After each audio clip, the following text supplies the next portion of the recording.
Hi, good morning. I'm Councillor Jennifer McKelvey, and I am Chair of the Infrastructure and Environment Committee. The clerk has confirmed we have quorum, so I'd like to call meeting 26 to order. Welcome, everyone. Today's meeting is being held with members of the council and city staff participating by video conference. The public continue to participate electronically and can watch the meeting streaming live on YouTube at youtube.com/Toronto City Council Live.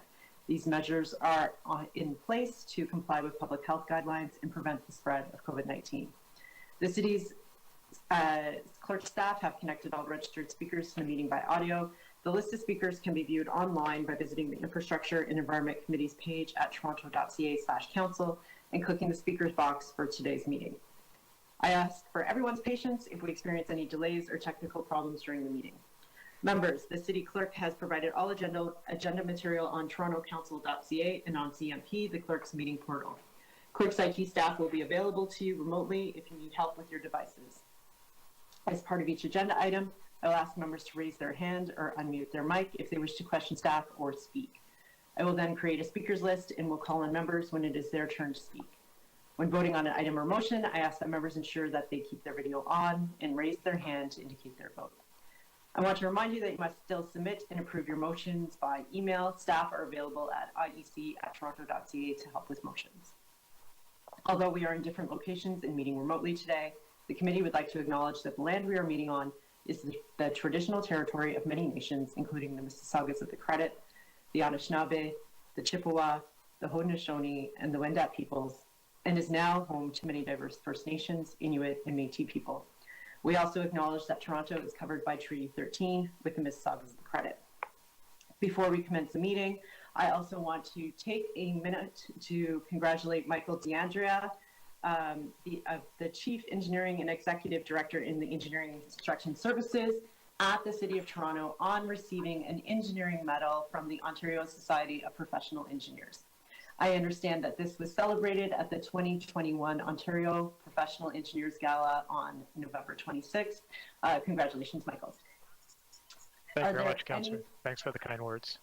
It's a team effort, and many thanks to my team that made it all possible. So thank you to them, and to the supporting divisions who we work very closely with, to Barbara and Lou and their team. So thank you to them as well. Can't afford. Thank you. And he had no heads up that that was happening. So, so congratulations again. Are there any declarations of interest under the Municipal Conflict of Interest Act? If you have an interest, please raise your hand and unmute your mic and indicate the item number and the nature of your interest. Councillor Layton. Yes, thank you very much. I have an interest on item 26.17, extending the home energy loan program. I have a pecuniary interest in the item as I have submitted an application to the home energy loan program, which has been approved, but because I have not yet entered into a property ownership agreement with the city, I still have an interest. Okay, thank you. Any additional declarations of interest? Okay, seeing none, may I have a motion to confirm the minutes of our meeting on October 26, 2021? Councillor Layton, all those in favor? All those opposed? That item carries. We have 23 items listed on the agenda. I understand there are 2 items of new business. Can we maybe introduce those first so that they can be displayed, and that might give us the opportunity to come back to them? Would that be okay? Councillor Cole, would you like to introduce your item? This is just to introduce it. Is it? The pedestrian bridge. Yes, I have, is it up on the screen? Madam Speaker, Yes, yep, just give us 1 second. We're just preparing to display that motion, the letter from Councillor Cole.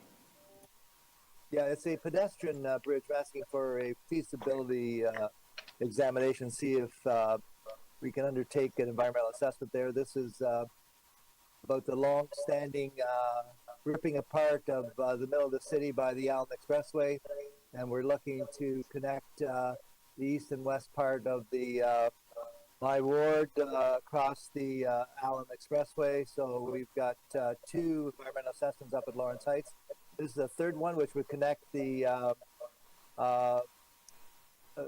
Gardiner belt line and the York belt line with a pedestrian bridge, where there was once a bridge, the old Rostover Bridge, used to connect the communities, but it was torn apart by the Expressway. So just asking for staff to undertake a preliminary review to understand the feasibility, constraints, impacts, and cost of a pedestrian cycling bridge over the Allen Road to connect the York Beltline Trail and the K. Gardiner Beltline Trail. Thank you. Okay, so this is just to introduce the item. It'll be displayed and then we can vote on it at the end of the agenda run through. So all those in favor of introducing the item? All those opposed? That carries. Deputy Mayor Minnie-Wong, I understand you have an item to also introduce to the agenda.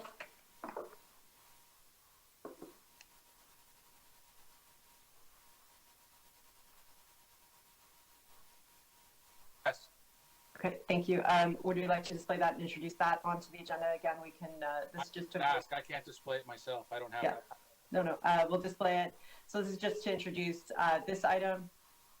Yeah, so this is just, they're doing a lot of work on Victoria Park Avenue. They cut down the lanes. They cut them in half, and which will be a recreation of what would happen under Rapid TO. And I thought we'd take this opportunity to find out what impacts that has in terms of delays, and do a traffic study and model that in terms of what would happen in the future if Rapid TO was placed there.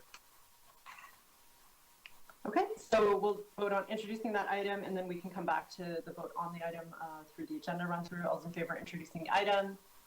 Any opposed? That item will be introduced. Okay, that brings us to our agenda run through. The first item is IE 26.1, amendment to purchase order number 6050693 with Ecosystem Energy for the comprehensive energy retrofit project at Emergency Services Headquarters. Would anybody like to hold this item? I'll move the staff recommendations. Okay, Councillor Layton's moving staff recommendations. All those in favor? All those opposed? That item carries. IE 26.2, award of request for proposal document number 2913757955 to Black & Beach Canada Company for preliminary design of the Black Creek class environmental assessment solution in detailed design, construction services, and post-construction services for phase 1 works. Would anybody like to hold this item? Somebody like to move staff recommendations? Councillor Pasternak, all those in favor? All those opposed? That item carries. IE 26.3, amendment to purchase order number 6043932 with Drainstar Contracting Limited for construction services for the basement flooding protection program, storm and sanitary sewer improvements and water main replacement on Bestview Drive, Golden Wood Road, Harrington Crescent, and Ketland Crescent. Would anybody like to hold this item? Somebody like to move staff recommendations? Councillor Cole, all those in favor? All those opposed? That item carries. IE 26.4, award of negotiated requests for proposals to various suppliers for provision of winter maintenance services. I will hold as there are speakers on this item. IE 26.5, non-competitive contract for two-way radio supply and service with Veracom Canada Corporation. Would anybody like to hold this item? Somebody move staff recommendations. Councillor Layton, all those in favor?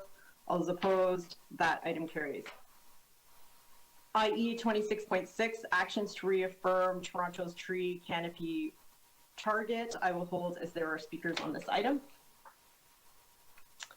IE 26.7, tree maintenance contracts, July 2023, increasing competition and performance measurements. Would anybody like to hold this item? Would somebody move staff recommendations? Councillor Layton, all those in favor? All those opposed? That item carries. IE 26.8, construction staging area 100 to 120 Broadview Avenue. I have a minor amendment from staff that I'm happy to present now. Broadway Avenue, Madam Chair. Broadway Avenue. Wrong ward. Madam Speaker, we will display your motion on IE 26.8.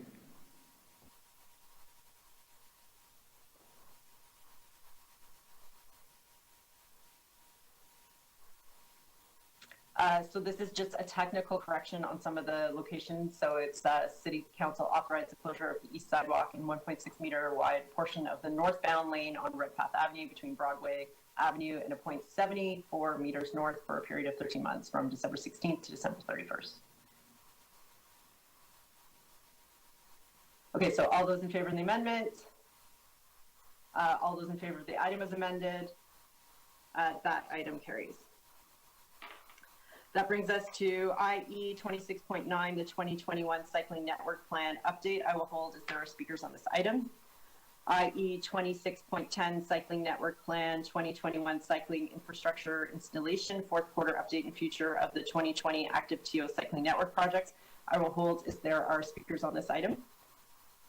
IE 26.0. Yes? On a point of order, I don't know whether you thought about this or not, but could we blend those two items together so that there could be just one set of deputation? Yeah, so that's in the, I was going to do that later with some timed items, but we can certainly do that now. So we'll join those items. So I guess, do we need to vote on that procedurally, Matthew? No, Madam Speaker, I think you can, as a committee, you can decide. It sounds like you've decided to kind of consider them together. Remember, you do have speakers on both items. You'll have to vote on them separately, and any motions will be voted on separately on each of the items. For sure. Okay, great. So I'll take that as well as the committee that we deal with those two items together.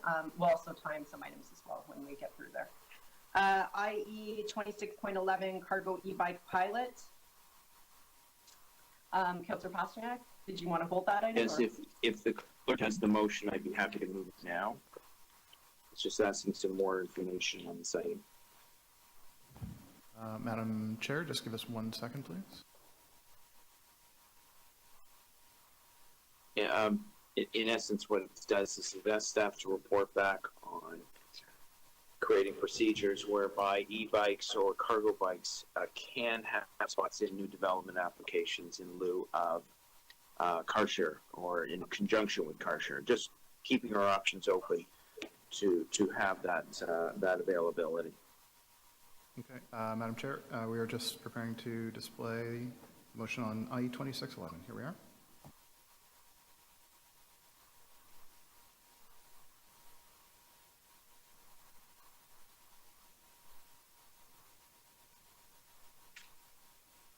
That's it. Okay.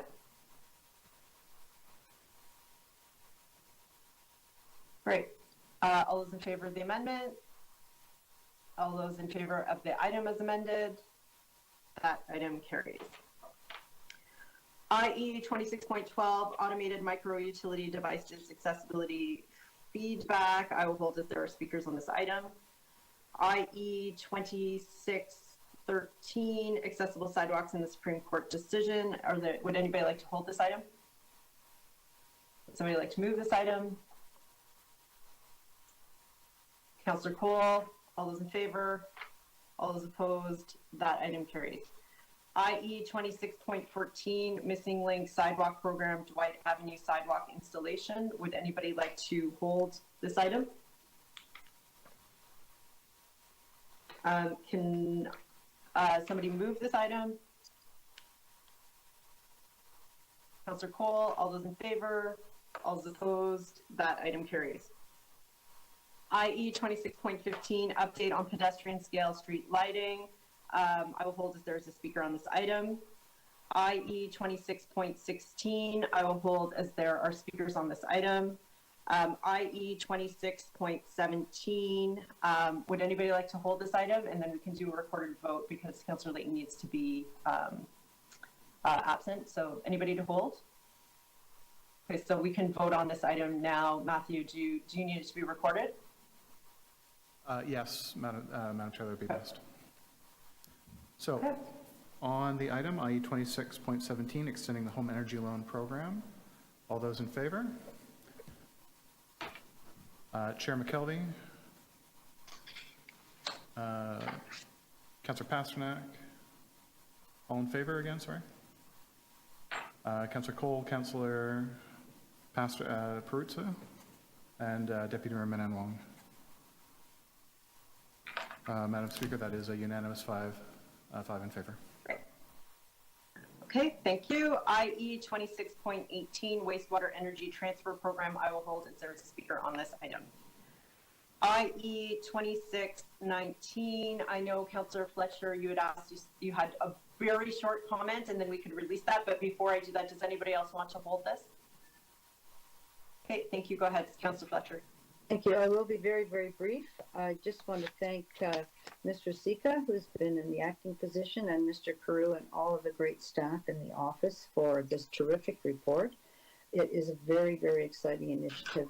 There's so much city infrastructure in one small area, including 31 acres of tracks for the TTC in a large building. So this is a transformative project, and I think there'll be more good news on this shortly. So I just wanted to acknowledge the work of the staff and flag that for all of you that are interested in the environment or GHG reduction. It shows that it could be quite spectacular. Thank you so much. And with that, I would ask you to move that, Madam Chair. Okay, thank you. I'm happy to move staff recommendations. All those in favor?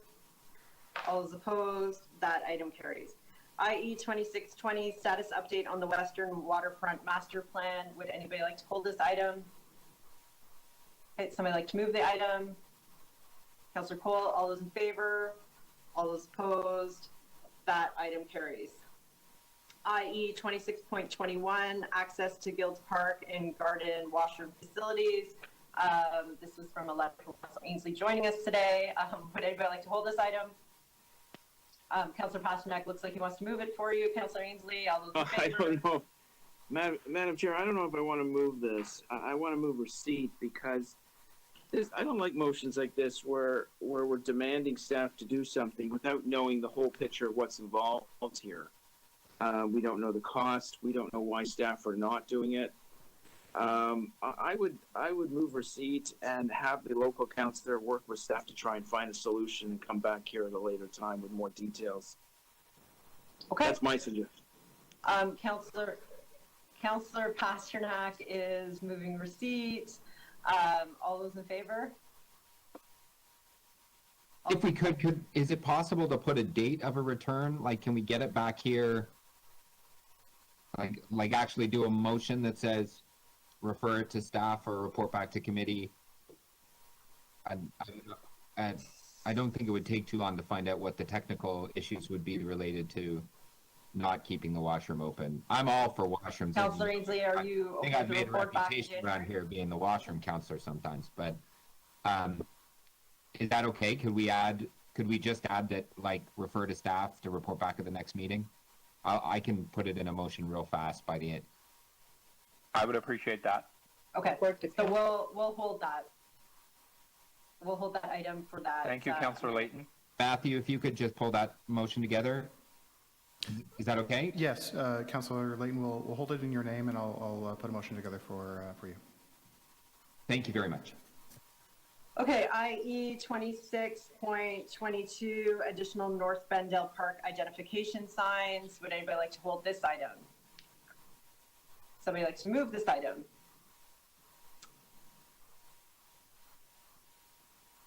Okay, I'll move the item for Councillor Ainsley. All those in favor? All those opposed? That item carries. IE 26.23, extending the existing parking exemption statutory holidays to include holidays of religious significance. Anybody like to hold this item? Councillor Pasternak, would you like to move the item? It's only for a report back, so I'll move the item. Great. All those in favor? All those opposed? That item carries. That brings us to the two new items which have now been circulated on CMP. IE 26.24, reviewing a pedestrian cycling bridge over Allen Road. Would anybody like to hold this item? Okay, Councillor Cole moving it. All those in favor? All those opposed? That item carries. IE 2625, opportunity for rapid TO congestion modeling during Victoria Park Avenue construction. Would anybody like to hold this item? Deputy Mayor is moving this item. All those in favor? All those opposed? That item carries. Okay, we Chair, have... I had a point of order. Yes. I'm trying. I can never find where the deputation list is on the. Is it in CMP or is it on the website? It's on TMMIS, the website. Oh, it's on the website. Madam Chair, are we moving a motion to limit Yes, I am getting there. deputations to Okay, 3 so minutes? Okay, we're getting there? We are getting there. Okay, so we have already discussed the matter of putting the two cycling items together, and we've agreed to that. I also propose that we consider at 1:30 the IE 26.16 Transform TO critical steps for net zero by 2040, along with IE 2618 wastewater energy transfer program. I think we should do both of these in the afternoon as they're related items. So is the will of the committee that we can time these for 1:30? Sorry, can I ask a question on that? Yeah. I'm trying to look, I don't know how many deputations there are because I can't find the dep list, but if there are any deputants on, and let's say we're on the cycling item, you know, we're gonna ask them to stop, and then how many deps are there on the transfer MTO thing? So I don't have it. Like, I mean, that's fair. I think that's fair. I think when we originally made the decision to time it at 1:30, we didn't have that many deputants. So you're right. It's probably moot at this point. It will be at 1:30. So we can just skip that and keep going through the agenda. Yeah. Oh, okay. Because I think there's enough deputations that this is going to take us past 12:30, right? I think the certainty, though, for those deputants on the Transform TO item just means they don't have to sit here all morning if we happen to get to that item before lunch. So I sit here all morning, so do you, Mike. But we're paid to do this, Denzel. They have other things. So the Transform TO people, I think they're paid pretty well too. Oh, please. So Counselor, Matthew, do we have a consensus here? I think we can say that, you know, we know this item will not be, you know, carried before 1:30, and you know when after 1:30. But is there a way we can do that procedurally? I just think we play it as it goes. We listen to our deputies. Yeah, Madam Chair, I just think you're choosing between two groups of people, and I don't think that's fair. Yeah, we didn't know how many deputies we'd have. So I think it's, you know, pretty clear we'll go past 1:30. I don't think we have to worry about timing the item. So let's skip that and move on. So that has a motion to limit deputation. So can we display that? Yes, Madam Speaker. So this is a motion to set a committee rule. Speakers, Okay. That the Infrastructure and Environment Committee set the rules for the meeting, that speakers who have not pre-registered with the clerk be allowed to register or speak until 10 a.m. today, after which no further registration will be allowed, and that the length of public presentations be limited to 3 minutes.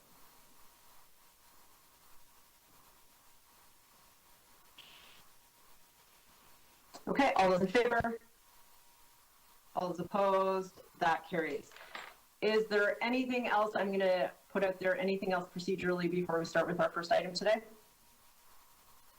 Okay, Just for clarity, 2616 is timed at 1:30. No, because the deputy mayor was saying we may have cycling ones continuing. So I think originally we just wanted to have, you know, some clarity, especially with the staff presentation that's happening, that, you know, it would be happening in the afternoon. And I think if we finish early, I think we can break for lunch early, and then that way the earliest it happens is 1:30. Does that work? Okay. I think that All right. works. If we get lucky, we get through everything before 12:30. We'll just take lunch a bit early, but we'll come back at 1:30. Madam Chair, I just let it not be said that I don't do things for cyclists. Okay. IE 26.4, back to our regular scheduled agenda now. So our first item, we have 6 deputations. Our first speaker is Dominic Pasalacuia. Apologies if I pronounced that wrong. Welcome, Dominic. You have 3 minutes. To the chair, one moment, please.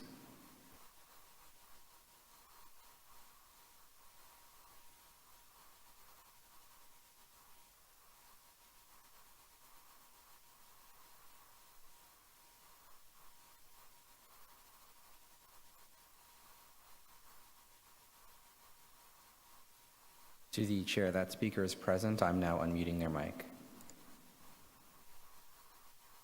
Good morning, Dominic. Good morning. We can hear you. You have 3 minutes. Good morning, ladies and gentlemen of the committee. My name is Dominic Pasalacqua. and the general manager of D. Krupi & Sons Limited. And we would like to thank you for allowing us to speak to you regarding item IE 26.4, the award of negotiated requests for proposals to various suppliers for the provision of winter maintenance services. We would like to ask that this document be circulated to all committee members, along with the remaining members of the City Council and the Mayor. The main issue that we wish to bring forward is that the city did not give more clarity to bidders regarding the technical portion of the contract. The fact that so many companies with decades of experience clearing snow in Toronto failed to meet the 70% of the RFP contract's technical criteria should be of great concern to this committee. Even more concerning is the fact that 11 of the contracts being awarded, 10 are going to companies with close working relationships and possibly even corporate ties, and 8 of 11 are going to just 2 companies. To add all of this, the terms and conditions set out in the RFP, especially the liquidated damages, were so prohibitive as to eliminate qualified, reliable contractors, while the city is proposing that 6 of the contract areas be awarded to a company that was incorporated less than 2 months before the contracts were given out. One contract was awarded to a company which has had significant penalties levied against them, penalties which have been, that we have been advised were forgiven without penalty. These contracts are of such magnitude and importance to the city that we think it would only be wise that the selected contract to be investigated for past performance and how well they adhere to the terms and conditions and specifications in their previous contracts. The city should take all necessary steps to ensure that the contractors will abide by the rules. The city advised that they intended to receive competitive pricing for the project. Instead, an RFP was sent out with 70% based on technical criteria, with no examples and very minimal guidelines on how the city wanted the submission made. The city claims there is a huge savings following this process, but I would like to bring to your attention some other details. The RFP outlined drastic penalties which would be difficult to avoid and were reflected in the pricing. An example of this would be, in a given depot, there would be up to 190 pieces of equipment waiting on standby to receive a work order. However, if a single piece of equipment from the depot was so much as a minute late to a call-out, the entire depot would lose the standby rate for the day. That could equate to a $100,000 penalty per day for the entire depot. If in awarding the contracts and call-out times were relaxed and penalties reduced, as has been suggested, there would have been changes in pricing from all bidding contractors. We feel that more effort should have been made to negotiate rates with contractors to ensure the best chance for the city to have a fair and proper comparison. Did the city consider that this round there is a provision for compounded consumer price index CPI increases of 3% per year? In the past, there have been contracts awarded where we received either minimal CPI increases or none at all. And I have been advised that there was 1 year where there was a negative CPI. Considering a $1.4 billion contract at 3% compounded for 10 years, this is going to cost the city upwards of $40 million extra. We also see that the city is going to allow that equipment to remain on the properties for half the year. We hope the city is going to lease the lands out to the awarded companies for use according to the market rates. I need you to wrap up. We passed 3 minutes. I just have 2 more comments to make. That would be up to $12,000 per acre for 6 months. This would equate to $360,000 per site. Anything short of that would be benefiting the current contractors, and none of the other contractors were given the opportunity. Great. Thank you. Thank you for your deputation. Are there any questions of the deputant? Okay. Thank you for joining us, Dominic. Our next speaker is Dominic Krupi. Dominic, are you online? I am. You have 3 minutes. Thank you. Thank you, committee, for allowing us to speak to you today. My name is Dominic Krupi. I am the vice president of D. Krupi & Sons. I represent the 3rd generation of my family to participate in this company, which was started in the city of Toronto in 1951. Our organization has been involved in snow removal for over 60 years and has been contracted by the city of Toronto for snow removal for well over 20 years, servicing multiple levels of infrastructure. One notion we would like the committee to consider overall as a concept when listening to all of these points from each affected contractor is a simple one. You have collectively amongst these contractors presenting today literally well over 100 years of experience. There's decades upon decades of lessons learned, knowledge of what equipment is capable of, how these contracts can be completed most safely, efficiently, and effectively. Now consider if you think that a very small group of contractors who all have close ties to each other somehow have a revolutionary idea of how a job can be done that completely negates all of that experience. As contractors, we are always looking for more efficient ways and cost-effective ways to do everything on a daily basis because competition demands it. But it is beyond rare that someone comes along and revolutionizes an industry unless there is more below the surface of what they are doing than just a brilliant idea. So we ask that the committee questions these cost-saving initiatives for what they really are. Is an insurance rebate that has been mentioned in the report actually potential savings to the city? Can the city request of staff which contractors offered the insurance rebate and at what stage? Were there more than one company offering the same potential cost savings? Is the offer to lease the land the city owns to store equipment actually a benefit to the city, or are the contractors gaining the benefit by paying significantly less than market value or saving tremendous amounts of money by not utilizing their own land? Why are these companies all of a sudden being guaranteed escalations in rates when this has never been traditionally afforded to contractors?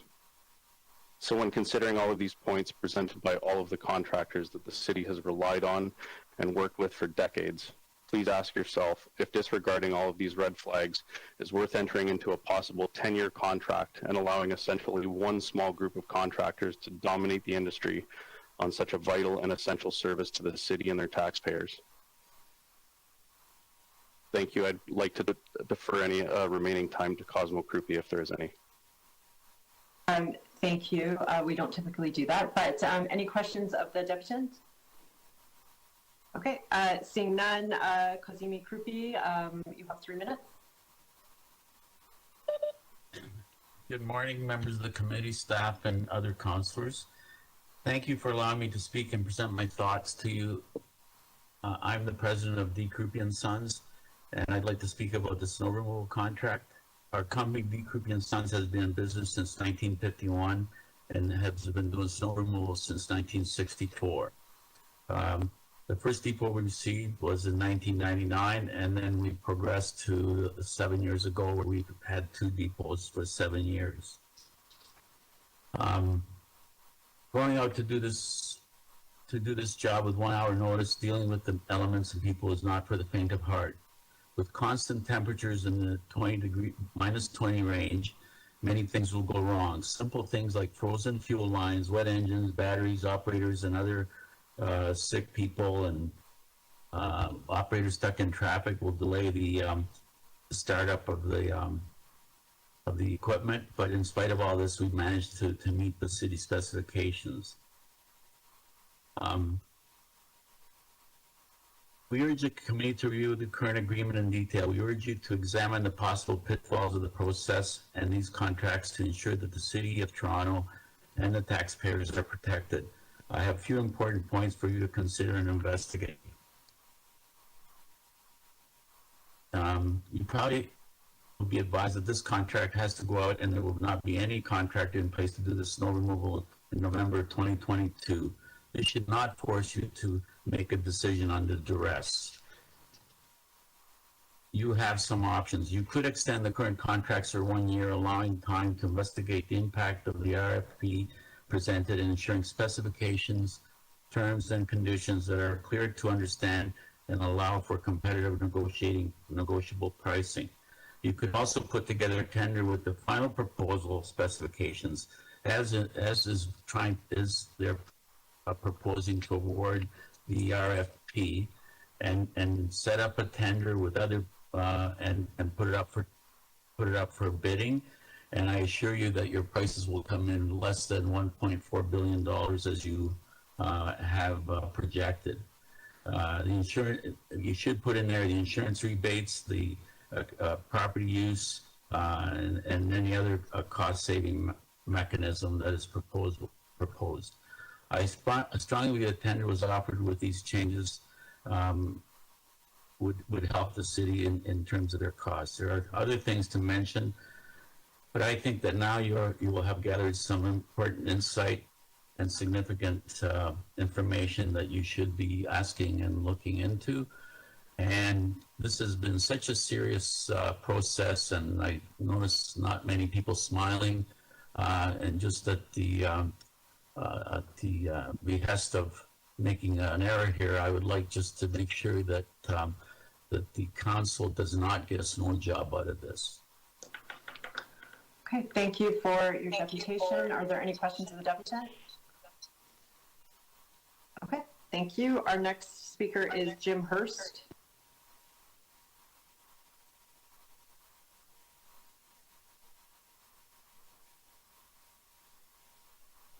To the chair, that speaker is present and their mic is now unmuted.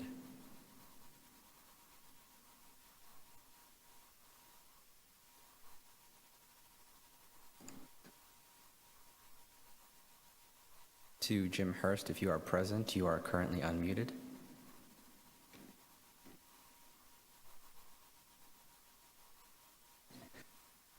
To the chair, I can attempt to troubleshoot with the speaker in WebEx chat as we move to the next speaker. Can you hear me now? We can hear you. You have 3 minutes. Thank you. Dear Chair, committee members, and councillors, hello and thank you for your time today. My name is Jim Hurst. I'm the president of Steed & Evans Limited. I'm also a past president of the Ontario Road Builders Association. I'm speaking here today to bring to your attention our grave concerns over the proposed non-competitive award of a winter maintenance contract for area TOA 2-5 of the NRFP. The recommendation to the city to award a 7-year-long, $147 million project to a contractor that did not tender for the work, and with the lack of a competitive tender process, is not the way the city should handle their procurement. To demonstrate our concerns, please review the timeline of events on your handout.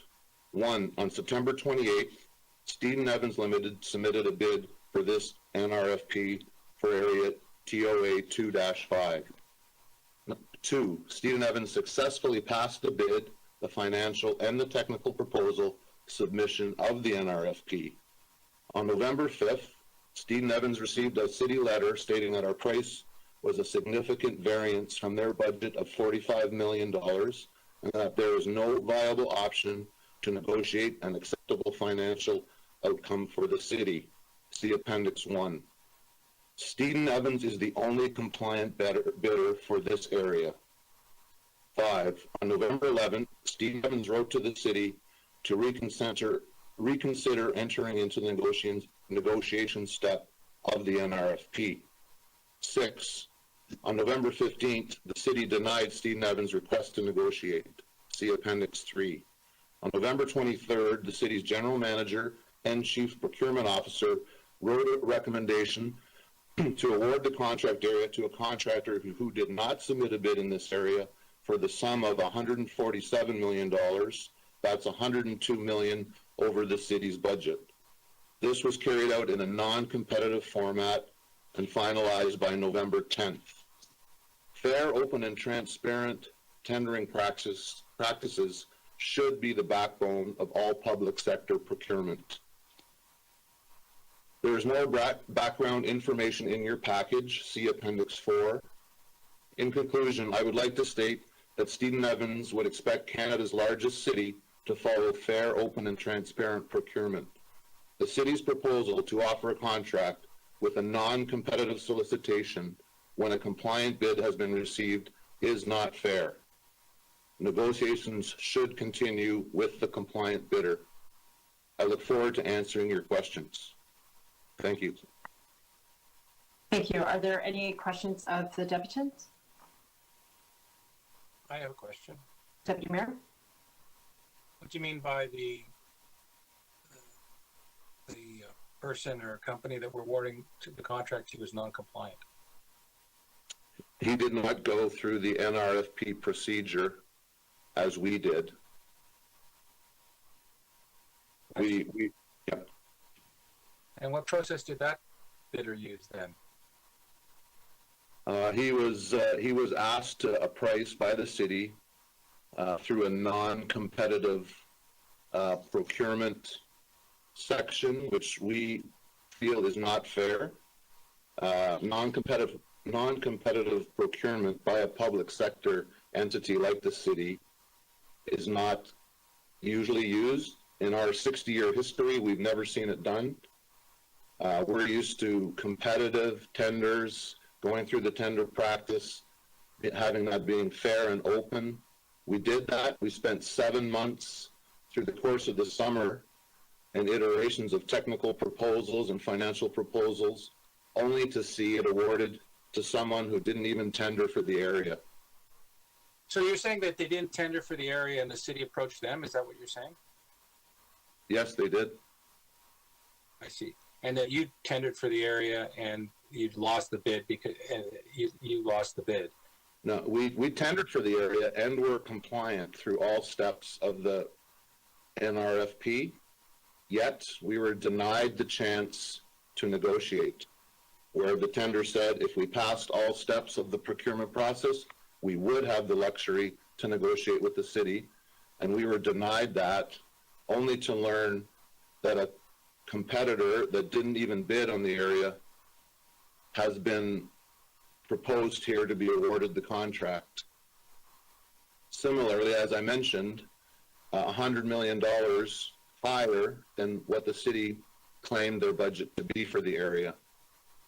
Sorry, what was that again? Can you repeat that last bit?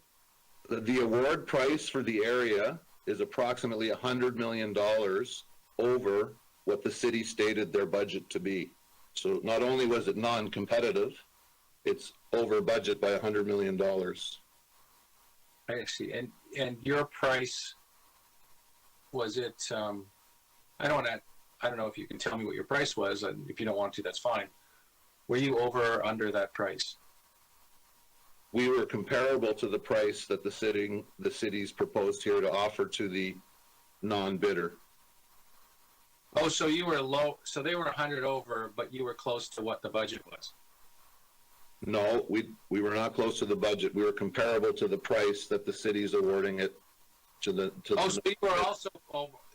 So when you say they were over 100, that doesn't speak to the fact that you were also close to the other guy over 100.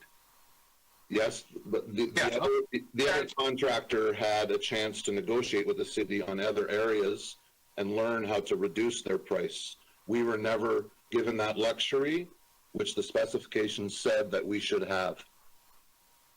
They had an unfair advantage in already being in negotiations for other areas and learning what the city would do to try and reduce prices.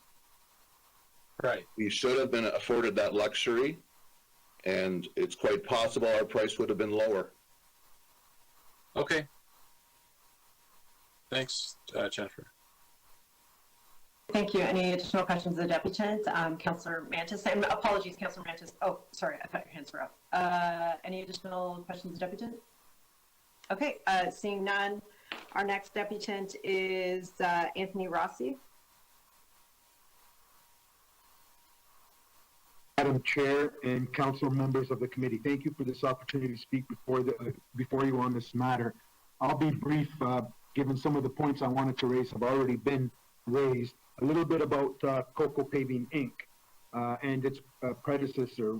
We have conducted winter maintenance contracts for the City of Toronto dating back for over 50 years. We currently do winter maintenance contracts for the Ministry of Transportation, the City of Windsor, the City of London, the City of Kingston, and the County of South Dundas, Glengarry, and even for large Class 1 intermodal rail facilities. Coco Paving boasts a peak workforce of over 3,000 employees and has a fleet of over 5,000 pieces of equipment. I want to raise some concerns that were raised by the previous speaker, and we sent in a presentation. Hopefully it's easier to follow along to drive home the point. We want to emphasize the process must be fair, open, transparent, and based on the rules that were established from the onset for all contractors from the onset. So if you go to my presentation, it states in Appendix A that suppliers are requested to only submit responses for the number of contract areas that have sufficient capacity to service. The untendered contracts for TOA 21 and TOA 25, both of which are in the area of Etobicoke, were untendered. They weren't even tendered. So you can't say, in my humble view, the city cannot say that your criteria didn't reach 70 when someone didn't submit a bid. That means their criteria is 0. That's not an open, transparent process, regardless of what the perceived savings may be or may not be. I'm talking about an open, transparent, and fair process. The contractor that is being recommended, the city negotiated it with them. Imagine this, negotiated with them after the bids were open. After the bids were open. That's something I hope that the city council takes back and reviews with serious consideration. In my view, this is a clear deviation from the rules that were set out from the beginning. Rather, why wouldn't the city negotiate with the contractor who passed the technical proposal, and you just heard from him, and is, for the record, not COCO, and be open and transparent, it's not COCO. So I ask that when dealing with over $200 million of taxpayers' dollars, and you're the custodians of that money, that you don't tender or give the services, city services, to a proponent who hasn't even tendered for the works. I ask that you put that back out. I trust the council, and many of the councillors on this committee know me. I trust they'll do the right thing on that approach. It's not a matter of savings, it's a matter of fairness, openness, and transparency. Thank you, Madam Chair and members of council, and I'm here to answer any questions you may have. Thank you for your deputation. Are there any questions of the deputant? Okay, seeing none, that brings us to our last deputant on this item, Rick Lagozo.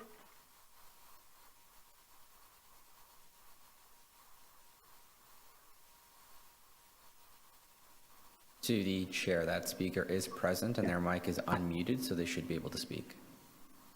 Hello, can you hear me? We can hear you, Rick. You have 3 minutes. Yeah, I just here with my colleague, and I just, again, sorry, are you hearing an echo? Sorry, what was that? I just want to reiterate just that, you know, the instructions of tendering time where suppliers are requested to only submit responses to the number of contract areas that they have sufficient capacity to service.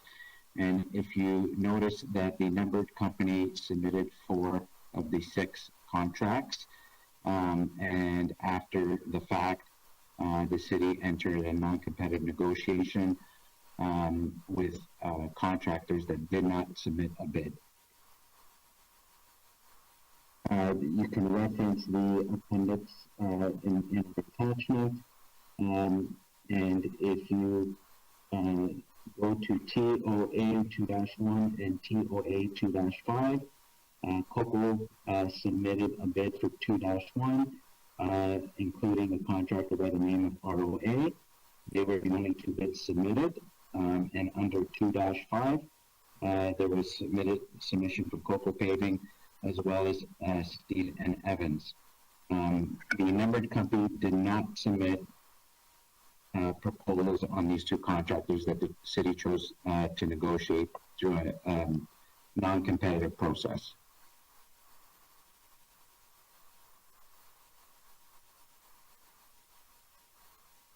If there are any questions, I'll be free to answer any questions you may have. Thank you for your deputation. Are any questions of the deputant? Okay, seeing none, that brings us to questions of staff. Anybody have questions of staff? Deputy Mayor, and sorry, Councillor Layton, did I see your hand up also? Okay, so we'll do Deputy Mayor and then Councillor Layton. I mean, I've only got 3 minutes, and we're awarding something like, is it $1.5 billion? Is that what we're awarding today? Through the chair, the total contract award is for $1.4 billion over a 10-year span. So that includes 7 years. 1.4 billion. I got now 2 minutes to ask questions about 1.4 billion. So maybe I'll just ask, can you respond to all those comments in like 90 seconds?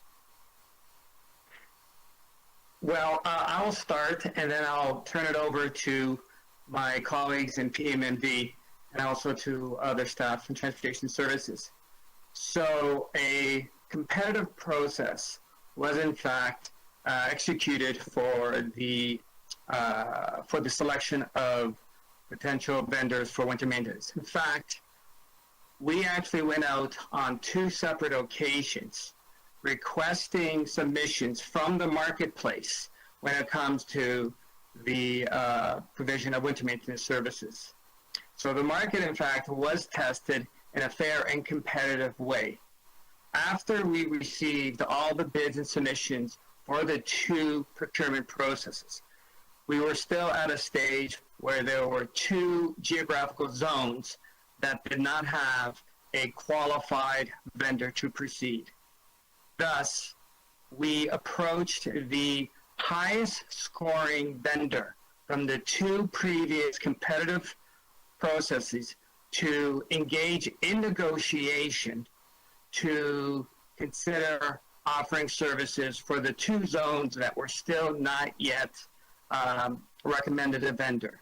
So that was after we, in fact, did engage the competitive marketplace on 2 separate procurement occasions. So we, in fact, believe that it has been a fair, transparent, and collaborative approach with the marketplace. I'll then allow Michael Pashlock, Chief Purchasing Officer, to elaborate.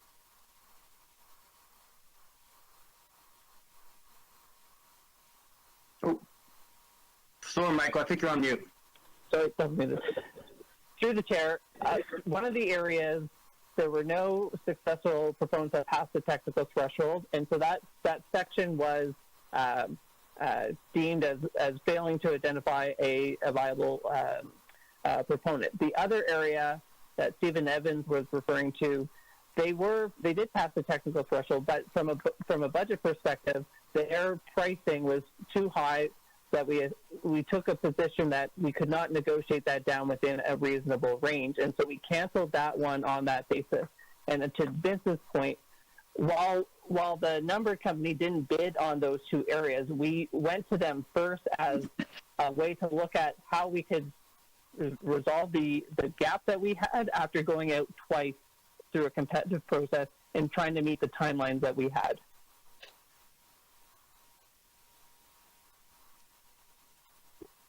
What about the any other individuals, the concerns, Krupi and Coco?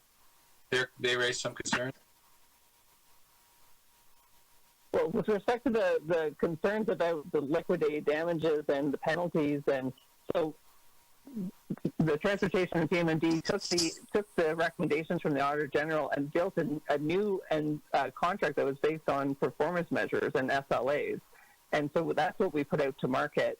And we will deal with the if anyone's going to lease land from us, we'll engage in negotiations to ensure that that's at the right market rate. Right. And if I may just add to that, we are in fact working collaboratively with our colleagues in real estate so that a fair market value approach is being pursued if in an event we do enter into a negotiation or an agreement to lease lands during the spring and summer months. So the concerns that were expressed by the deputies are in fact being addressed by us. And will be applied to the new contracts of which they're not parties to, correct? I'm sorry, can you please clarify your question? No, you said you're going to address the concerns with regard to the issues as it relates to the properties, correct? Yeah, so some of the concerns that the deputies have raised with respect to entering into a leaseback agreement with the successful vendors, we are in fact aware of those, we're cognizant, and those are being considered as we enter in negotiations with those prospective vendors. Okay. All right, I'm finished for now, Jennifer.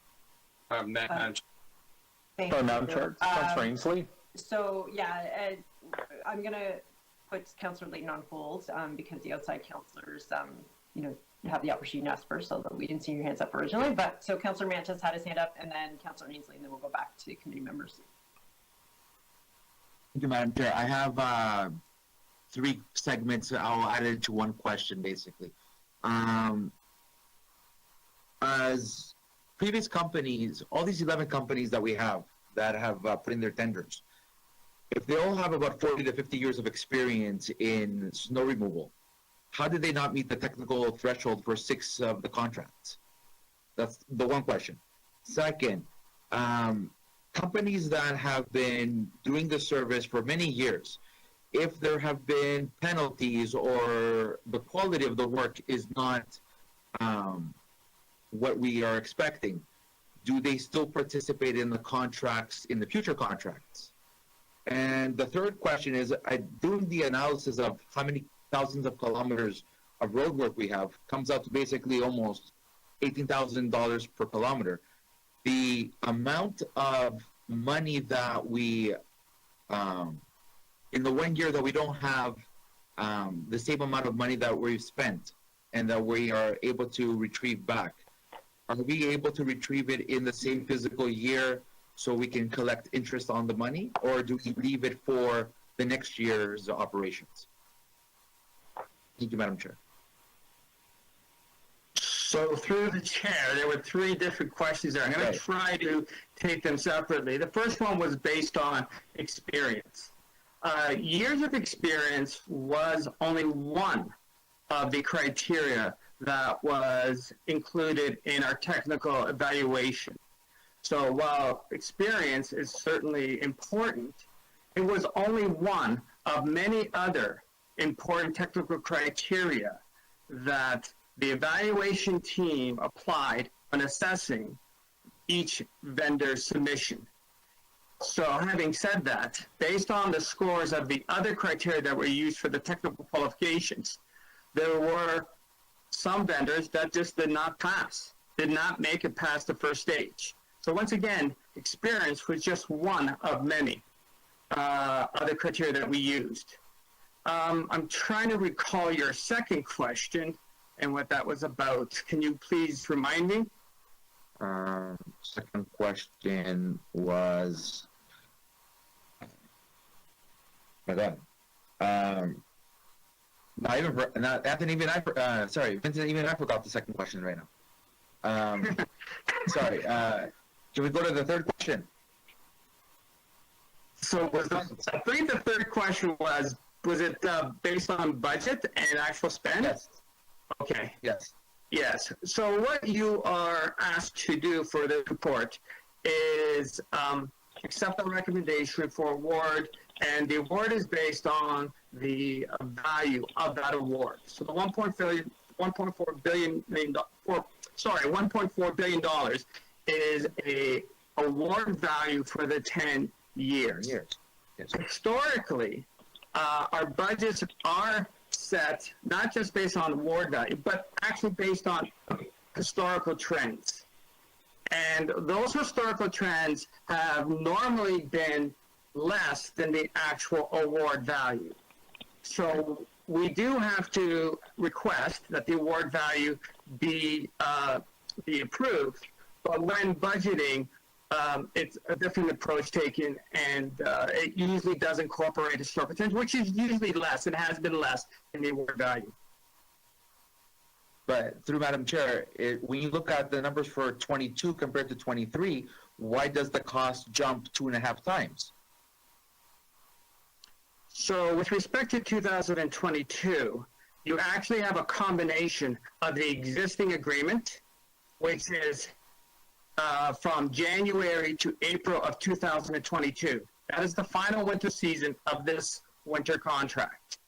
And then the new winter agreements will begin in November 2022. So what you actually have in 22 is a bit of a hybrid. It's a bit of an anomaly. It is an anomaly because it combines both the existing agreements, which are less expensive than the new agreements. So 2023 is really the first true year of the total costs. And it will also include, as has been referenced, it can also include inflationary indices such as CPI and other increases. So that's why you see the difference between 2022 and 2021.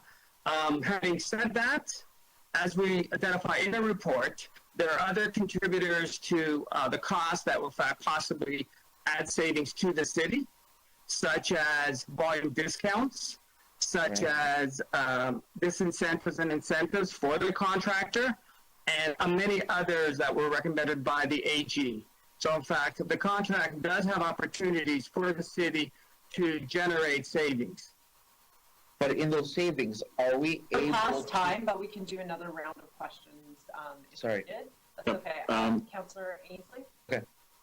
Thank you, Madam Chair. To staff, so the contracts are 7 years guaranteed, and then I get a 3-year extension. Is that standard used in other municipalities? Through the chair, the contract term is an industry best practice, and it is standard amongst many other municipalities. Our current agreement is actually 7 years, which ends in April 2022. So to answer your question directly, yes, it is a standard approach. And the 3 years are individual years, and they are option years. And we've exercised them if needed. Okay, and for snow clearing contracts, so citywide, why do we not set limits? For example, like I'll use garbage collection as an example, where we've contracted out west of Yonge Street and east of Yonge Street. It's in-house, and part of that is kind of keep each other. There's some competition there. Why would we not do that with snow clearing? That you can only bid on and win so many contracts. So through the chair, I'll just begin, and then I'll offer it Michael Pashlack also to elaborate. This was a fully fair and competitive process. It allowed us to collaborate with the marketplace and to solicit innovative ideas from the marketplace. Having limits with respect to how many bids or many zones that they could bid on, we believe was not in interest of both the city and of the marketplace. We wanted to ensure that competition was in fact protected, and in this case, we allowed the marketplace to assist us in determining what is best. Having said that, with respect to, I believe you made a reference to in-house staff, we did, in fact, look at studying the idea of introducing work or bringing it back in-house. In fact, there were 2 studies. No, sorry, I wasn't asking about bringing it back in-house. I was asking about competition. Okay, yeah. So with respect to competition, we believe that this was an extremely fair, competitive process that allowed us to participate and collaborate with the marketplace to find the best solutions for the city. Okay, and then Vincent, what in terms of the 7-year contracts, what do we do if something goes wrong? Like we've already had Auditor General, talk and discuss and review snow clearing. What if something goes wrong again? How do we deal with that with contracts of this length?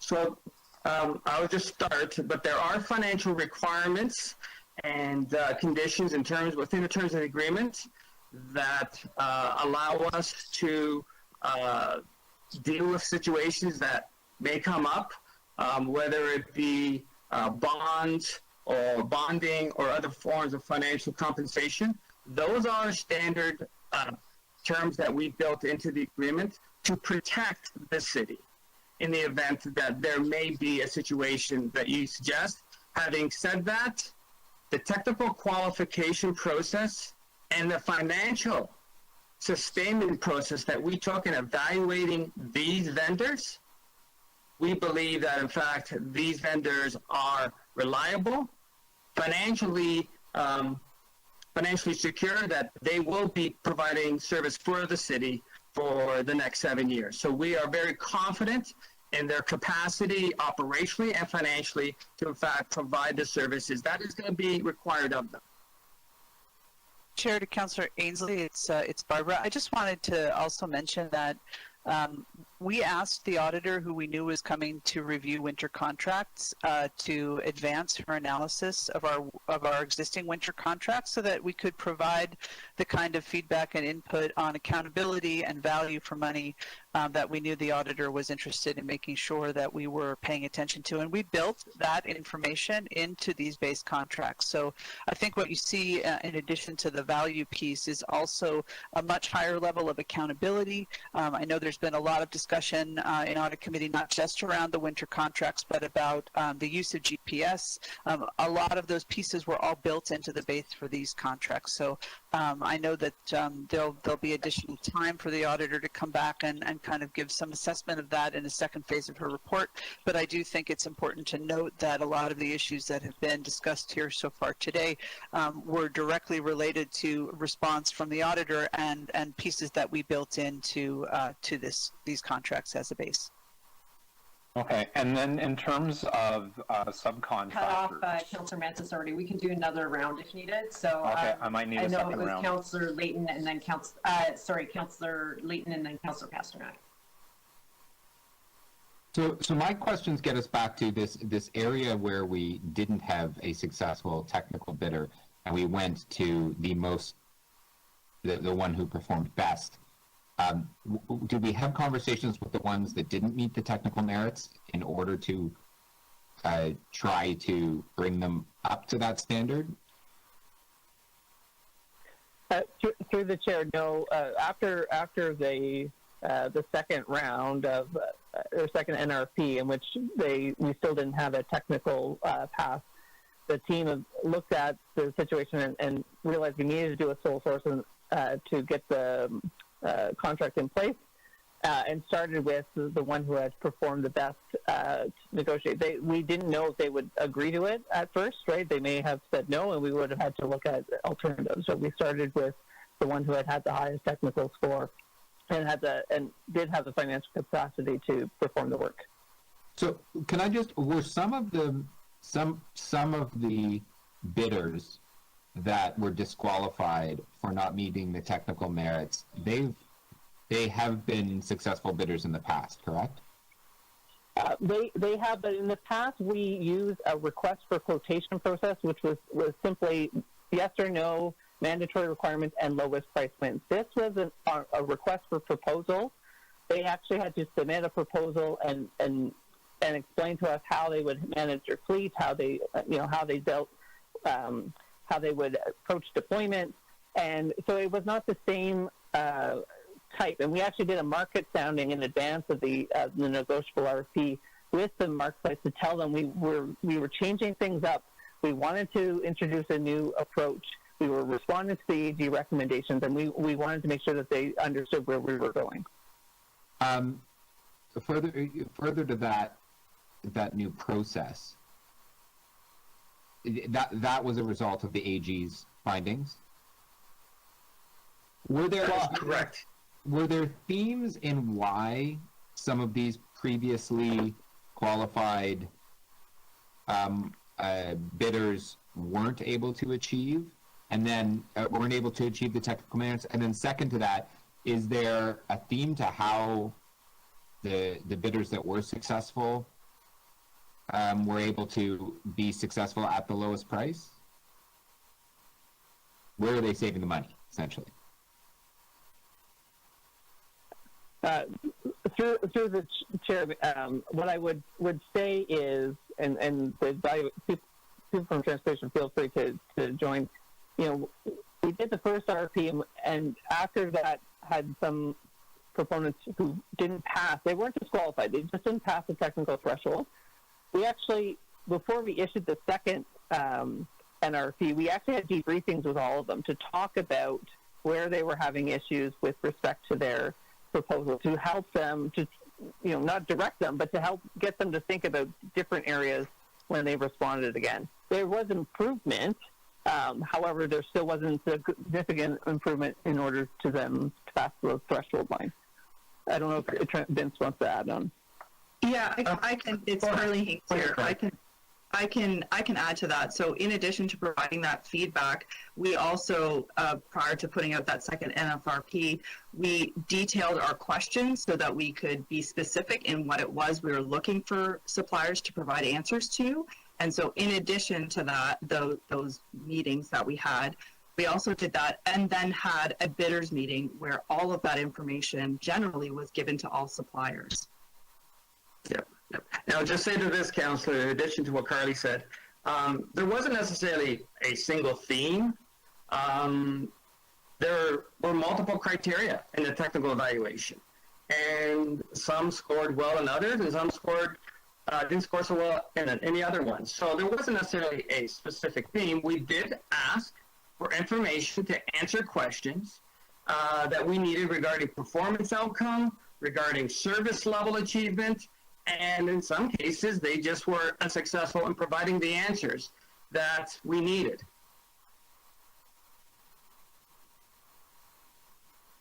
Back to you, Chair. Okay, thank you, Councillor Pasternak, 5 minutes. Yes, thank you, Madam Chair. Through you to staff, 2868415 Ontario Inc. Is it normal that we give large contracts or contracts at all to numbered companies? Through the chair, how a company comes forward and what their legal name is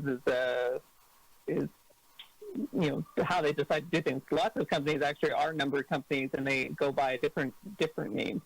So this is not necessarily unusual. This was a joint venture. This particular number company was a joint venture between A&F DeCarlo and Infrastructure Maintenance. Okay, fair enough. When was this 2868415 Ontario Limited incorporated? My understanding is that that after the first NRP, the two, because both NRPs allowed for bidders to do joint ventures and submit together, they formed a joint venture after the first NRP so that they could respond to the second one.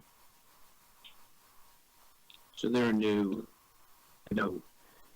If you looked at their history or their fleet or their human resources, the board of directors, none of that really exists. Is that a fair assumption?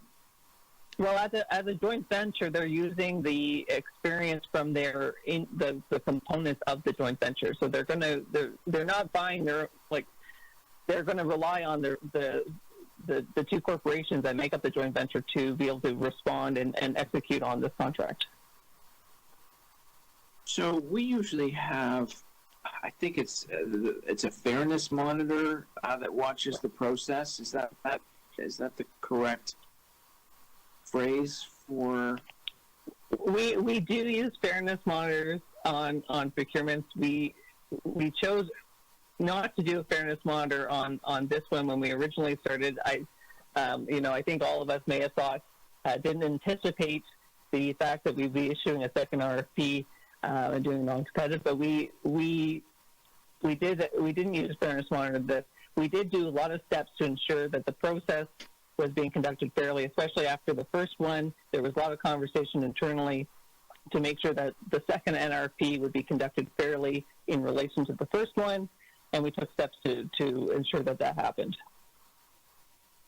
So when it comes to the companies that lost out, there's an appeal process. Have any of the deputants pursued this process or sent some nasty legal letters or taken any action to formally dispute this process? Through the chair, no, none of the deputants did. The Steed and Evans did write in the letter with respect to the negotiations, which we responded to, but none of the others actually filed any pre-award bid disputes. One pre-award bid dispute was received from a company that didn't dispute today, which was responded to prior to the meeting. Okay, all right, thank you. Okay, additional first round of questions? I think some people said they had some second round questions. Councillor Mantis? Madam Chair, how do we make sure that the competition was fairly conducted in the second RFP? If it was conducted without a fairness monitor? Through the chair, both of them were not conducted with a fairness monitor, but we were overseen by PMMG staff who are professionals in public procurement, and we've disclosed the responses to the second NRFP in the staff report and indicated how everyone proceeded through the evaluation process. And second question is going back to these the companies that are awarded the contracts. If they're going to be leasing land from the city, is it leased for the entire year, or is it leased just for the duration of the winter maintenance program? And if it is, are they going to be doing additional work during the off season on those properties? So through the chair, the lease proposal that was submitted to us for consideration is to lease city lands between May and October. So it would be simply to store the winter equipment that they normally would deliver prior to the winter season starting. So what usually happens is you'll have a contractor beginning to deliver equipment, getting ready for the winter season at our city-owned depots. So for instance, they'll start in September, October. And then when the season is over, they would then take away their winter equipment and then come back again in October. But the proposal is for them to keep the entire winter maintenance equipment throughout the 12 months, and that we would be entering into a leaseback agreement, a separate leaseback agreement with these companies for the months. And this actually not only offers the city an opportunity to generate revenue, however, it will also offer us the flexibility when it comes to dealing with, as we refer to as shoulder seasons. Those are the months like November and April where we've previously had to negotiate with companies to actually keep equipment or bring equipment in early in the event that there was an unanticipated winter event. So if we should enter into separate lease agreements, not only is an opportunity for revenue generation, but actually offers us flexibility and a greater response to dealing with unanticipated winter events in the shoulder seasons. So are we going to allow them to do any other work except for storage on those properties? It is strictly, through the account, it is strictly for storing winter maintenance equipment. Thank you, Madam Chair. Thank you. Any additional questions? Okay. Sorry, Madam Chair, it's Councillor Ainsley. Okay, go ahead, Councillor.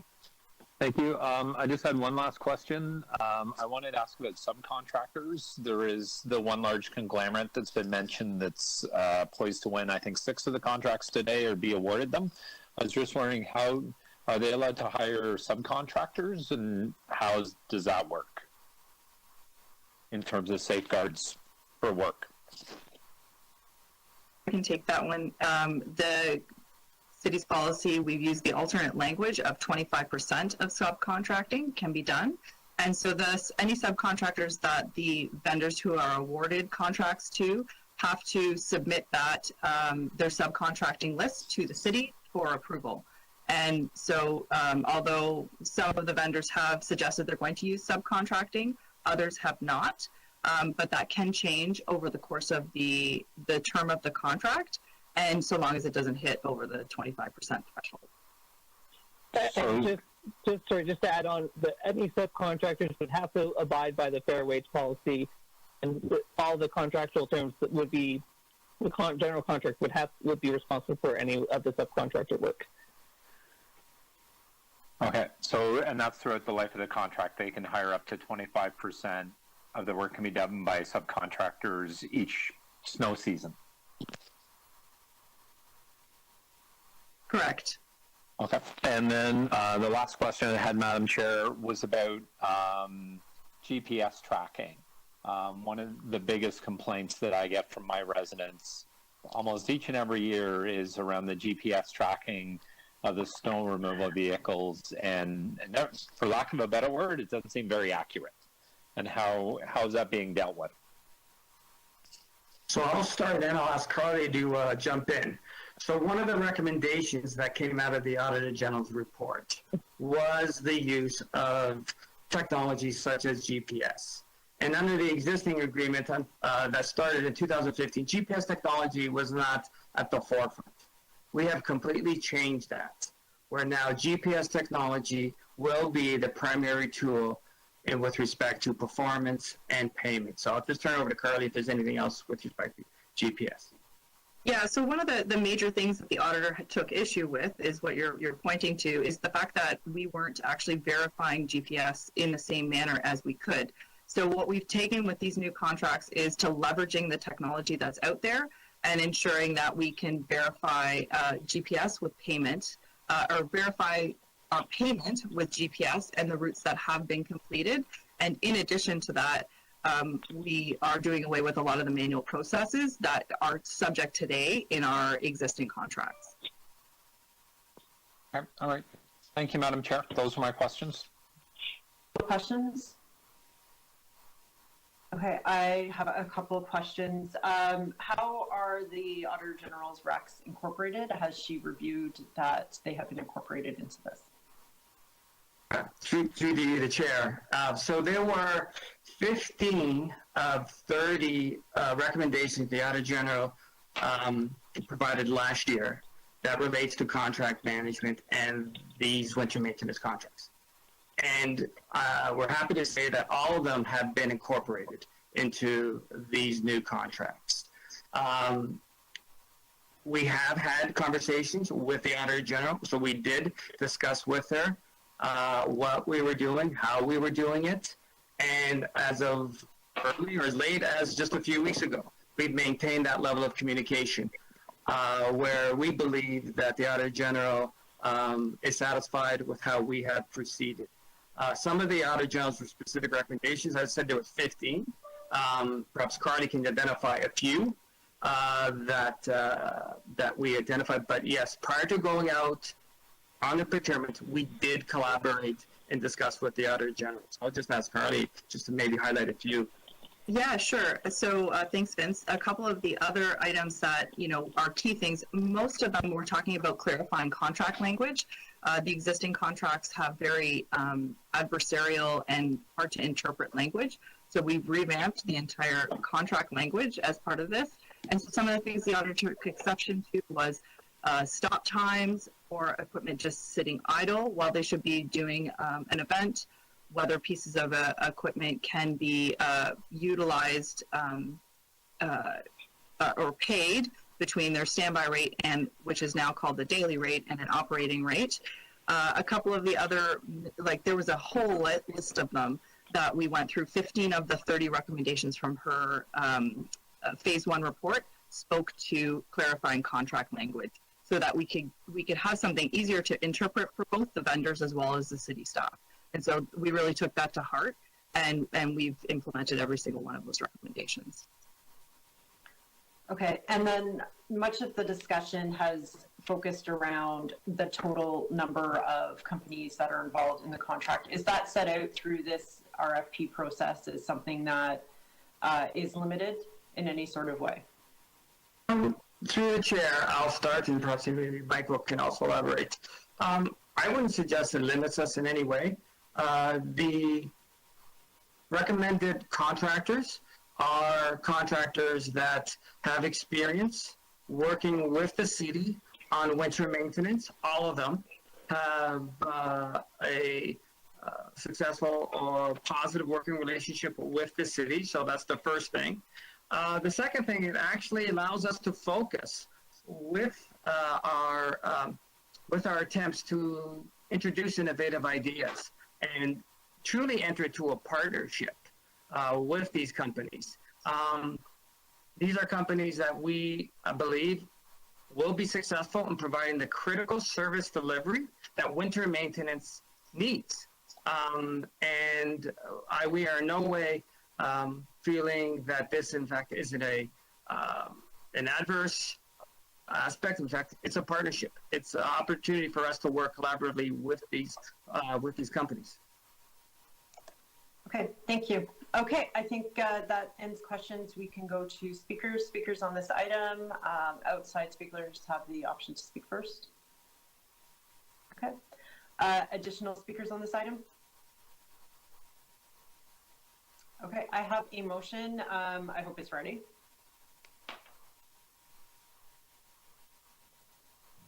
Madam Chair, we are trying to seek some advice on the motion.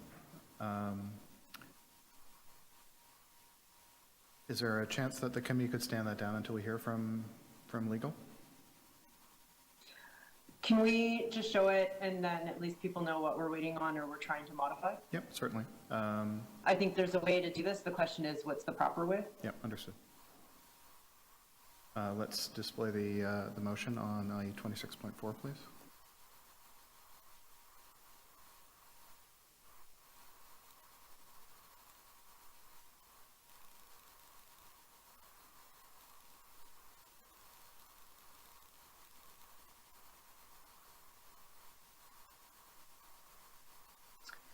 So I'd like to move something along the lines of request the Auditor General review the contract and provide a supplemental report to Toronto Council meeting on December 15.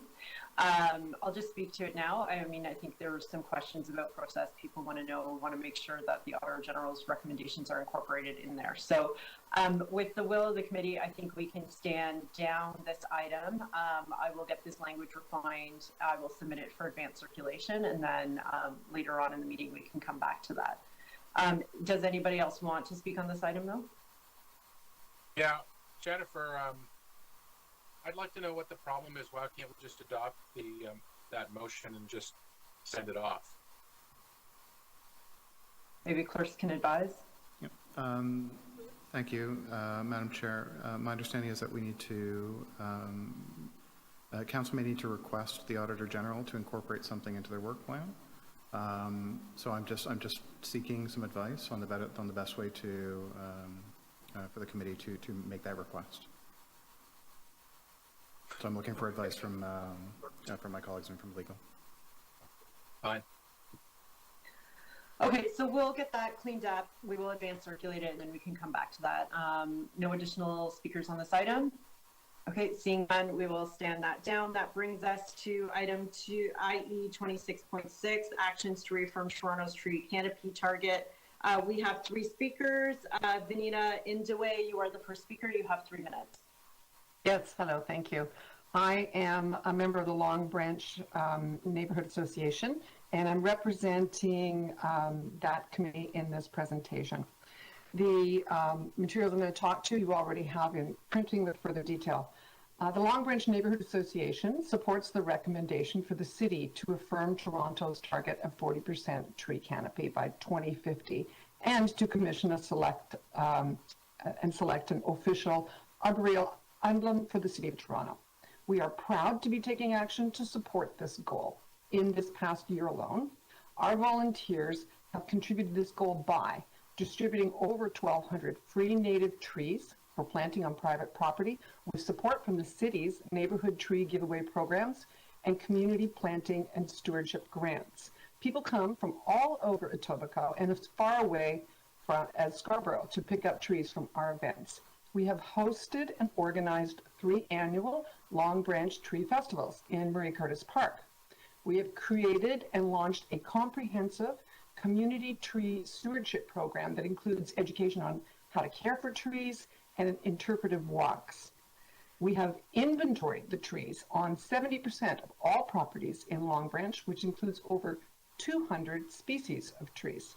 And we have participated regularly in public hearings at the Committee of Adjustment and T-Lab venues to prevent injury and removal of trees. We've also successfully been able to designate 3 heritage trees in our neighborhood. However, despite all of these best efforts, our existing tree canopy faces a precarious future and continues to be threatened. We ask that this committee urgently strengthen tree protection beyond what is outlined in the report that is submitted to you today.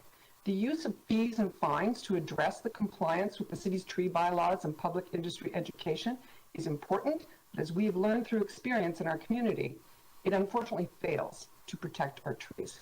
Without further strengthening the tree protection beyond these measures, your 40% goal is unachievable.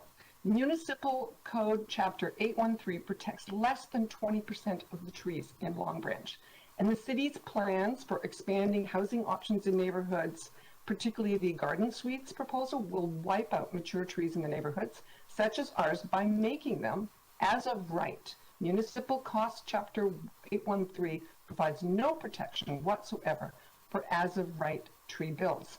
A study done with the University of Toronto found that intensification in Long Branch has resulted in a 55% tree canopy decline, excuse me, and 24% reduction on adjacent properties. It's not even about the property being developed.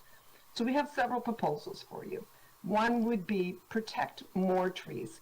We're protecting very large trees, and municipalities such as Oakville and others are protecting smaller trees. There's more information in that on the letter submitted to you.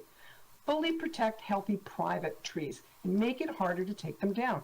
Remove the permissions to injure or destroy healthy trees where development is as of right from Municipal Code 813. With that clause in place, there's no incentive for developers and investors to protect trees when it's cheaper and faster to take them down and pay the fine. Third, integrate the urban forestry recommendations into planning reports that go to the Committee of Adjustment. Often urban forestry makes a great effort. For your final thoughts. Okay, so urban forestry makes an effort to object, but the planning says that they approve, and the trees often lose. The Committee of Adjustment is left to sort it out. This should not be acceptable. It makes the city look uncoordinated. Thank you. Questions of the deputant? Okay, seeing none, our next speaker is Rebecca Wood. Oh, can you hear me okay? We can hear you. You have 3 minutes. Thank you. Thank you. My name's Rebecca Wood. I'm a resident in Leslieville, and I'm speaking today on behalf of Save Jimmy Simpson. We are a community group advocating for sustainable public transit that respects environmental standards and safeguards the health and well-being of communities. We are pro-transit. Thank you for letting me speak today. Save Jimmy and local residents are concerned with the lack of proper and meaningful consultation by Metrolinx and their decision to discard the original underground relief line and replace it with a now above ground Ontario line plan based on a secretive business case to which the community has no access or input. I'm here today to specifically speak to the intense loss of urban tree canopy that will result because of this decision, but could be avoided if they buried the line as originally planned. Jimmy Simpson Park emerged around 1971 when the land was purchased by the city, and it's believed that the rail corridor forest was planted around that time. That means we have collectively had about 50 years of carbon sequestration, air purifying, shade providing, climate cooling, sound absorbing, animal and bird habitat making, and many more invaluable health and well-being benefits. Not only have we not had to pay for these services, but on average, they've also helped increase property values by 20%. I like to say that perhaps money really does grow on trees. When the city of New York, the park department there measured their economic impact of trees, its benefits added up to $120 million a year. So what we have at stake here really is economic. It's not just about the beauty, but what the trees actually do for us in terms of our livability. For an urban area to be healthy to live in, it's recommended the tree canopy be around 40%. I know this committee already knows this. Toronto overall is only between 28 and 31%, however, and our specific neighborhood of Leslieville and Riverdale has already been designated as park starved. Any loss of mature trees compromises our collective well-being, and so I ask, has Metrolinx factored this into their business case, and how can we as the City of Toronto demand it be considered? Metrolinx is preparing an arborist report due in January, February of this coming year, and tree cutting will immediately follow. So time is critical. When the report comes out, we expect to hear an emphasis on how they'll plant 3 saplings for every 1 mature tree taken. And so it's not an equal 3 trees for every tree. It's only the mature trees that will be replaced. Metrolinx has a terrible track record when it comes to planting. For example, after cutting 160 mature trees in Weston, Metrolinx, to fulfill their promise, assigned their community relations staff to spend a single day at Humber Nurseries and planted 500 pine saplings. None of the trees made it to the site where the original trees were taken down. Our own hypothetical replacement trees won't be planted until after the retaining and noise walls are built, no earlier than 2024. These trees will be saplings, and it will take decades to provide us with the same free benefits as I mentioned earlier. So even though 3 sounds better than 1, saplings are about as effective as replacing a Metrolinx CEO with 3 toddlers and expecting the same results. Well, you get my point. Some things should be left to the mature. We are calling on Metrolinx to stop weaponizing public transit and start placing— I need your final thoughts. Thank you. The ecological crisis within which we are situated must guide our decision making. We don't need to destroy the urban forest, and we are asking today, what will the city do to ensure our rail corridor woodland is protected, a critical existing piece of the already too small urban tree canopy puzzle? Thank you so much. Thank you. Okay, questions for Rebecca? Okay, thank you, Rebecca. Our final speaker on this item is Sue Dexter. Sue, are you online? You have 3 minutes. You betcha. Can you hear me okay? I can hear you. Great. I'm Sue Dexter, Harvard Village Residents Association. Our catchment is Bloor, College, Bathurst to Spadina. We began life in 1885 as a Victorian subdivision of houses set in an orchard. Remnants of those same fruit trees survived to 1980 when I moved into my neighborhood. Now they are gone. We applaud this report and draw your attention to a small fact embedded within it. In 10 years, hard surfacing in the city has increased by 1.3%. Put differently, the growth space for trees and vegetations has declined by 1.3%. We see the consequences. In 2018, HVRA's 10-year tree inventory update showed we lost 30% of our trees, half in backyards, half on city property.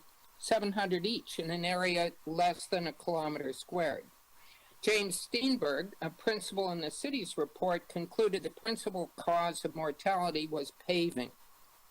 25% of our trees have 50% root coverage by concrete and blacktop. 12% of our trees have more than 90%. This is a death sentence. Trees need water. As they grow, they need more water. The central role of trees in carbon reduction was evidenced by 85 countries, including Canada, passing a commitment at COP26 to reverse forest loss in an effort to keep global warming to 1.5 degrees. Quote, "Together," the report said, "we can succeed in fighting climate change, delivering resilient and inclusive growth, and halting and reversing forest loss and land degradation." Regrettably, residents of downtown Toronto neighborhoods live in a forest on life support. For the sake of climate change alone, we need to roll back the hard surfacing that is the principal cause of death of trees in our neighborhoods and prevent its further spread. Consider the following actions. Enforce existing soft landscaping requirements in the zoning bylaw. Educate residents to sensitize them to the importance of soft landscaping. Expand the boulevard network on downtown neighborhood streets as has been done on Lower Palmerston. Remember, a tree on Borden Street fixes carbon every bit the same as a tree in Brazil. And trees successfully planted now will yield increasing carbon sequestration benefits over 100 years. By their fruits ye shall know them. Thank you. Thank you, and thank you for your timing. 3 minutes, 1 second. Any questions for Sue? I do. It's Councillor Fletcher. Go ahead, Councillor Fletcher. Good morning, Sue. Good morning. A number of years ago, and I think we were quite unaware of that, there was a change that allowed for any tree to be cut down by a private developer if they had a rezoning application or was that Committee of Adjustment? Were you aware that that had happened? And you're so aware of all planning matters. No. Well, we see it all the time. I deal with planning matters in the neighborhood, and if it's a non-bylaw tree, it's toast. You know, one of the things we have to do. I think I'm asking if you knew the bylaw was changed. No. I believe it was. That's I'll right. ask that question. Yeah. Yeah. Well, I know that forestry only intervenes on the mature trees that are the bylaw trees. So Yes. so we don't get any protection on the others. It's quite true. Thank you. Great. Any additional questions of the deputant? Okay. Thank you, Sue. That's a wrap on deputations on this item. Any questions of staff? Okay. Any speakers on this item? Sorry, I have a question. Okay. Outside questions. Councillor Fletcher, Councillor Ainsley. Thank you. Thank you very much. I'm just asking, and I'm not sure you'll be able to answer this because TEO has a lot to do. It's to forestry people. There are trees in parks that will be cut down by Metrolinx because of the above grade Ontario line. Is that correct? Through the chair to Councillor Fletcher, the Metrolinx applications and processes are really being sort of coordinated through the Transit Expansion Office. We're sitting at that table with them. There's a number of different proposals, but yes, Councillor, you're correct. There will be some tree removals as part of the Metrolinx initiatives. So I think I'm going to make sure that TEO is at City Council to answer these questions. If you're unable to, Ms. Romoff, not wanting to put you into a difficult place, but there's over 1,000 trees to come down along the 2-kilometer above ground corridor, over 1,000 in the 11-acre layover, and then a whole number of city trees in parks. And so far, despite asking in many motions, I've been unable to have a clear answer of that. Do you think we could have a clear answer of that by the council meeting on the 15th? Certainly, Councillor. I think we can work with the Transit Expansion Office to get a summary of the discussions that are currently ongoing with Metrolinx. We're certainly at the table with the Transit Expansion Office. Yes, I'm just looking for the actual trees. It's an outstanding report, and I'm flagging that I'm going to be looking for that on the 15th okay. of December. No problem. And then I'm just going to ask about when the tree bylaw was changed, that if for a major development or a new development, there is no tree protection required. It used to be very stringent, and a certain number of years ago. So through the larger report, that happened. Through the chair, my bylaw expert, Kim Statham, is on the line, and I'm going to ask her to answer that question. Thank you. Thank you, Janie, and through the chair, thanks for the question, Councillor Fletcher. In 2015, there were bylaw changes made specific to the issue that you're inquiring about. That was a change that was made so that when there is an as-of-right development, which is a provincial level provision, forestry stopped denying tree removal requests because it was frustrating the planning and the building process. It did not change, just to put a finer point on it, the requirement for tree protection zone on properties where trees were able to be retained. So when you say as of right, what is an as of right development? I will give my best definition as a forester and not a planner or a builder on this. But an as of right definition means that each property has a certain building footprint, if you will, that an owner has the right to develop, and that is, to my understanding, related to the zoning bylaw. So when that development is proposed that is within that building footprint or the as of right, that is the right of the property owner to develop that up to that standard.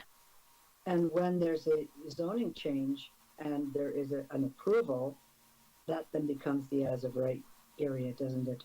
Yes, you're speaking of the C of A process, and if there's a variance allowed, yes, correct. That is what you're. As well as just a rezoning. Yes. So on a major rezoning, if it's approved as a rezoning, then the trees that are there can all be removed based on that being an as of right. And previous to that, you would have to make accommodation in your design for the trees on site. We always, thank you, Councillor, and through the chair, we always look for design interventions to protect trees on site early in the process. The other thing that I'll point out again that the bylaw does require is compensation for any tree loss. And as this committee and you well know, that compensation can either be trees replanted on site or cash in lieu to fund our tree planting programs. However, given the footprint of many of the rezonings, there really is not a lot of locations to replant on site. So, but you're clarifying for me, and again, I will be asking at council, so putting somebody on notice that I'll need that zoning clarification, because I'm sure you're aware that large trees, very mature trees, did not used to be able to be taken down prior to 2015, and now they are as of right being removed from large development applications and small NCFA. That's my understanding. So I believe you're confirming that, but we should have the zoning. Thank you, Councillor Fletcher. It's time. Councillor, sorry, I went over. Thank you. Thank you, Councillor Ainsley. I might have hit mute too early. Go ahead, Councillor Ainsley. Okay, thank you. I wanted to ask about the tree ratio. That currently it's at 3-to-1, and as we're, I guess, looking forward at advancing our climate change goals, or tools we can use to combat climate change, do you think we need to be reviewing that 3-to-1 ratio?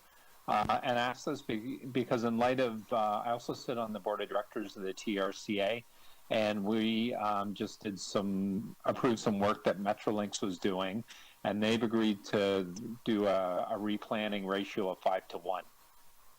So I was also surprised that along the Lakeshore East Corridor, Metrolinx wants to remove or injure close to 1,000 trees when I was informed by urban forestry staff. And I assumed Metrolinx would be doing the same 5-to-1 replant ratio, and I was told no, it was 3-to-1.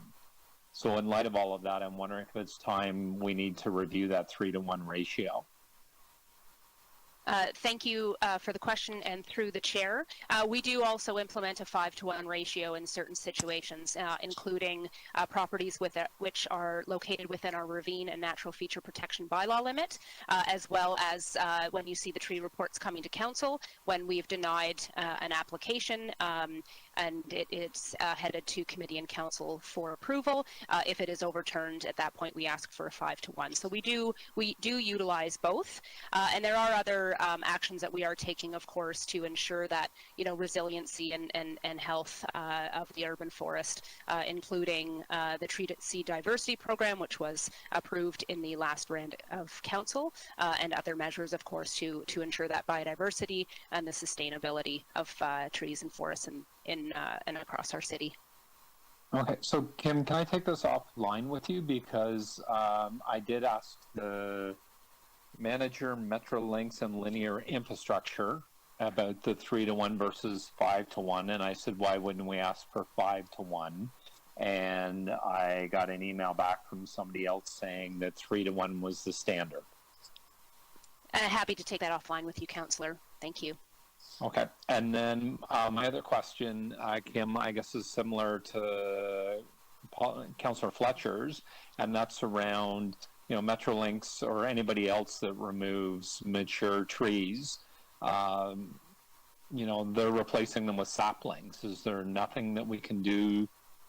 And they also say, part of our tree bylaw, I know that you're operating under and council approved, is, saplings can be planted somewhere else far from the rail line, or an applicant, if, I'll use Metrolinx as the example. Is there something we can be doing there or should be doing there at this point as we try to deal with climate change? Sure.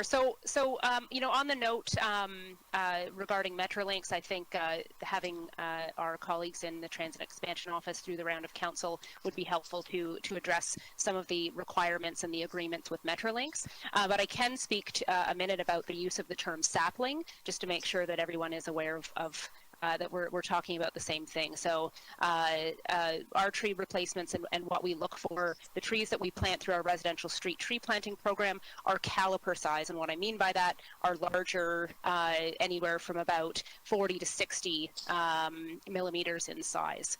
So saplings sometimes are in the industry are used as quite small trees. And I just wanted to make that differential. We do plant larger trees, a size that make a transition and a transplanting from nursery settings quite successfully into our urban areas.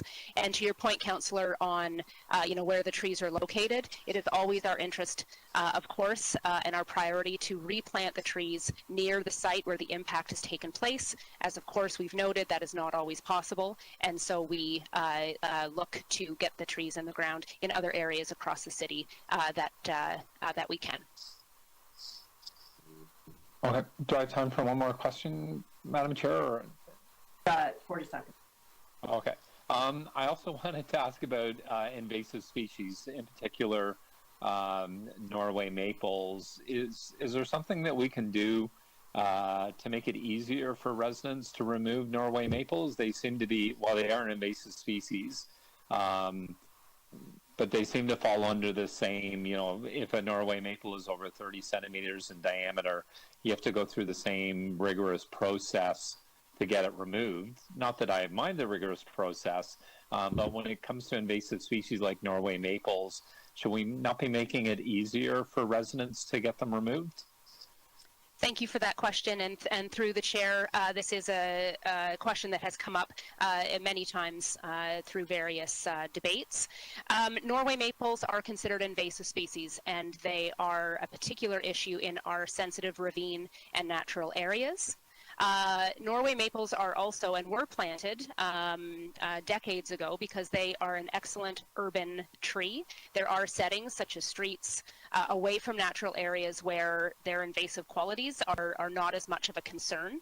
Norway maples are excellent at sequestering carbon and have a lot of leaf area that contribute to local air quality and the other environmental benefits that they provide. So in the past, we have advocated strongly not to allow an easier removal for Norway maples, but when applications do come in, and if they are in settings where they are causing more problems because of their invasive qualities, we take that into account. Okay, thank you very much. I appreciate that information. I learned a number of new things this morning. Thank you very much, Kim. I'm glad. Those are my questions, Madam Chair. Thank you. Okay, thank you. Any additional questions? Okay, Councillor Cole. Yes, Councillor Ainsley twigged my interest here when he mentioned the Norwegians. As you know, they have basically almost overtaken our ravines, and they are extremely harmful to native species, and they block out other plants and are almost indestructible. So the question I have is, do we have a way of educating people about alternatives to planting Norway maples and not to look upon them as just benign trees? Sure, they have canopy features and all the other positive features, but on the other hand, they are destroying our native canopy. Thank you for the question, Councillor, and through the chair. We do a number of educational programs to homeowners and citizens in Toronto, including a property owner's guide to property owners in and along Toronto's ravine system. We have native tree species lists through our websites. We partner with community organizations as well that speak to the importance of large growing native tree species in and along our natural areas as well as across the city. The other very important action we recently took, as I just noted, was the Tree Seed Diversity Program that was approved last cycle. That is an opportunity to increase education and the growing and supply of seed-sourced native tree species that will be incorporated into forestry's planting programs in our ravines, ESAs, and natural areas starting next year. We need to put that in Canadian Tire English, for people to understand, because, we've got half the people in Toronto don't have English as a first language. So, I mean, the scientific language is great for Councillor Pasternak and everybody, but we need to have some good basic English to explain that very important salient point you've made. The other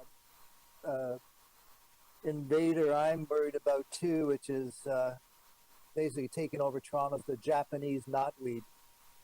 It's not a tree, but it's it's part of the bamboo family, I think.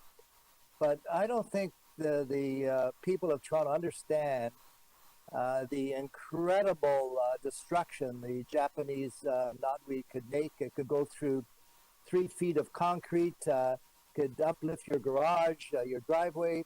Yet, like Councillor Prutz, I'm sure he may have Japanese knotweed in his backyard. He may not know that this devastating invasive species is there in North York. Thank you, Councillor. Thank you for also raising that there are other invasive species in Toronto that we are concerned about and that we track. Japanese knotweed is one of the herbaceous species that we do manage actively, as well as note in our property owner's guide and our educational materials that we provide either through the city or through our partner organizations. Yeah, maybe we can share that with our councillors, that we could share that information on our social media posts and everything, because I think this is a critical part of the health of our canopy, and we just have to understand that there are also threats to our canopy, like the Norwegians and the Japanese knotweed. Thank you. Thank you.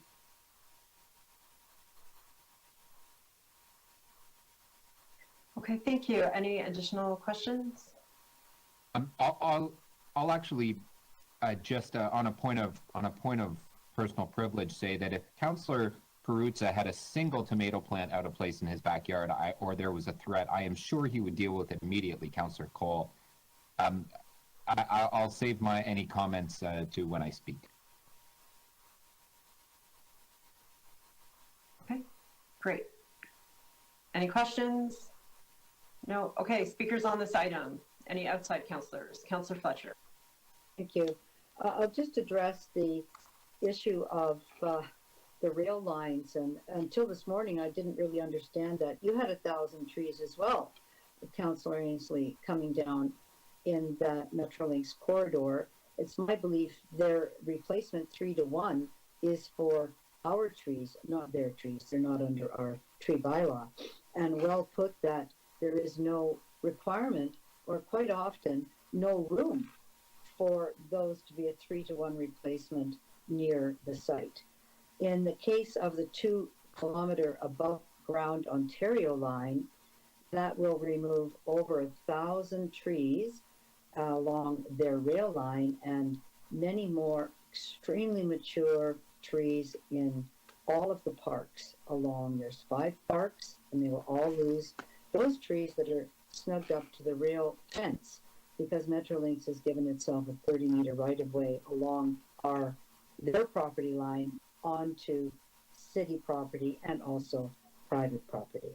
So I really appreciate all the support that my community has had so far from council in trying to say, put the line underground, bury the line. The consequences of it are just too much to bear. We heard yesterday about the delays, 29 minutes for traffic downtown. That will include transit, of course.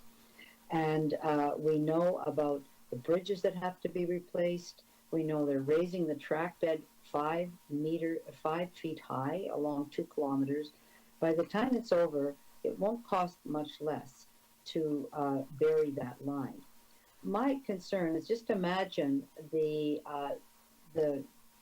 Don Valley Parkway, which I know you all drive on, and the 401, which I know we all drive on. One of them is a beautiful treat experience. while you're driving on the Don Valley Parkway. It actually makes that commute a little easier compared to the walls along the 401. What Metrolinx is proposing by the 2 kilometer above ground is simply to turn that whole area, 2 kilometers, into a 401 situation where right now we have a Don Valley Parkway situation. So I do appreciate all the support to continue to push Metrolinx to bury that line, to leave this part of the tree canopy alone.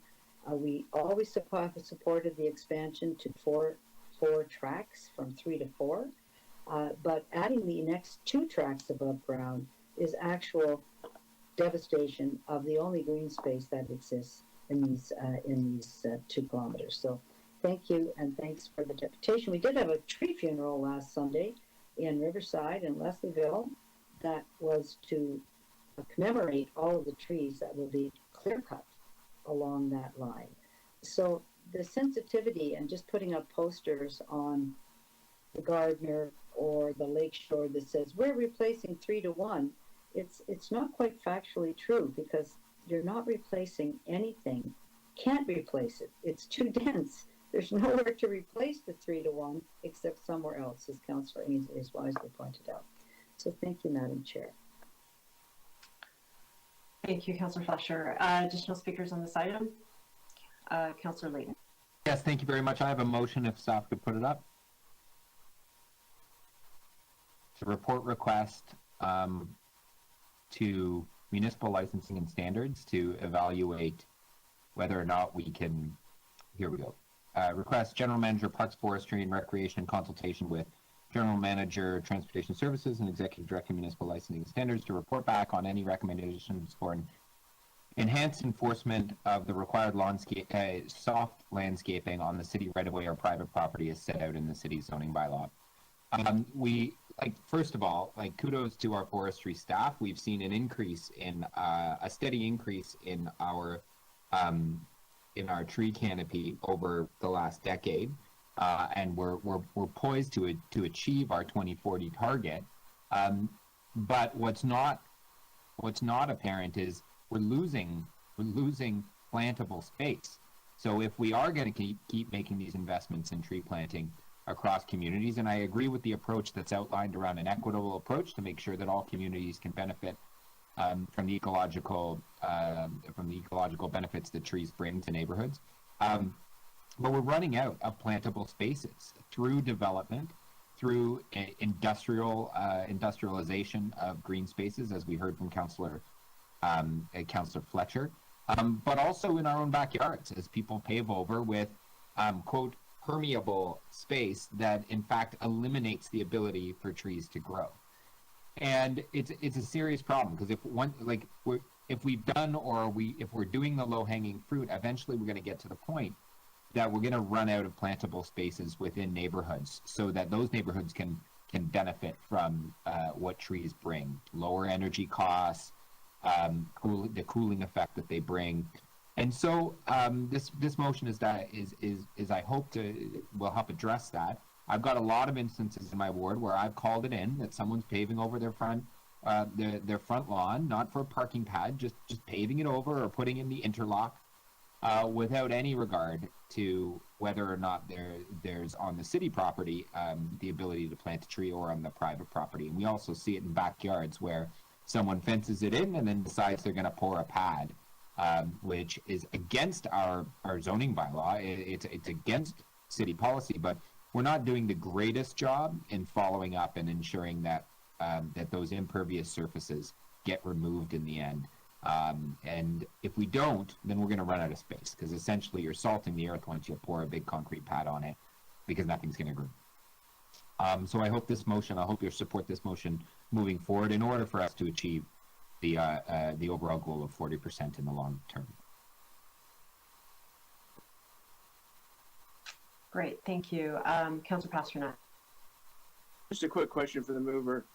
One thing that I've noticed in the area I represent is more homeowners are using artificial turf, I guess.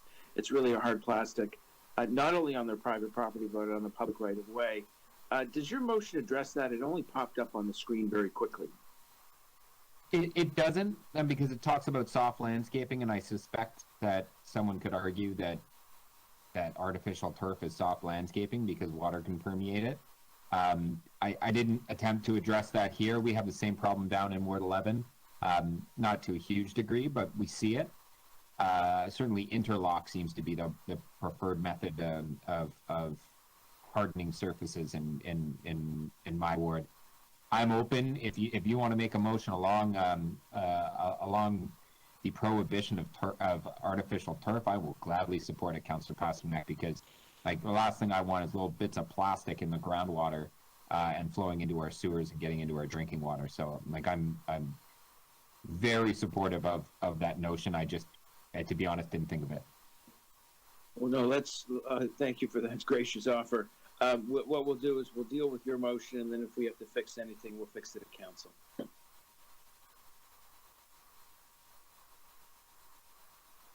Any additional speakers on this item?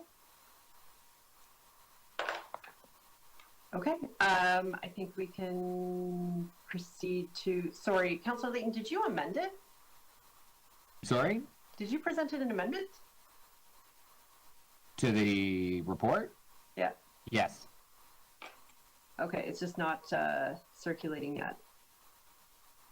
Or on the, I don't see it on CMP yet, that's why. Okay, all right, so we can vote on Councillor Layton's amendment. We can pull it up.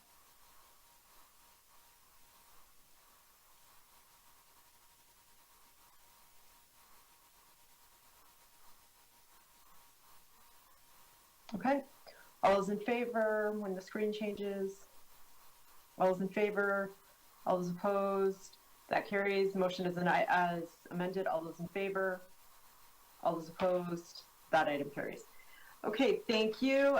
That brings us to our next item, which is IE 26.9, 2021 Cycling Network Plan Update, as well as IE 26.10 Cycling Network Plan. So we'll go through all the deputants on this item as it's joint. So our first deputant is Aaron Binder.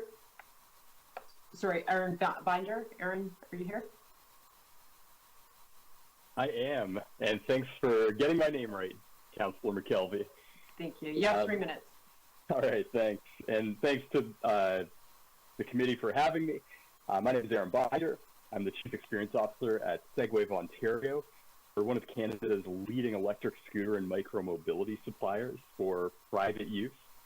And basically today I just want to take a look at 2046. That's when we're expected to reach 1 million new residents in the city of Toronto. I own a car, and I can tell you that by 2046, owning a car is going to become increasingly frustrating. And every single year that goes by, it's going to get worse and worse to drive in the city. We can't build much more road infrastructure, but we can certainly optimize what we have. Segway of Ontario's customers represent a wide variety of ages, incomes, cultural and geographic backgrounds. Our summer 2021 customer survey indicated to us that just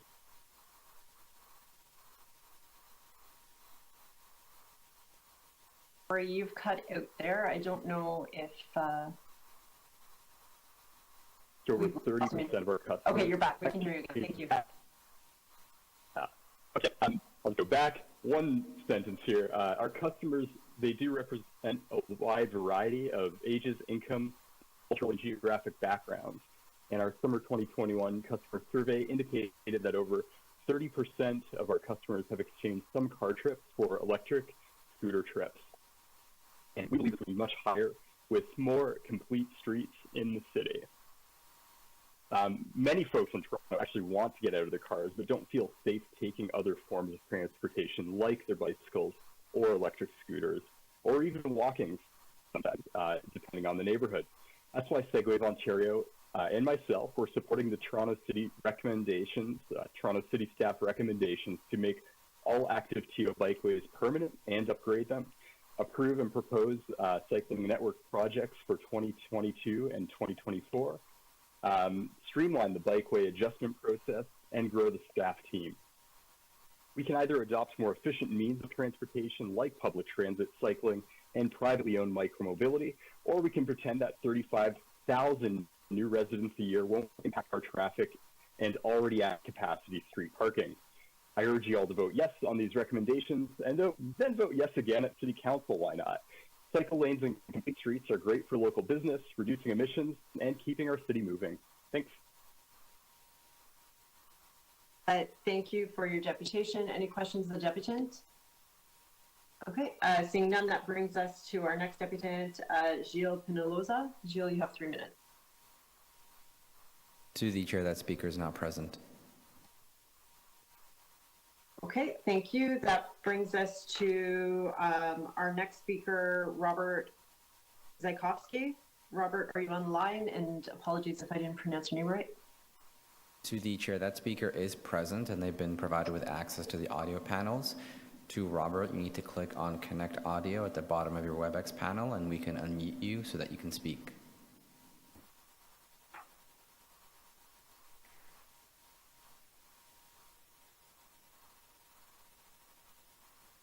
To the chair, the speaker has now connected their mic. I am now unmuting them.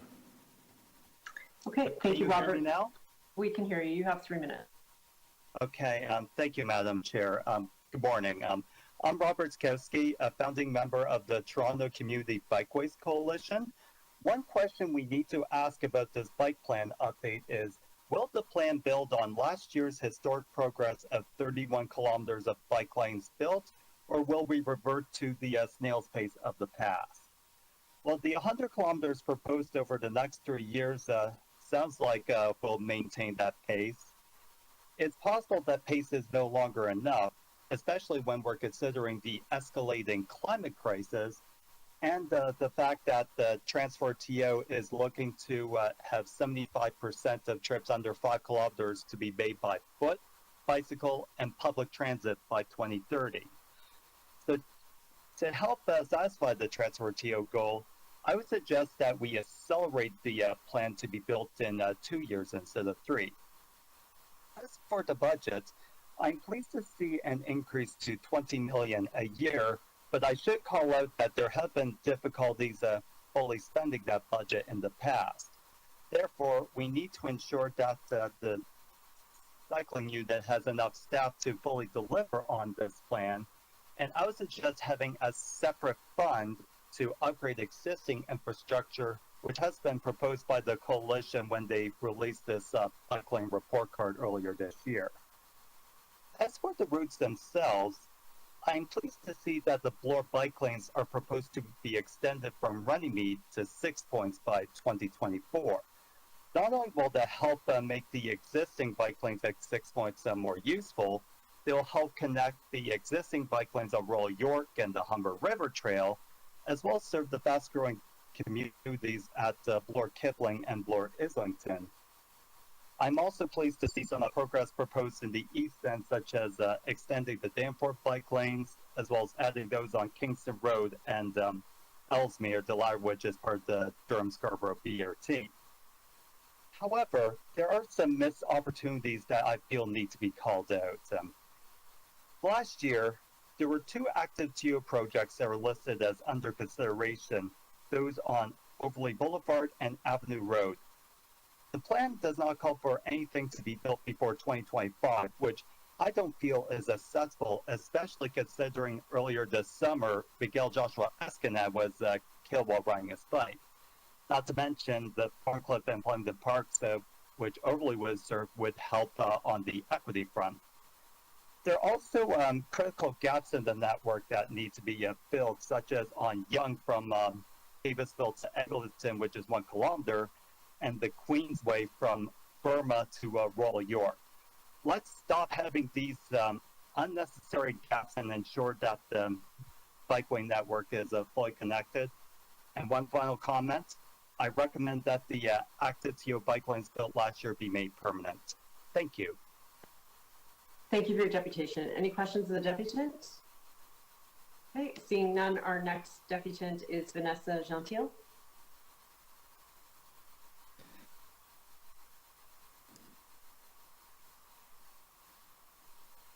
Hello. Hi, Vanessa. You have 3 minutes. Good afternoon, councilors. My name is Vanessa Gentili. I am 25 years old, and on December 2nd, 2020, exactly 1 year ago, as fate would have it, my dear classmate at the Ryerson School of Journalism, former roommate and best friend, was killed as she was cycling home on Dufferin Street. The absence in the hearts of so many who loved her is inexplicable. Alex filled every corner with light and sunshine. She was my protector, my rock, my greatest confidant. I feel strongly that I will never know or love anyone like I did Alex. And that is why I am here today to speak to you, the Infrastructure and Environment Committee, to consider the 2021 Cycling Network Plan update, because no one should ever feel the endless pain her family and her dear friends face every day. A hole in my heart that is so great because Alex only made our hearts so full. Every person deserves to get home safely. Alex's death was avoidable and preventable, and if the proper infrastructure was put in place, she would still be here. I'm here today to fight for my best friend, but I'm also here for the safety of cyclists and pedestrians, to implore you to support the Bartlett-Havlik-Gladstone North-South connection. This connection allows for a safe route for cyclists to get home, because everyone deserves such access. Although Alex is no longer able to roam on her bike, you have the opportunity to save future lives, to make every Torontonian get home safely. I will leave you with a quote from Alex Amaro's final thesis essay entitled Blooming Benefits Nature Support System. Bad days, birthdays, weddings, funerals, promotions, graduations, or just because, flowers are by our side from birth to grave, every milestone in between. They color our tables and adorn our arms as we commemorate life or merely eat breakfast. What I think Alex did not know, although she knew so much, was that she was the flowers in all of our lives, friends, families, strangers. That coy smile she gave that made anyone feel so special, so loved, so seen. Her ghost bike, now painted with blooms, brightens up Dufferin Street, the feeling she gave so many of us. I implore you to slowly and safely make your way there and feel just a fraction of what she has made so many of us feel. Thank you, counselors. I hope you get home safely today. Thank you for your deputation. Councillor Layton has a question. Just very quickly, Vanessa, I just wanted to say thank you for joining us today. My deepest condolences for your loss and to the family of Alex. We will make sure that the city keeps moving forward on making the streets safer to avoid any future, as many and any future tragedies like the one that we saw on Dufferin Street. My sincerest condolences. Any additional questions? Okay, I echo that. Thank you for joining us here today. That brings us to our next speaker, Ashley Weinberg. Ashley, are you on the line?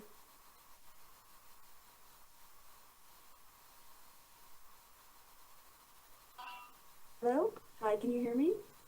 Hear you, Ashley. You have 3 minutes. Hi, sorry, didn't you?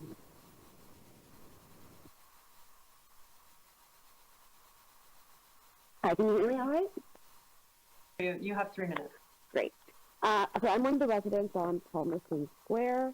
As I'm sure with respect to the proposed bike lane, you received a number of comments from several of us. We also met with the project consultation manager and one of the transportation project managers working on the project in late November. I'm just attending the meeting today as I want to inform the committee that the residents of Palmerston Square were opposed to the proposed installation of a temporary sidewalk on the western segment of Palmerston Square. I believe it's item number 9 under the agenda items, recommendations for this matter. We're opposed to it because we are of the opinion that it might cause confusion, will be an eyesore, and won't really do anything to resolve the safety concerns that we have. So that's the only reason why I'm participating in the meeting today, and I ask that the committee not act in accordance with that recommendation set out in the report dated November 18th. That's all. Thank you for your deputation. Are there any questions to the deputant? Okay, seeing none, that brings us to our next deputant. Madam Chair. We appear to have missed a speaker, Kevin Arupasinghe, on item IE 26.9. Oh, I must have printed it too early this morning. I don't have him on my list. Okay, go ahead, Kevin. You have 3 minutes. Oh, hello, are you able to hear me? We can hear you. Thank you. Oh, that's great. Good morning, committee members. My name is Kevin Rupasinghe. I'm speaking to you today on behalf of Cycle Toronto, a member-supported charitable organization that's working to make Toronto a healthy, safe, and vibrant cycling city for all. Thank you for your leadership and for the progress we've made on offering healthy, affordable, and zero-emission transport options during the pandemic. The quick response of City Council and City staff during this period was remarkable. I think Cycle Toronto is thrilled that the staff recommendations to move forward with important bikeway projects in 2022 to 2024. These recommendations are building on that momentum and will move Toronto forward as a city with equitable transport options for everyone. In Scarborough, we're going to see the beginning of a connected network with the Danforth Avenue Complete Street extended east and up Kingston Road, upgrades to Huntingwood Drive, and new projects along Ellesmere and Scarborough Golf Club Road. It's all very exciting. These are the expansions in the Etobicoke network on Martin Grove and Rathburn and Queensway, and the extension of Bloor Street West will be a flagship project. In North York, Cycle Toronto is supporting, taking advantage of major construction work as the opportunity to add really high-quality cycling routes on Shepherd and Bathurst. In the central part of the city, further studying Yonge Street and adding new connections for Thorncliffe Park and Flemington Park. Upgrades to College and Dundas and many other routes will further enhance the network in the core. And lastly, a complete street on Eglinton Avenue, as part of the new LRT, is going to stitch together every borough of the city. These are all critical projects that Cycle Toronto is fully supportive of moving into the next phase of consultation. Cycle Toronto is also supportive of staff recommendations to streamline the bikeway adjustment process so that staff aren't spending as much time writing detailed reports and more time being responsive to local community priorities. We're also very supportive of staff's recommendation to grow their team so that the City of Toronto can actually deliver its 2022 to 2024 cycling implementation goals. Lastly, and most crucially, we urge you to support Cycle Toronto's recommendation that complete streets designs are considered for all major road rehabilitations going forward. Staff have pointed out in their report that currently only about 15% of major road rehabilitation projects include a bikeway, and as a result, it's about 25 kilometers of major bikeway opportunities that are missed every year. These major road rehabilitations are the best opportunity to make our streets work for all road users with minimal trade-offs, and so your support for considering complete streets designs for all major road rehabilitations will help achieve council-adopted goals on Vision Zero, on COVID-19 recovery and rebuild, and Transform TO. Thank you. We look forward to your continued leadership on cycling. Thank you, Kevin. Any questions for the deputant? Okay, seeing none, that brings us to our next deputant, Rocky Petkov. Can you hear me? You Can have you hear 3 me? minutes. Okay, can you hear me though? Okay, I'm just looking for that. I just don't want to start before I heard. Okay, I want to begin today by taking you back to an experience that radically altered my perception of what is possible with bike infrastructure in this country. I was in a city which had kilometers of cycle track that was both elevated and separated from busy roads where cars were going up to 60 kilometers an hour. And because of the quality of this infrastructure, I did not feel the least bit unsafe. I felt completely safe. And this was not in a major city like Montreal or Vancouver. No, instead it was actually in the suburban municipality of Blainville in St. Therese, outside of Montreal. And I should let you know that when I made it into the city of Montreal, the infrastructure was even better. My mind was completely blown away. And I don't bring this up to gush about the infrastructure in Montreal, well, maybe a little bit, but I do it because this is not a feeling I have in Toronto. Like, the feeling I had in these suburban municipalities of safety is one I don't have here. Because our bike network is disconnected. It's bits and fits and pieces.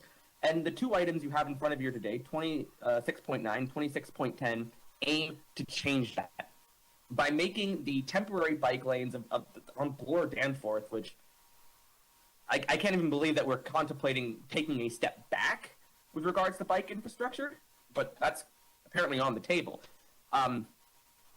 But basically what is in front of you today is the chance to actually begin to seriously invest in our bike infrastructure and make what to date has been a very disconnected network, where oftentimes you'll have a block or two where you have a cycle lane and then you're thrust into mixed traffic and all of a sudden you feel unsafe. We have a chance to make that just a little bit more something in the history of the past. So therefore, in short, I'm calling on you today to catch up to cities like Montreal, to catch up to cities like Vancouver, and make Toronto a city that isn't just a city where one can cycle in, but where one feels safe to cycle in. Too many cyclists die on our streets year after year after year, and so far little has been done. And what you have in front of you today is two items that can begin to turn the tide and begin to make the investments necessary, because it is investment, it's capital investments necessary in order to make that happen. So please make the active TO bike lanes permanent, give transportation planning the money they need to expand our bike network, and make it something city-wide. Thank you for your time. Cheers. Thank you for your deputation. Are there any questions of the deputant? Okay. Seeing none, that brings us to Sonam Fascis with Cycle Toronto. Sonam, are you online? Oh, hi, can you hear me? I can hear you. You have 3 minutes. Okay, great. Well, thank you for having me here today. It's nice to see you all. And I just wanted to thank the councillors for their leadership during the pandemic and the staff. The quick rollout of Active TO was an important part of that. So it was an enormous achievement that drew a lot of media attention and praise from around the world. So I just wanted to acknowledge and thank you all. When Active TO began rolling out, it was popular from the start. And it was really a breath of fresh air to be able to go outside and walk or ride your bike knowing that it was a safe place to do so. The buzz continues today with over 5,500 people signing a petition to make Active TO permanent, and many thousands more taking cycling trips every day along the Active TO network. The Active TO network has brought our city together in a time when it was most needed, and it showed us numerous health benefits and allowed and encouraged a greener form of living, and brought economic and social benefits to everyone in the city. And the Active TO program paved its way to reimagining the use of our streets as more accessible. A lot more people go on their bikes, and as public health guidelines eased, people were able to reconnect with friends and family and visit local businesses on their way to a local park or a picnic. And I myself, I'm pretty new to cycling in the city. I started cycling around May, and these bike lanes really helped me gain confidence to get riding in this city. And I'm really able to explore different parts of Toronto and also commute thanks to Active TO. So it's really hard to ignore the evidence the staff has presented. Cycling and walking are way up where there are Active TO bike lanes, and driving times are virtually unaffected. These roads have gotten much better at allowing healthy, sustainable travel. So please accept staff recommendations to make all of the Active TO bike lanes, permanent, and to adjust and upgrade them. These, along with projects being worked on in 2021, like Palmerston, Port Union, Winona, and other permanent projects, need to be the foundation of an expanding cycling network that serves the transportation needs of communities across Toronto. Toronto needs to meet our climate goals, our road safety goals, to improve health outcomes, and to make transportation more affordable, and to work towards accessible transportation network. Thank you for your time. Thank you for your deputation and your shout out to the Port Union project. Any questions of the deputant? Okay. That wraps up deputations on this item. I'm confirming with Matthew. I think that was a yes. Yes, Madam Chair. That's it for DEPS on this. You're considering these items together? Okay. That brings us into questions of staff. Questions of staff. Deputy.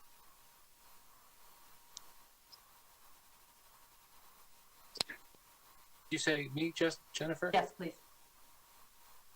Yeah, I've got a few questions. One is more of one of the routes in your cycling plan. You're considering going further north on Yonge Street. Is that correct?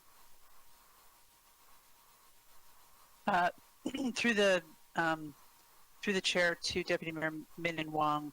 I'm actually going to let Jacqueline answer this question. I think she'll probably give you a more direct answer. Sure. Through the chair, Deputy Mayor, a study is identified to potentially begin in 2023 to extend Yonge Street cycle tracks or to have a parallel route on duplex. This would be a study process that would undergo consultation with local councillors, stakeholders, and the public before making a determination on that route alignment, on which street, and the limits of any installation proposed in the future that would be subject to council approval. Fair to say that there's as a percentage basis, there's a higher concentration of cyclists in the downtown than there are in suburbs. Certainly, the Transportation Tomorrow survey data shows that mode share of cyclists is higher in the downtown core.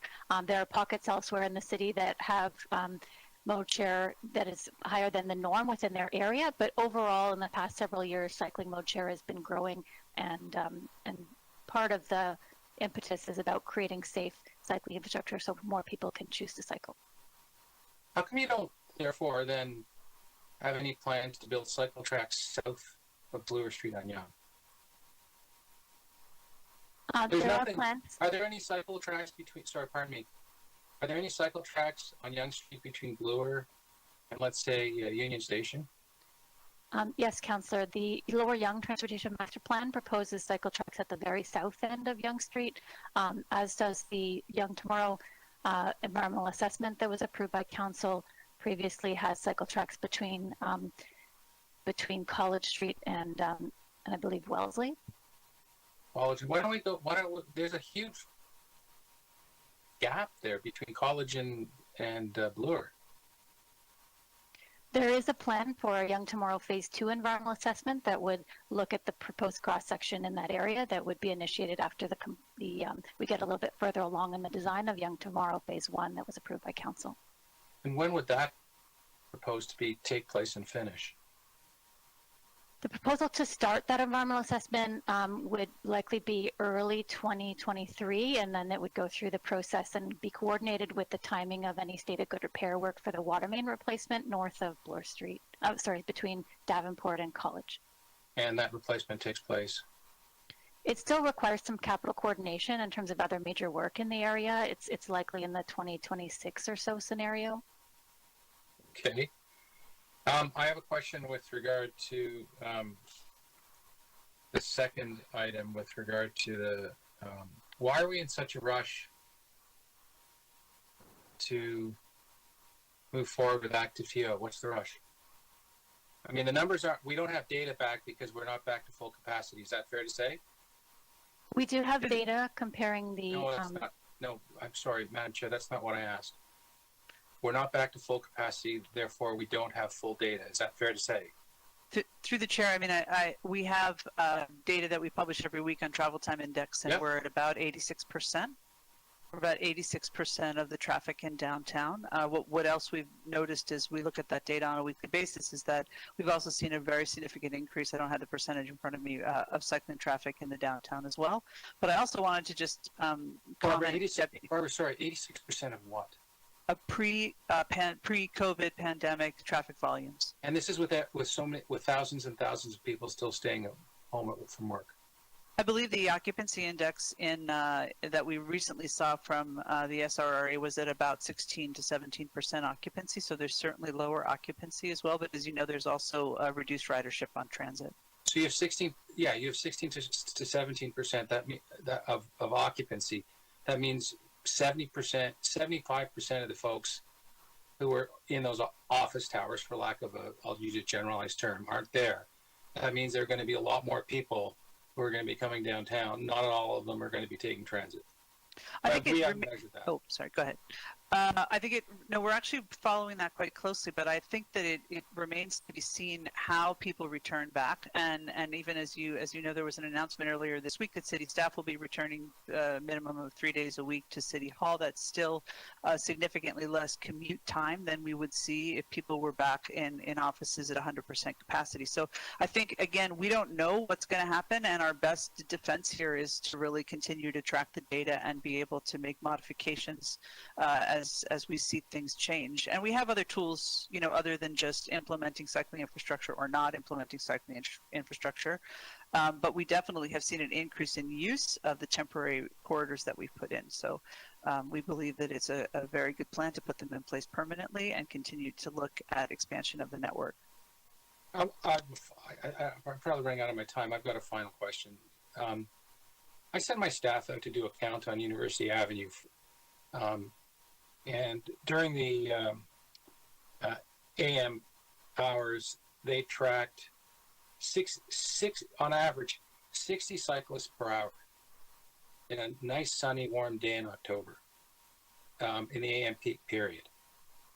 North at 60 northbound, so that means, and we do this all day long in these development application meetings. Is that a lot? That means you see one cyclist, and then you count to 59, and it's completely empty, and then another cyclist goes through. That's the capacity on University Avenue from a visual count that I had my staff do. That doesn't seem like a lot to take out one really important lane on a very important artery in the city of Toronto, and you want to make that permanent.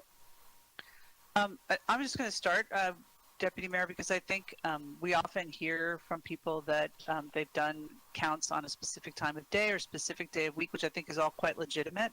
But when we bring data back to the council as part of these reports, we actually have counters that are running 24/7, 7 days a week, so that we can actually take a look at the breadth of usage, because usage is different on different days, especially when we see that people are going to be coming into work perhaps on a Tuesday, Wednesday, Thursday. If you count it on a Monday, the volumes are going to be quite different. So we need the data that we bring back is more comprehensive than one day, although I'm not arguing that on that day perhaps the usage was light. I just don't know what day that was and what the circumstances were, and I think Jacqueline might have some more information on the data as well.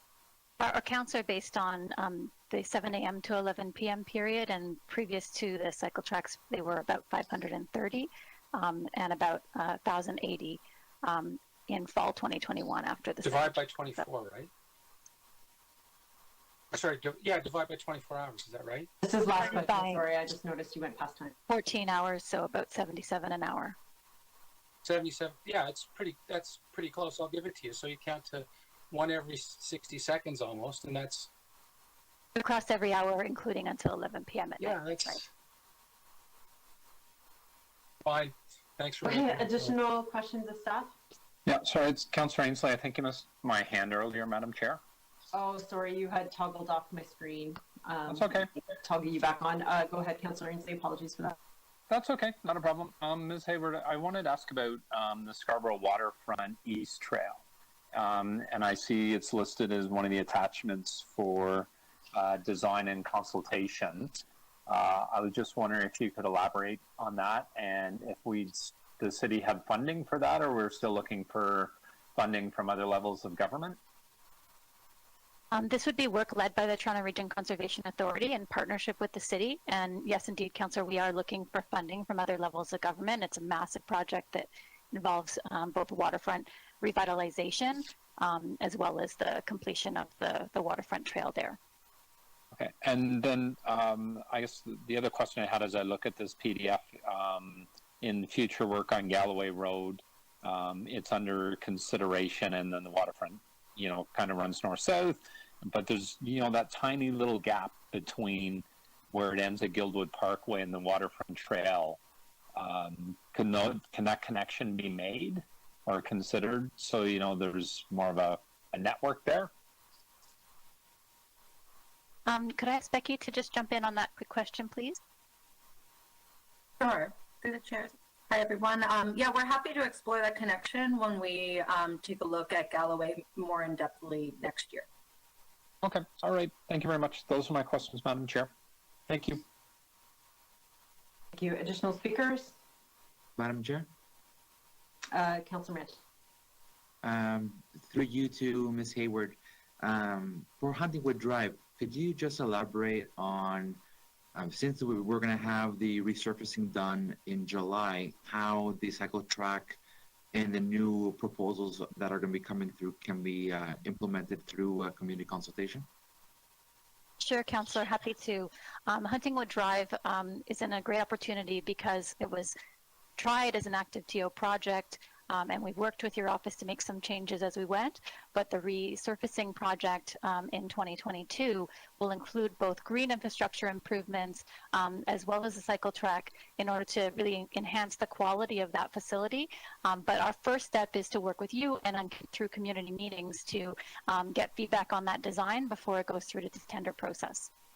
And are we going to be able to ensure that the garbage pickup and snow removal will be at the standards that all residents expect on the street? Absolutely. Maintaining services such as garbage pickup and winter maintenance is a critical part of building these permanent bikeways. Thank you, Ms. Hayward. Thank you, Madam Chair. Okay, thank you. Additional questions? Just double checking. I don't have any more outside councillors. Councillor Pasternak. Thank you, Madam Chair. Just a few questions for clarification. I guess it's appendix, no, it's on the main report when it comes to page 4, Finch Avenue West. I guess it's west of Chestwood to Alexton Road. Are those sharrows that are going in there? That's not an on-street segregated bike lane. Chair, that's actually, thank you, Councilor Pasternak, that is a bylaw cleanup. And so they do already have bike lanes on the corridor. They were just not properly bylawed in Chapter 886 where we bylaw our bike lanes. Right. So that, I mean, I've gone that route before. The sharrows are all faded. Is this project just a matter of repainting them? Yes, we'll just refresh and ensure that the bylaws match with what is out on the corridor. All right, so we're not putting up barriers, concrete barriers, or bollards, or... No, there's no proposal to change the configuration as it is. So that's good news. So the Faywood-Wilmington route is actually working very well.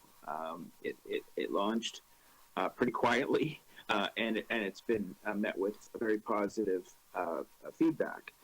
And I don't want to mess with success. Now it's here, and could you just describe for a second the difference between what's there now and what permanent means, and whether we're going to pretty well keep the infrastructure as is? The sharrows do need to be repainted. Other than that, what are the plans?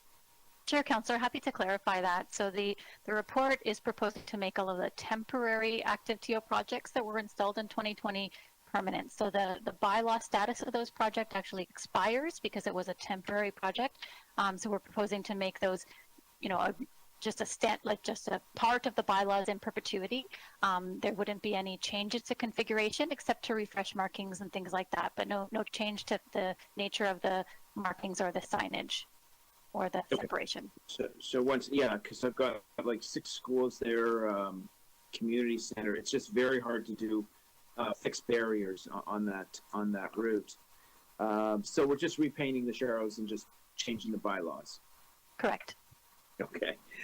Now into a motion that was brought to council. I guess this is attachment 7, project specific request, what we nickname the Downsview Loop. Now, I realize there are a number of different barriers to getting this done, vehicle volume, speeds, and so forth.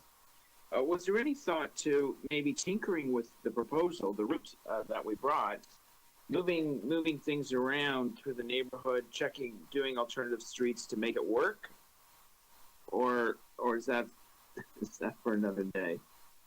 Councillor, I think there's some great suggestions around having cycling connectivity in this neighborhood, but the particular locations have some challenges. Becky can speak to that.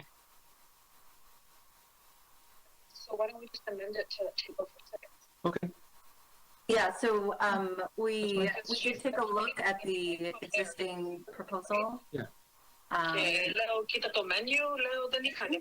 is Mantis might be not on. Something special. I'm like, no, man, no. Someone has to Councillor mute there. Mantis, can you mute? Okay, sorry for that. So we did take a look in depth at the Downsview Loop as proposed. And some of the elements would not be able to create a very comfortable all ages and abilities network. There are different alternatives that could be explored, but they are not proposed for inclusion in the near-term work. Okay, so this is a heads up. I have a motion that asks staff to look at kind of the tweaking of the Downsview Loop to take it down streets that don't have the barriers that you've listed here about speed and volume. So that'll be coming in a few minutes. Last question, page 13 of the report. I bet Bathurst Street from Steeles to Bainbridge, extremely ambitious.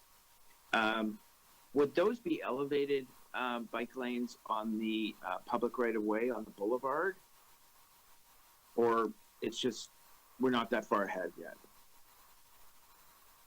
So we have started the work on Bathurst feasibility, and given the bundling with existing roadwork, we are looking at raised bikeways as an option, along with other improvements such as widened sidewalks and bus improvements. In the most likely before the end of the year or the beginning of next year, we'll make sure to provide a more detailed briefing when we confirm the various feasibilities and where challenges exist and where there's additional opportunities for green infrastructure and other elements.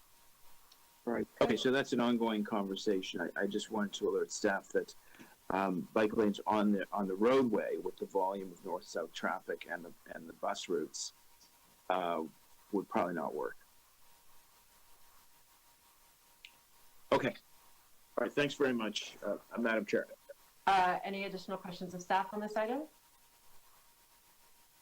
Okay, seeing none. Speakers on this item? Two items. There's two items.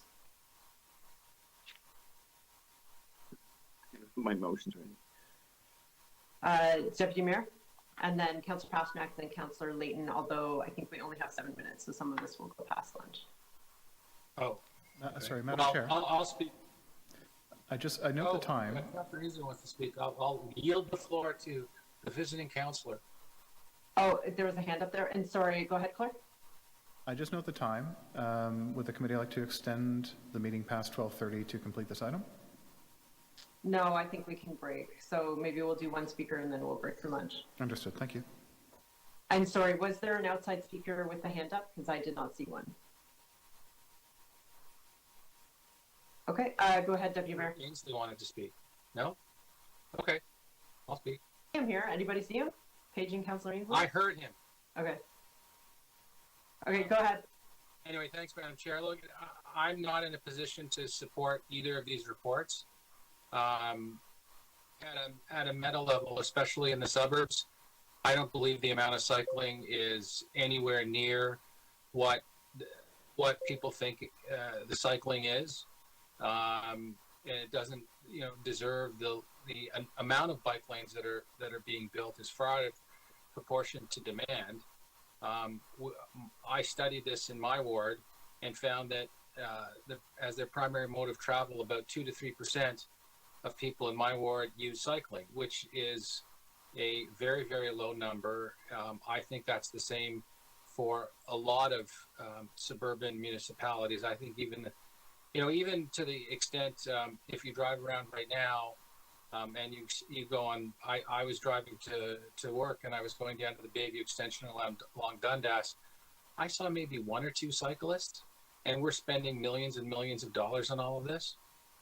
I mean, University is a prime example of where we've put in significant infrastructure, and you've got, as I say, a cyclist every minute on University Avenue, yet we take up so much of the road capacity. And then, you sit in, and I know I'm speaking for a lot of folks who see this every single day.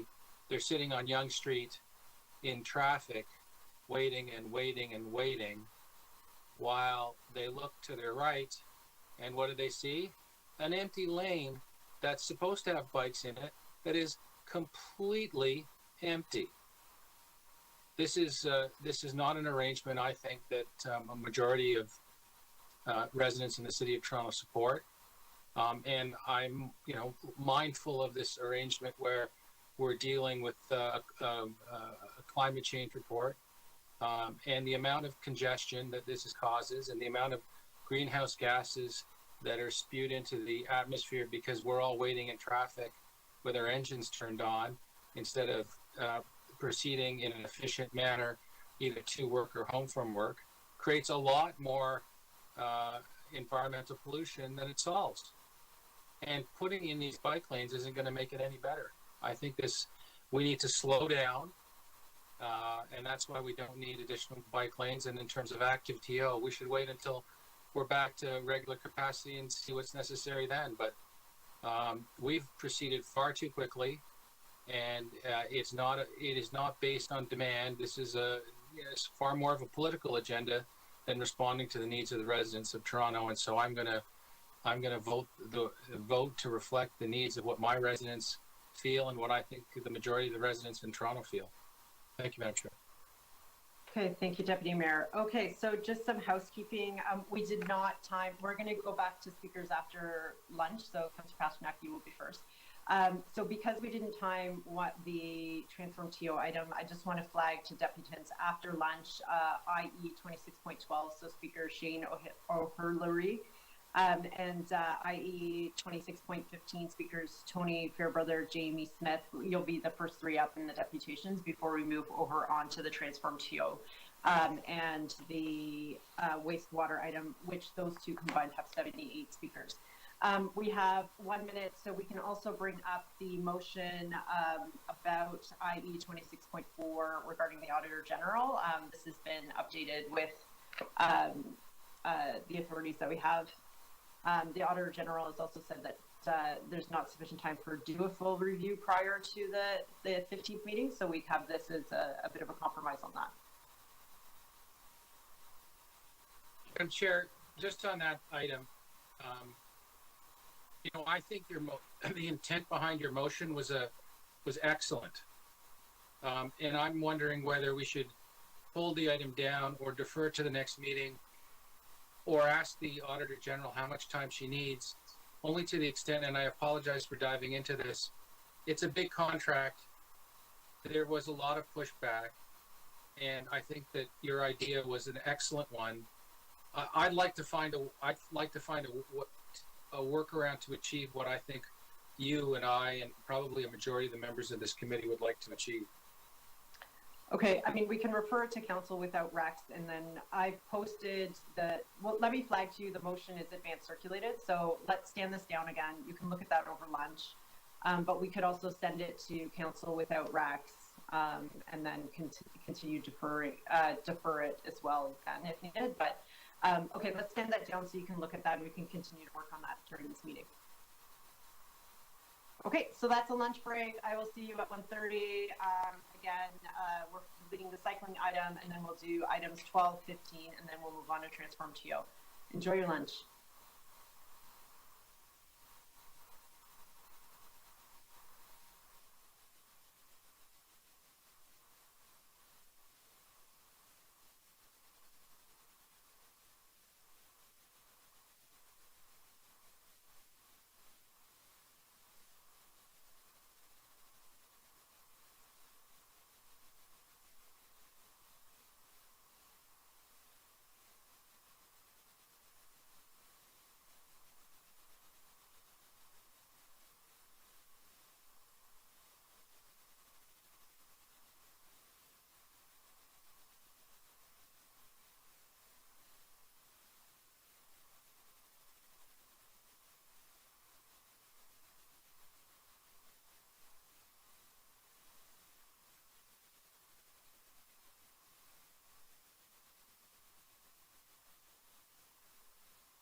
welcome back, everybody. We were on questions of staff, I believe, or had we moved on to speakers? We moved on to speakers. I do remember Councillor Pasternak was next. So Councillor Pasternak, you're up. Thank you, Madam Chair. I do have a few motions. They're mostly administrative or clerical in nature. If we could put them on the screen. So, Madam Speaker, we are going to put up Councillor Pasternak's motion on item IE 26.10.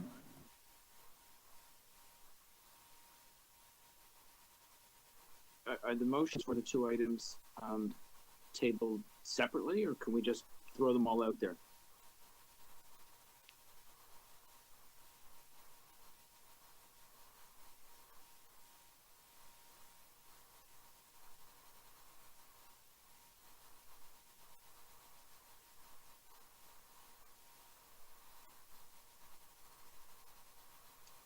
Okay, so this is just the first part here. We're just asking staff to consider a number of different advances in cycling infrastructure in York Center.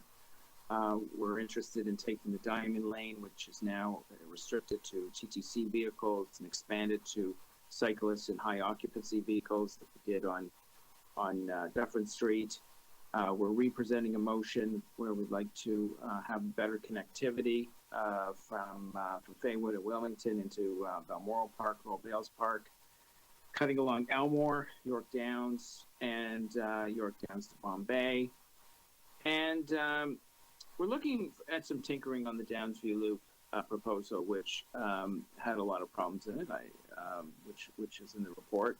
And we're asking staff to tweak it and tinker with it to avoid those sections of roadway where the cycling are not possible, or the Sharons are not possible.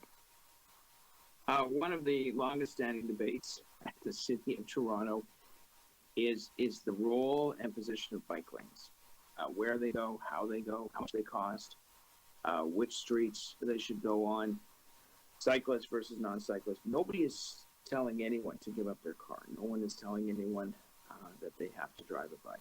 I happen to ride my bike wherever possible, but I also drive a car, but I mostly rely on the TTC.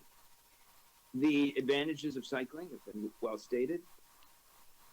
It's a great form of exercise. It's a micro commuting alternative, but it also helps keep cyclists off the sidewalk and gives them an alternative on the street. And that's very important because we get a lot of complaints, we get a lot of injuries of cycling mishaps on the sidewalk. And this presents an alternative for that. But at the same time, we have to respect the traffic flow is very important. We have to make sure, such as fire, or police, or EMS can get to their destination in a quick and efficient way as possible, not to be slowed down by bike lanes that were taking up main lanes on arterial roads. Lives are usually at stake, and as fire services always says, minutes count. But at the same time, I'm encouraged by the plan. I think it's more a plan based in realism rather than ideology. It's based on budgetary principles rather than debt, and it's based on collegiality with the provincial government, because some of these funds are actually provincial, from what I understand. So with that, we look forward to seeing the rollouts of many of these programs. I realize some of it's aspirational and some of it's going to take a little more time, but I strongly urge staff to work with their local communities, to consult, to work with the local councillors, so that the top-down approach of the Miller years is a thing of the past, and that we collaborate with the local communities to find out what their desires are, what's realistic on that roadway, and what can be done that accommodates the need for traffic flow, and of course the desire to have safe cycling infrastructure. Thank you very much. Councillor Pasternak, I just want to confirm, is there another motion as well on this item or the related item? If they could put that back on the screen, I'll see whether they've got them all.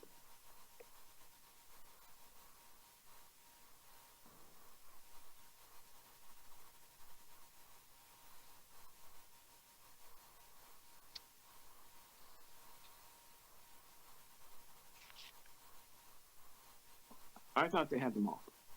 I don't see them. Oh, there we go.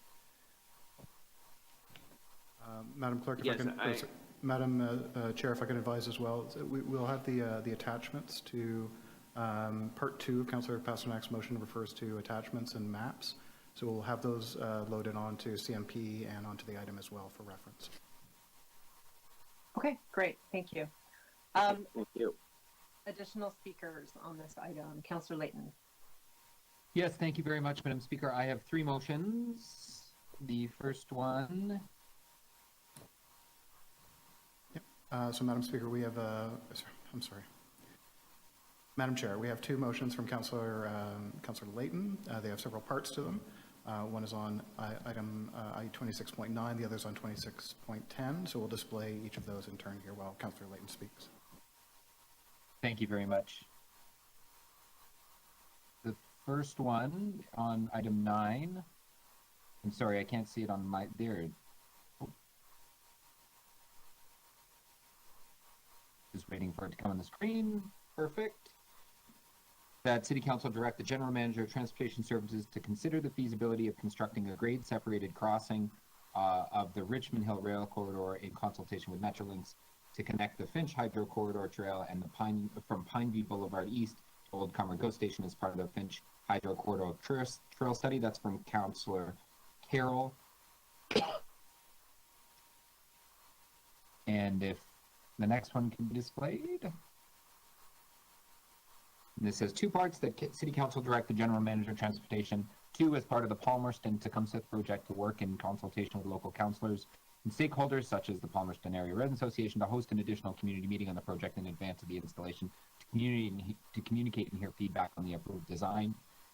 And second, that City Council requests the Deputy City Manager, Infrastructure and Development Services, in consultation with the General Manager of Transportation Services and the Chief Engineer and Executive Director, Engineering and Construction Services, to report back in the first quarter of 2023 with recommendations on the process and staffing changes required to have complete streets designs considered for every major road rehabilitation project, including the necessary annual KPIs to monitor progress. So let's start citywide, big picture. The cycling unit had a phenomenal year last year. You know what? Transportation in general really did demonstrate their capacity to be creative, to move quickly, to listen to feedback, to adjust accordingly.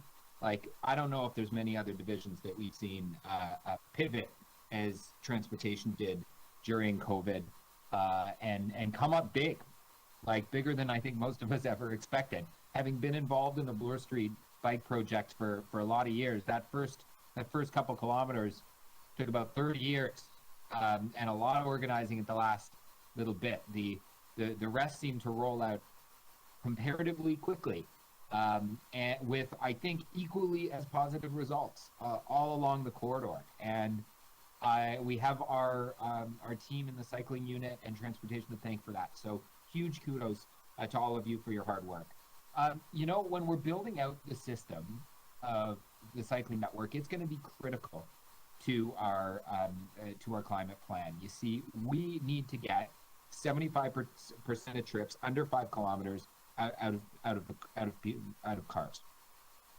We're only going to do that if people feel comfortable and safe on a cycling network. And the way that other cities have done it and achieved this type of uptake in active transportation is by building by looking at every project going forward with the lens of building safer streets for all. Every single project. It can't be an afterthought. It can't be a second thought. It can't be, oh, we should have done that. We don't rebuild our roads or rehabilitate our roads frequently enough to achieve the level of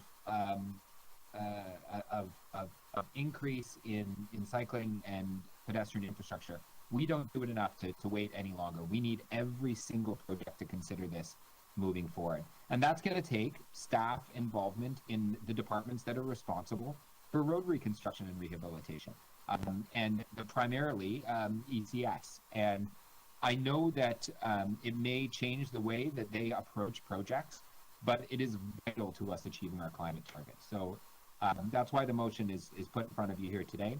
I would just say locally, I have found that moving quickly can have some challenges, and Councillor Pasternak alluded to one, and you heard from one of my constituents today.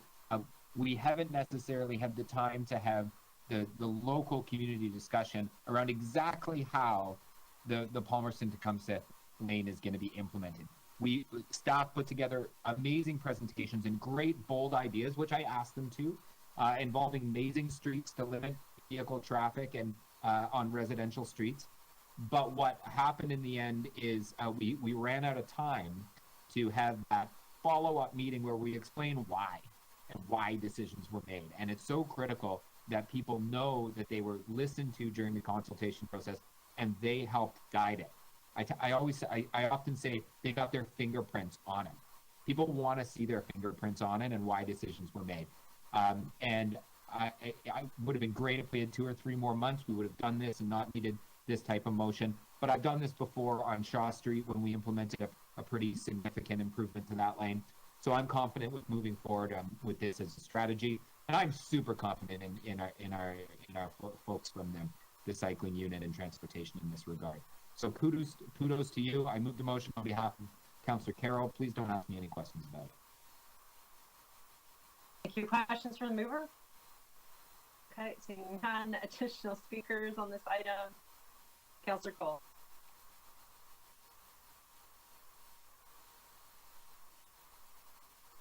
You're muted.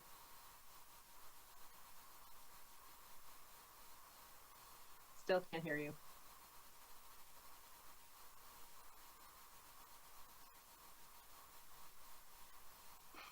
Can I also ask whoever's in the room downtown the clock, if we can start them for the speakers?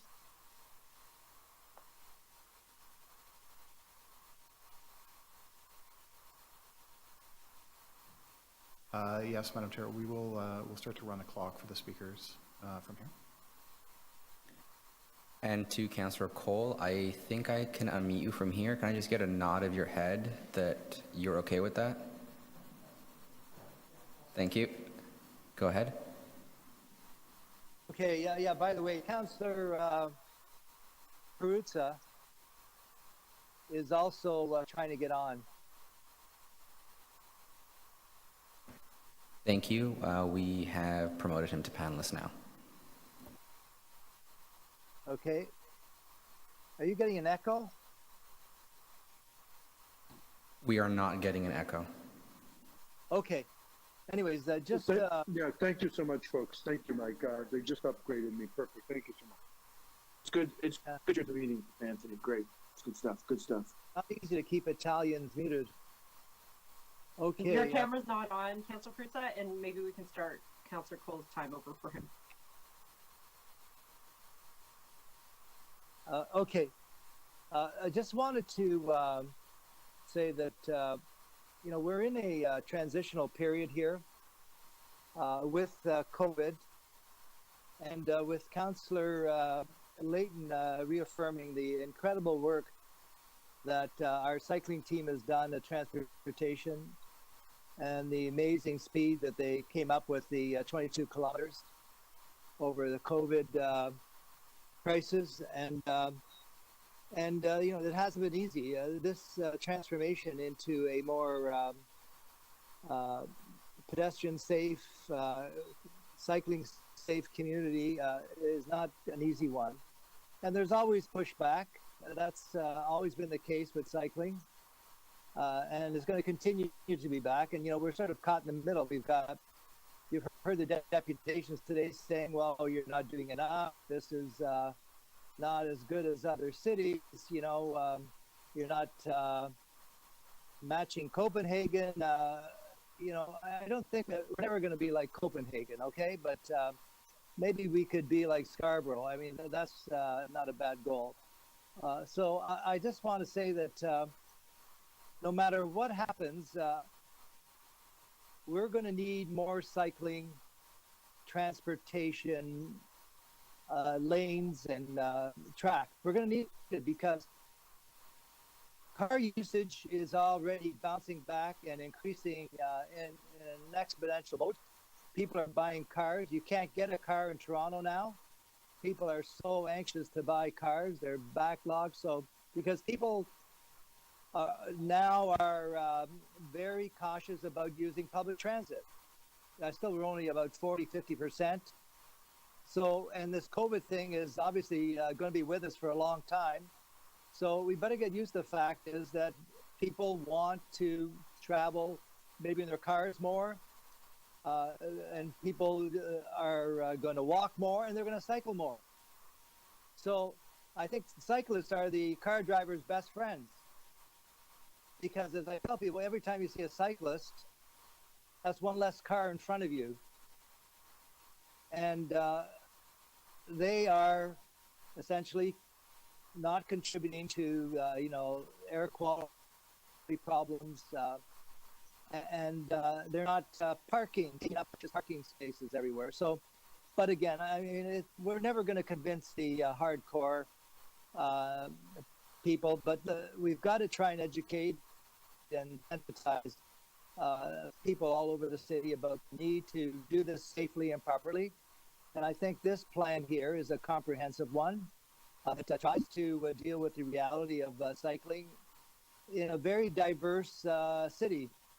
You know, the Rouge Valley area is much different than Bloor and Ossington, and much different than North York. And so it's hard to have proper infrastructure considering the individual character of each of our neighborhoods. So our cycling transportation staff is trying to do that the best they can, given the diverse fabric of this city. So one size does not fit all, as we keep on hearing from our fellow colleagues. So I think we should proceed expeditiously with this bold and expansive plan. And we will essentially invest in the future of the city, dealing with climate chaos that's upon us, dealing with the increased commuter pressures, parking pressures. And so cycling is a reality of our future here in the city. So I totally support this report. It's not perfect, never will be perfect. We'll never please the extreme opponents or the extreme supporters, but we're in the happy middle, I hear, and a progressive middle, I would say. Thank you very much. Thank you, Councillor Cole. Any additional speakers on this item? Okay, I will just quickly thank staff for their hard work on this. I think there's a lot of good news in here for the next couple of years.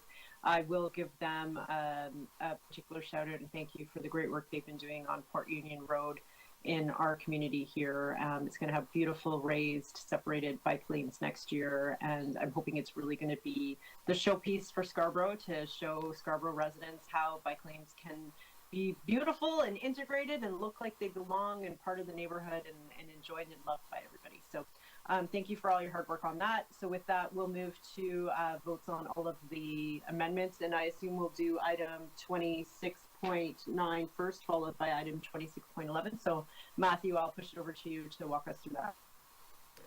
Thank you very much. So we will go ahead and we'll vote on, or we'll display Councillor Layton's motion on IE 26.9. And we'll complete the vote on that item before going on to item 10.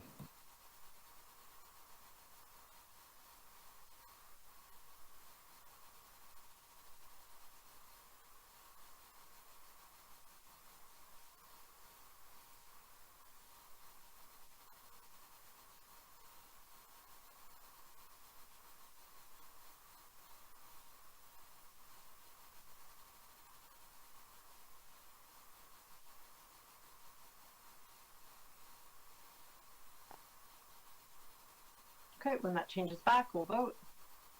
All in favor? All opposed? That item carries. Next one. Just item as amended on item 9, please. Okay, it's only one on 9. Okay, so item as amended. All those in favor? All those opposed? That item carries. That brings us to 26.10. So we'll display Councillor Pasternak's motion first.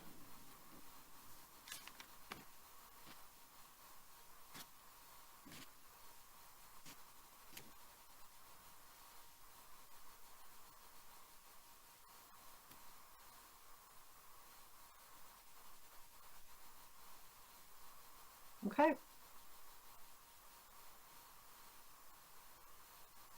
All those in favor? All those opposed? That item carries. And Councillor Layton's motion, this will be a motion 2.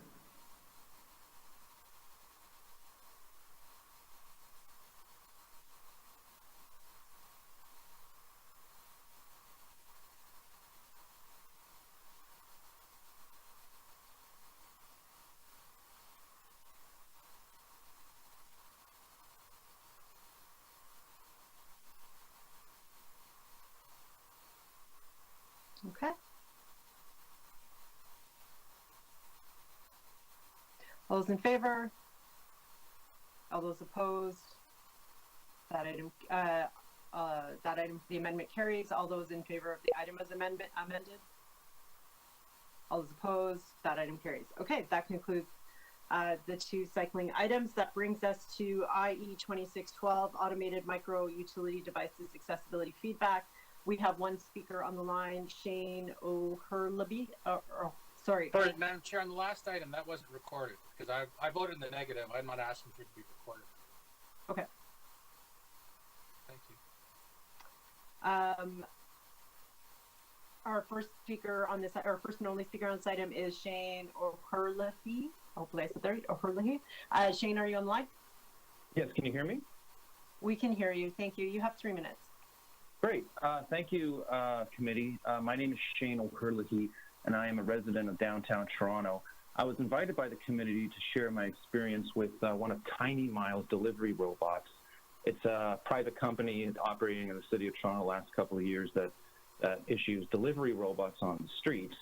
And sometime in March 2021, earlier this year, I was walking on the streets, and one of these robots came throttling straight towards me, and it wasn't about to stop, and I had to dive out of the way, and I sustained a personal injury as a result. I exacerbated my pre-accident back condition as well as some other injuries as a result of this incident.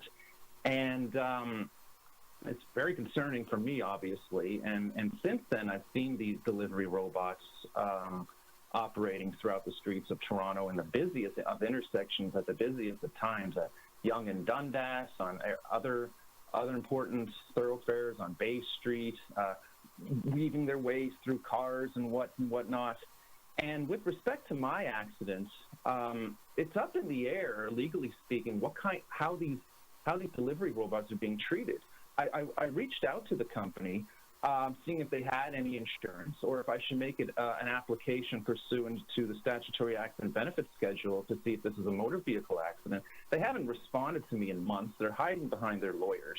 And I have my hands up in the air. I've been injured by this thing, and I don't know if there's insurance for it, if it's covered under motor vehicle legislation. And moreover, I've done some more research on these robots since my accident, and I've learned that these robots are effectively data collection machines that go around town with their cameras and whatnot, collecting metadata and addresses and things like that of people on the streets of Toronto and selling it to multi-billion-dollar corporations. So it's just increasing what's known as the private surveillance state. And moreover, I've also learned that the vast majority of large cities in North America have outright banned these things, such as New York City, San Francisco, Detroit, Boston, and other cities. We're one of the few big cities that allow these things to operate. And I've also learned, on top of that these things are being driven by people in a remote location in the Philippines, thousands of miles away in a completely different time zone. And they're essentially making slave wages and are not subject to Ontario or Canada's minimum wage laws or whatnot. And I've also learned that these drivers don't have the benefit of audio when they're driving the delivery vehicles, these delivery robots on the streets of Toronto. They can see what's going on, but they can't hear what's going on. So if one of these delivery robots is coming down the street and a child comes up, or someone's yelling, "Hey, this child's coming, get out of the way," the drivers can't hear what's going on. And this will just lead to more likely than not lead to more accidents.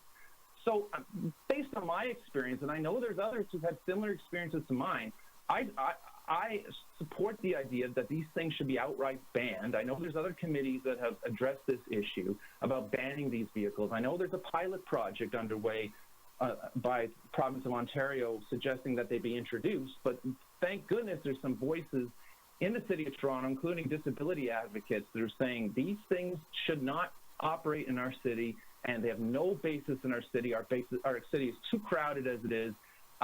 We need the space for bikes. We need the space for pedestrians. We don't need more commercialization, more data surveillance for these delivery robots, which really serve no utilitarian purpose. They're just there to deliver junk food to people from the middle class or upper middle class. People on disabilities are being screwed over. The average man is being screwed over. And those are my submissions, and I'm happy to answer questions, and thank you for your time. Thank you. Are there questions of the deputant? Okay. Any questions of staff? Anyone to speak to this item? Okay, I have a motion. There was a correspondence on this item from I believe it was from the Accessibility Committee from Councillor Wong-Tam.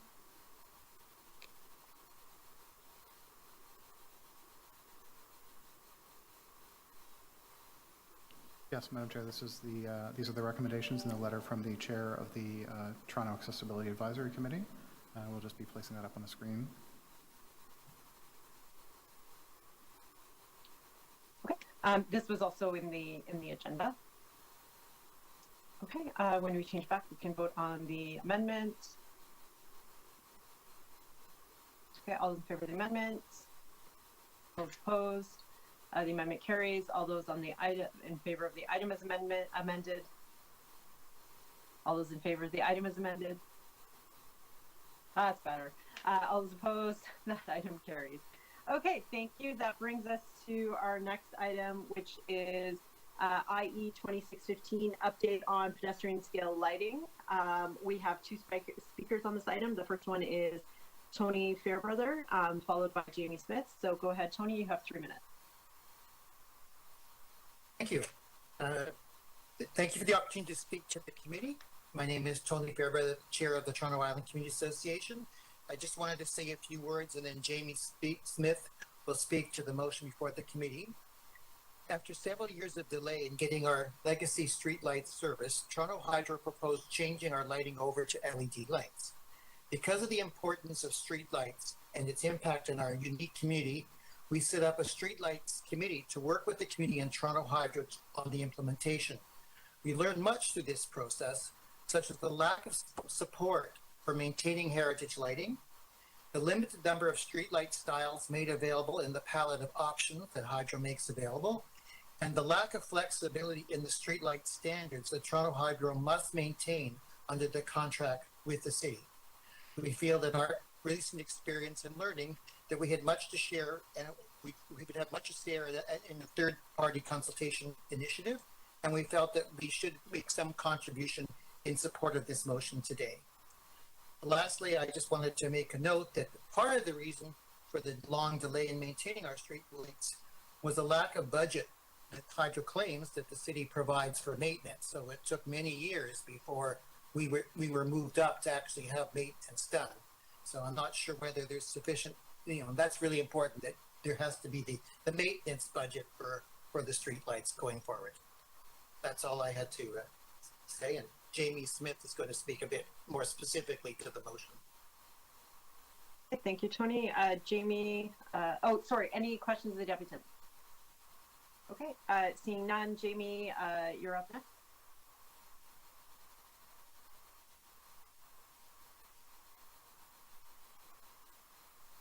Can you hear me? You have 2 minutes. Can you hear me? Yes, we can hear you. You have 3 minutes. Thank you. Okay, great. We wholeheartedly support the November 18th update on pedestrian street lighting submitted by Barbara Gray, General Manager of Transportation Services, to this committee. We would welcome the opportunity to participate in the proposed review of pedestrian scale street lighting standards and practices. Toronto Hydro replaced all the residential lighting on Toronto Island in late 2020 per its arrangement with the city. Although most of the streets on Wards Island are only 2 meters wide and are primarily used as pedestrian walkways, they do very occasionally handle vehicular traffic, and the city's lighting standard RP8 was applied. This is a standard that's used by municipalities across North America, and it applies primarily to roadway lighting. If we're given the opportunity, we'd like to address certain issues with applying the standard RP8 to pedestrian scale street lighting, including the following. First, the classification in RP8 of pedestrian routes, pathways, and park areas is very vague. Secondly, there are no limits on light trespass and intrusion into adjacent properties. This is our primary concern. Thirdly, the prescribed and resulting light levels are much higher than what most Wards Island residents consider adequate, especially late at night. RP8 makes no mention of glare, which is the harshness of a fixture when viewed directly. This is not an issue with the original fixtures, which had diffuse lighting. Lastly, to achieve RP8's prescribed coverage, our fixtures were mounted at an oppressive 24-foot elevation, which is higher than the roofs of most of the houses. In summary, we support the recommendation from Transportation Services and confirm our desire to participate in its recommended process. Thanks very much. Okay, thank you very much for your deputation. Are there any questions of the deputants? Okay, seeing none, we will move on to questions of staff. Okay, seeing none or hearing none, we can vote on the item, but I do need people to turn their cameras on. Councillor Prutza, can you turn your camera on?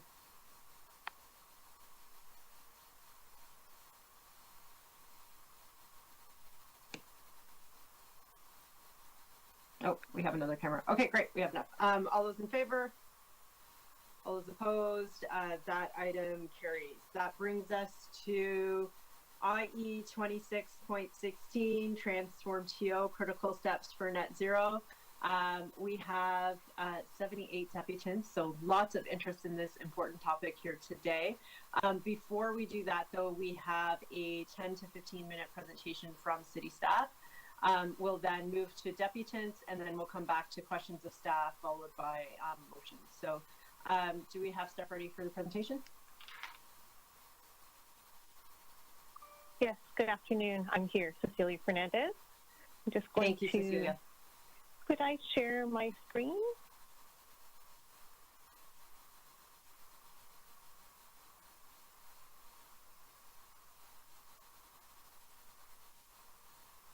To Cecilia, you should be able to share your presentation now.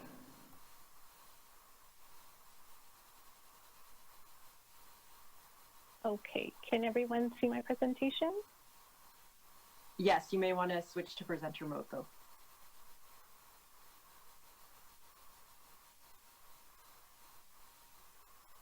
Oh, sorry, I'm not getting that option here.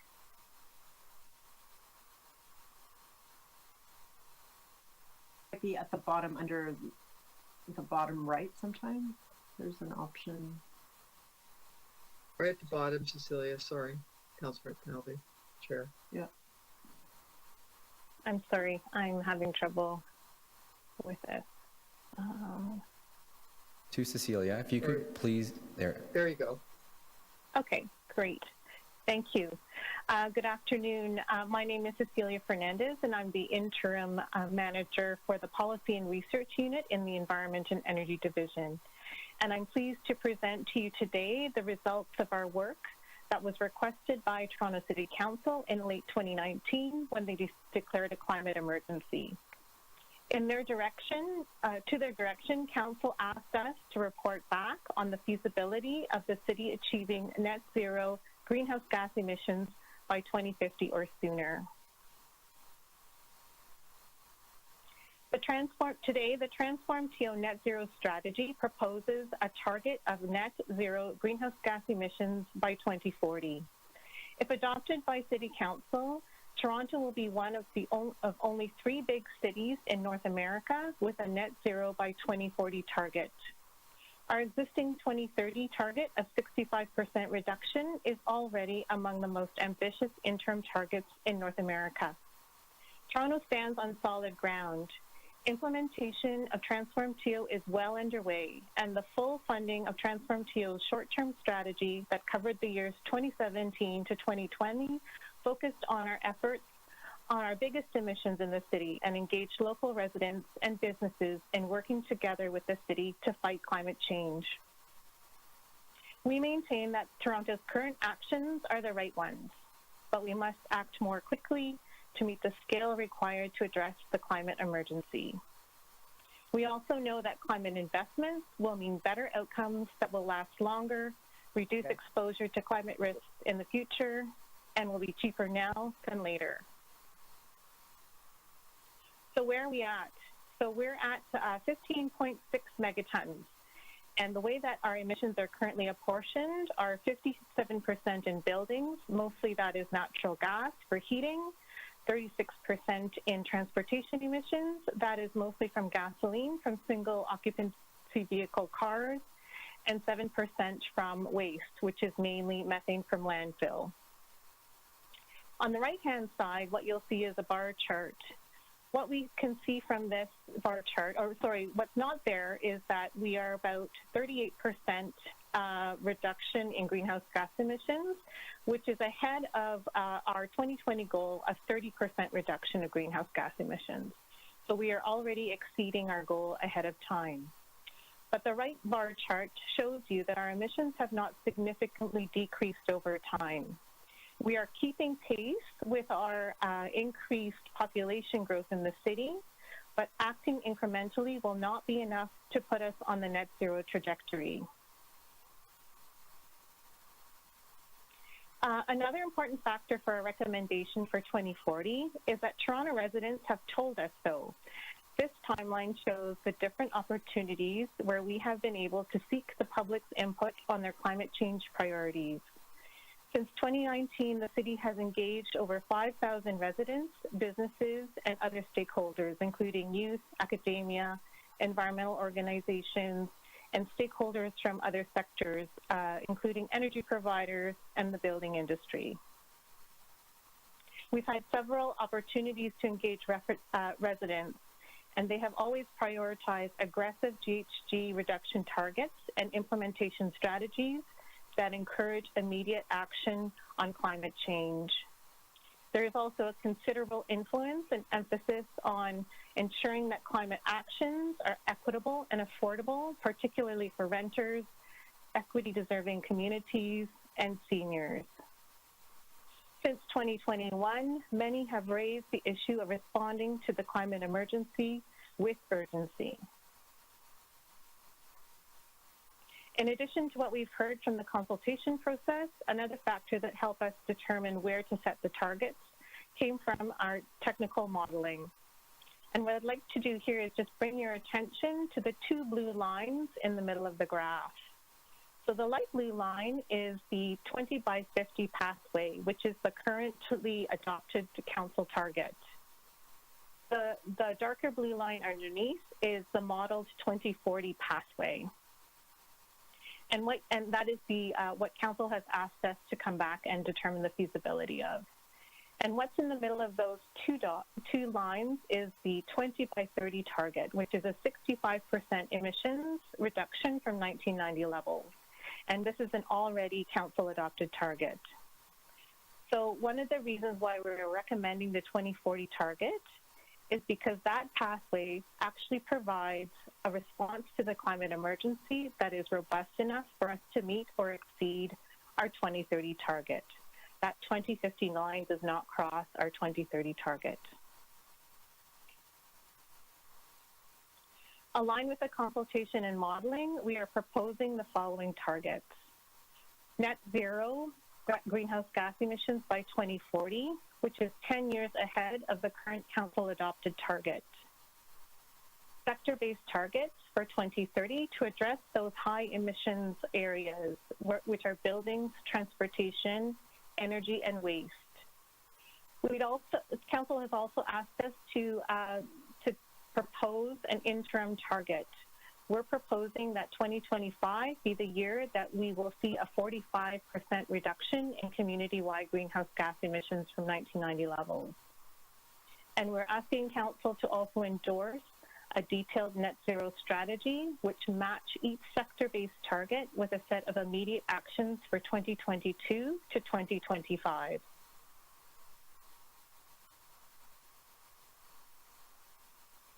More about those targets that are really getting at those areas that we need to. So in order to address buildings emissions, we are proposing 100% of new buildings built to be near zero emissions by 2030. And that GHG emissions from existing buildings are cut in half from 2008 levels. That will mean that approximately 100,000 buildings must be retrofitted in the next 8 years, or approximately 12,500 buildings per year. To address energy emissions, we're proposing that 50% of community-wide energy comes from renewable or low-carbon sources, and that 25% of commercial and industrial floor area is connected to low-carbon thermal energy sources. To get at those transportation emissions, we're proposing that 75% of school or work trips under 5 kilometers are walked, biked, or by transit, and that 30% of our currently registered vehicles be electric. That will mean that about 330,000 vehicles will need to be electric by 2030.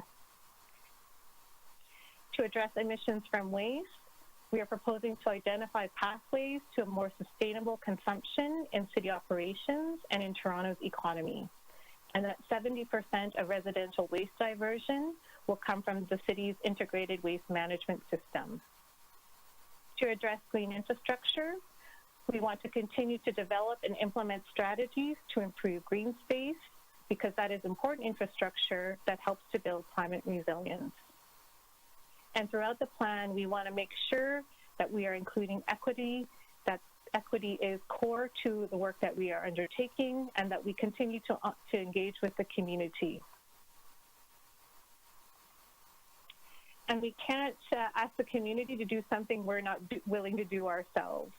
So we're proposing that corporate-wide, we will reduce emissions by 65% over 2008. That would mean that all new city-owned buildings will need to be designed and constructed to the Toronto Green Standard version 4, starting in 2022. Existing city-owned buildings will need to reach net zero emissions by 2040. And between now and 2030, we will expect that building emissions will be reduced by 60%.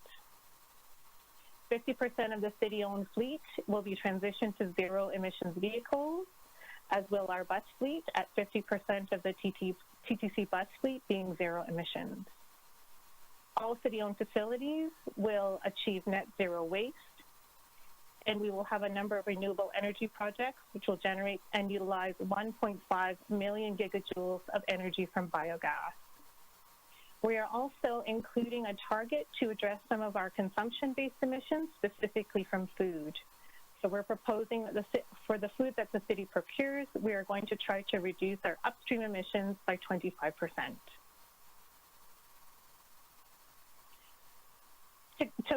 In order to be successful to reach our goals, we know, and in the report, we outline what those 5 critical steps will be.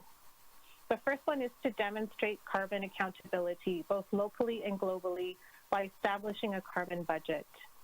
And the city here will lead by example by establishing this budget to track climate actions against annual emission limits to drive accountability. The city's actions will be measured against these limits each year and until net zero is achieved. And any gaps in action will be identified, and we will propose solutions so that we stay on course.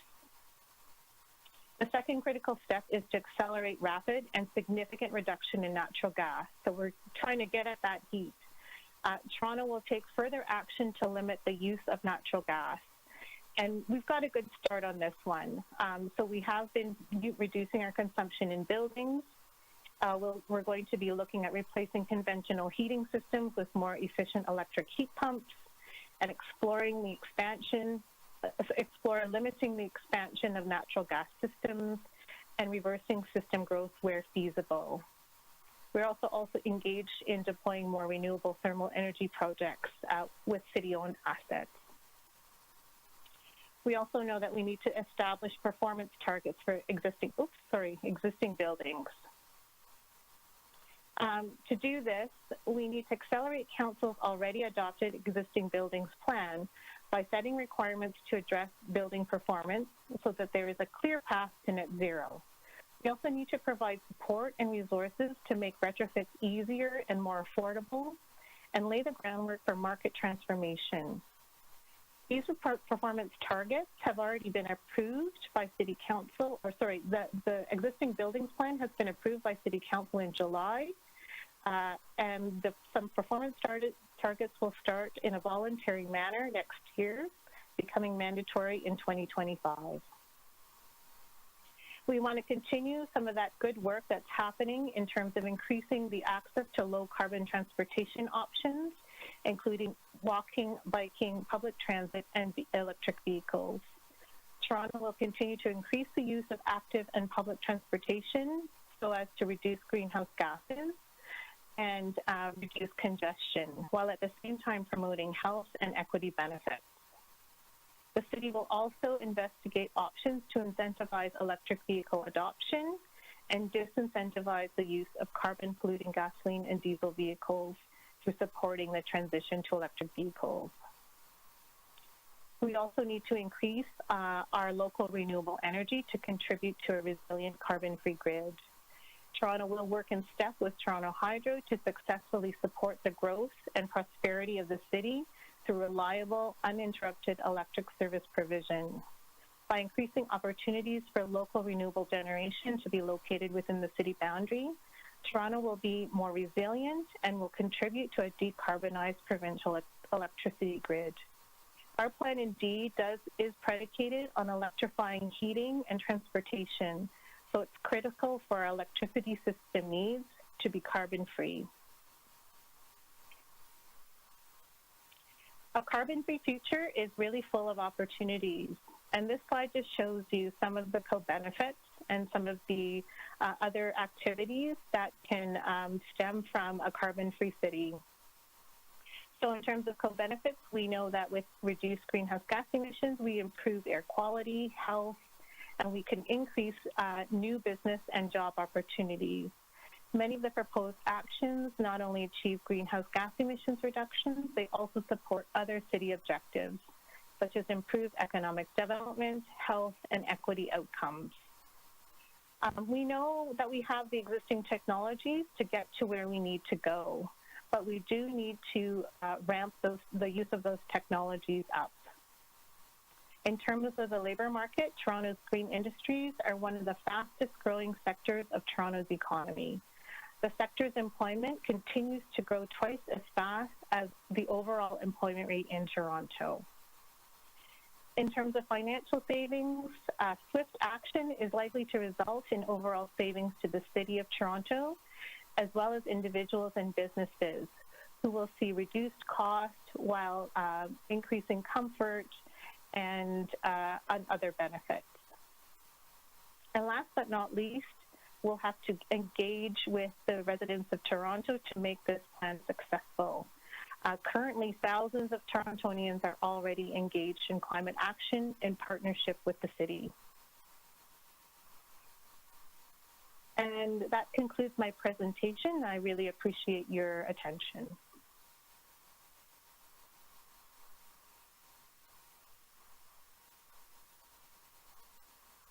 Thank you for your presentation. I am just going to stand to the member, stand this item down for a moment. We do have all the motions ready on items 4 and items 21, so we can dispense of those items and not allow staff related to those that work to leave. So I just need some cameras on and we can do this.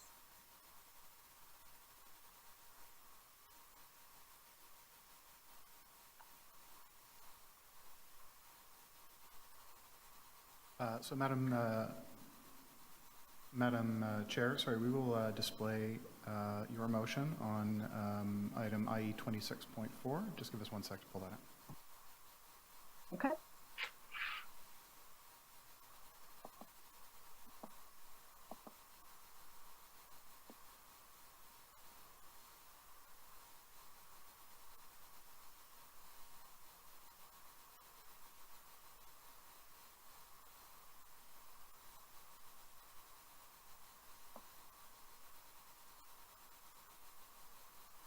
Okay, and so this has now been advanced circulated. This is just getting some additional information to the next council meeting. So we can vote on this amendment, and then given the discussion, if the committee, we can send this forward without recommendation. So the first motion is the amendment. All those in favor?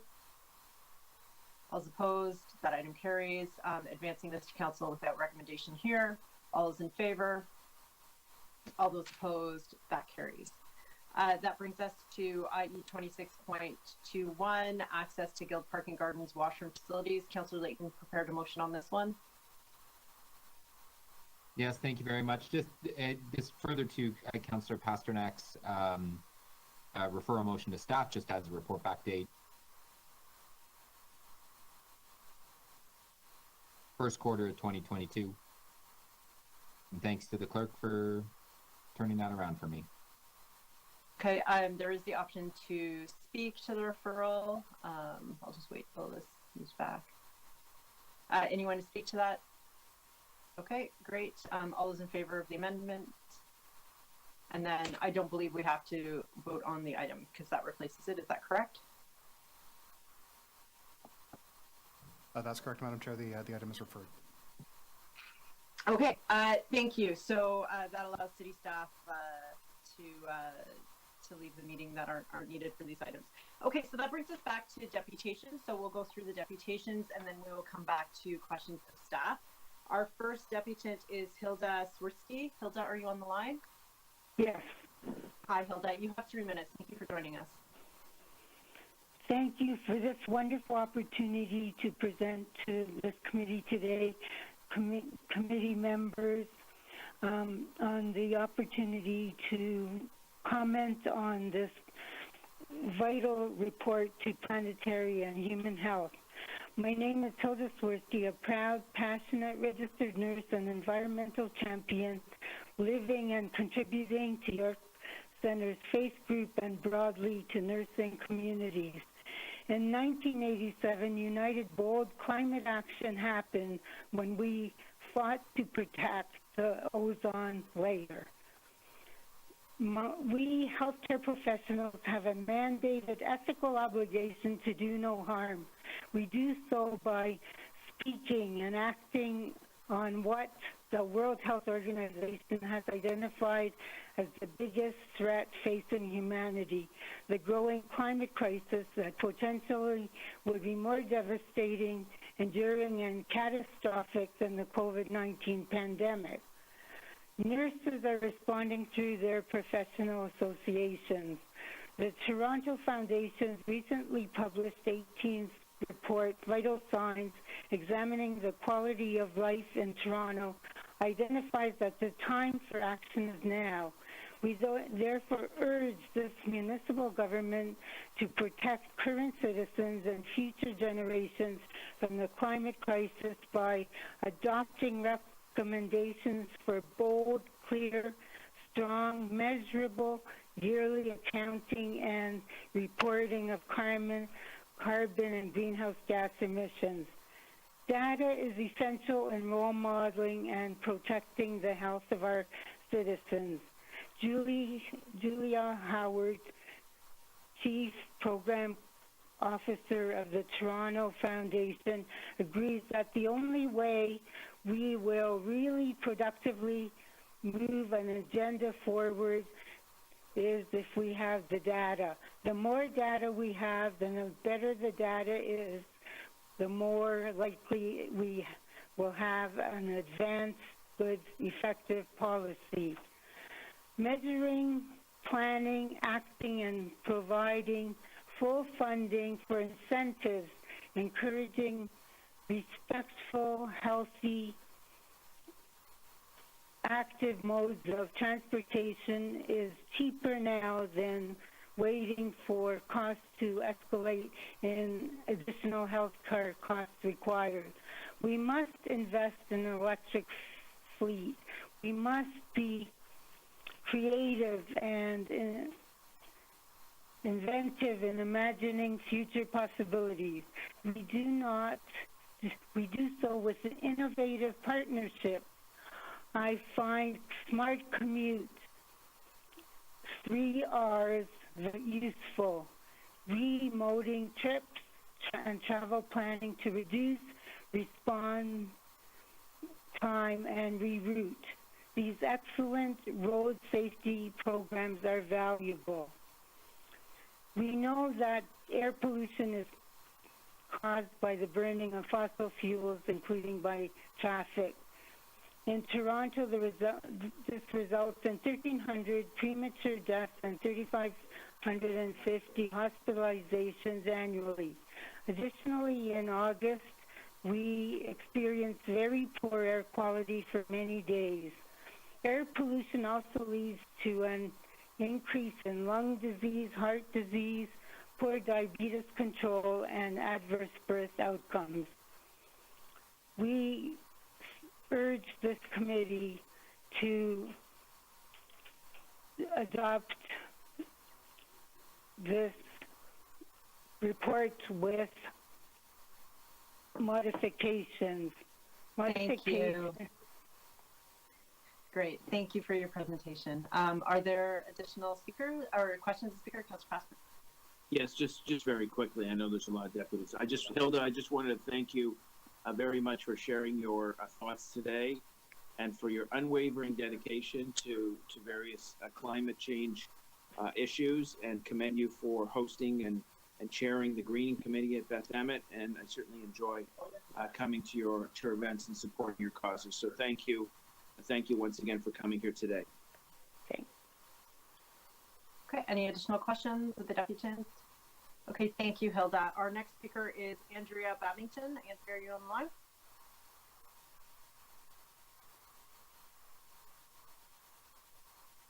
To the chair, that speaker is not present. Okay. Susan McMurray? Thank you. Susan, Can you you have hear 3 me? minutes. Thank you. I bring regrets from Toronto and New York Region Labour Council President Andrea Babington, who had a previous commitment that couldn't be changed. Our Labour Council represents more than 220,000 working people in every sector and occupation. And this year we celebrate 150 years of struggle for a more just society, including climate justice. Unions and labour activists have a long history of working with City of Toronto staff and councillors on many environmental issues. The Safe Sewage Bylaw, Better Buildings Partnership, Green Bin Program, and in the advisory process of Transform TO. Our Green Print for Greater Toronto points to climate work across sectors, and we draw on union work in other cities, such as New York, where SEIU's Green Building Superintendent's course has trained over 1,000 building operators. The Transform TO report is well written. It demonstrates the real ambition of Toronto to play a leadership role in addressing the climate emergency. We agree with all of the recommendations. We hope the necessary time and money will be invested in bringing this into reality. Toronto's unions will support the city in lobbying senior levels of government to provide the funds and legislative tools required to achieve these goals. But we have a key recommendation to strengthen the plan. Incorporate the role of working people in their unions in this journey to sustainability. Labour Council has 3 specific proposals to strengthen the strategy. 1, the Transform TO convene an ongoing working group that includes Transform TO staff, relevant managers, and the city's own unions, including the trades, to work together on implementation of the goals for city services and facilities. 2, the Transform TO convene employers and unions in key sectors to achieve the goals, starting with construction, manufacturing, film, and so on, and to report on these meetings as part of the regular reporting on Transform TO. 3, the Transform TO's proposed climate advisory group with diverse representation, including labor, meet on a regular basis to oversee and evaluate measurement of implementation in order to ensure accountability. We know that the best solutions are built around the knowledge of frontline workers, the very people who make any operation succeed. At the global level, at COP26 and C40 cities, there is strong consensus that just transition is based on having workers at the table as the transition plans are designed and implemented. In closing, we know the goal of achieving net zero building standards needs the active involvement of Toronto's construction unions and their training centers. Let's utilize and replicate the successful model of the skilled trades with its proven track record of productivity. And finally, the low carbon jobs strategy should create workforce pathways for equity deserving groups to ensure the city's equity goals are also achieved. Thank you for considering our proposals. Thank you for your deputation. Are there questions of the deputants? Okay, I just want to say thank you for your deputation. Do know that Councillor Layton has shared your suggestions with us, and while we're not presenting it today, and he's not presenting it today, you will see something like that coming forward at council. So just know that he is on it. Okay. Thank you to the committee and to councillors. Okay, thank you. Our next speaker is Lynn Adamson with Climate Fast.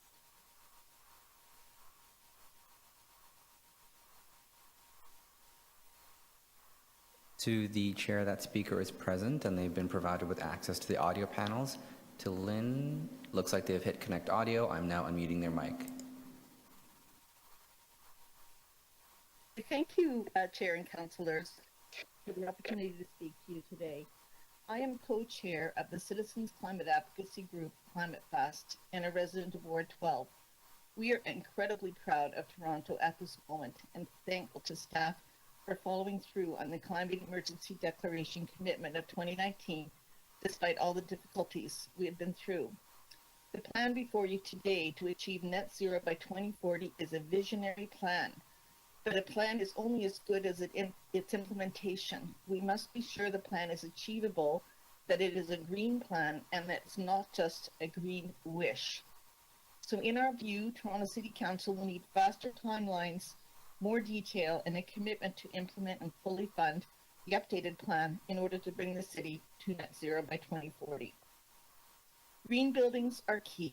We are asking you to advance the dates for several urgent changes, including emissions reduction requirements for new and existing buildings. 2, the city owns Toronto Hydro. We need to make Toronto Hydro a full partner with a full commitment to the climate mandate. 3, with over 30% of emissions coming from transportation, electrification and active transportation are key. We need to take equitable action. That means not limited to EV incentives and chargers, but safe streets, complete streets, and support for walking, cycling, and affordable, reliable transit. 4, we must engage citizens in meaningful involvement. Looking at recommendation 21, we suggest that in addition to an advisory committee, that the city establish work groups corresponding to the areas of focus in the plan. For example, one for buildings, one for energy, and one for natural systems. Natural systems should be expanded to include urban agriculture. That's a missing piece in the plan. It's going to take all of us working together to achieve the changes on the very quick timeline in the plan, and citizen action can help. We need a bold communication strategy. Let's use schools, libraries, community centers, existing networks, and bring in volunteers from organizations such as ours and others in the Toronto Climate Action Network. Meet with us and develop a communication campaign. We urge you to take direct leadership. Do not wait for the province and the federal governments. At the same time, you could also set up a net zero task force that would include provincial and federal representation, Toronto MP and MPP caucuses, as well as councillors and citizen reps. This would be the best of government working together. We need to be ready to fund what's needed. Spending now is a much better investment than paying the price for lack of climate action later. We've seen it in BC, and we've seen it in other parts of the world, so let's do what we can to bring our emissions down quickly. We need a carbon budget, and a climate lens, and we need partnerships. There are a few more comments in the in what is submitted, but let's do this for the city we love, for the city we want and we need, and for the future. And we look forward to working with you to achieve this future together. Thank you. Thank you. Are there questions of the deputants? Okay, seeing none, thank you, Lynn. That brings us to our next deputant, Catherine Tate, the Toronto Environmental Alliance. Hi, Catherine, are you online?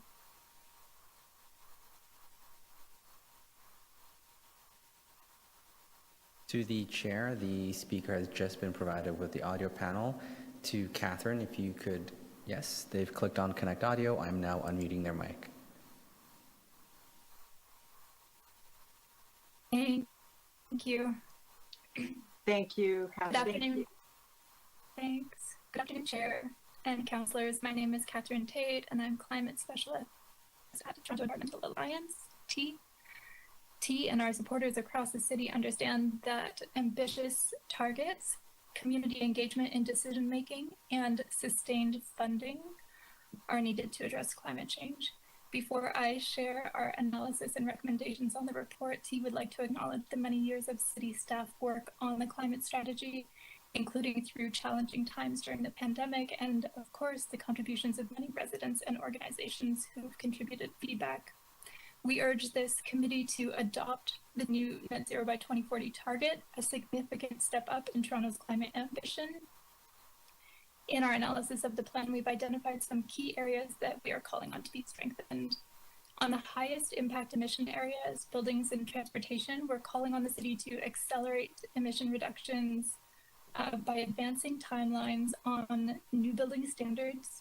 We're also calling on the city to develop a plan to ensure green renovations and energy retrofits don't cause renovictions or affect affordability for tenants and low-income residents. And we want the city to move faster on its transit expansion plans, rapid bus lanes, electrification of the city's own fleet, and the implementation of complete streets, especially in parts of the city where active transportation infrastructure is currently lacking. We want to see the plan strengthened in areas of accountability and reporting. On accountability, we want the city to recognize its obligations to Indigenous peoples, which this report acknowledges engagement has been lacking, and we want the city to articulate how it will do a better job in engaging Indigenous communities as rights holders in decision-making on this strategy. On reporting, we feel strongly that we need robust annual reporting on emissions if we want to understand if we're on track to our targets.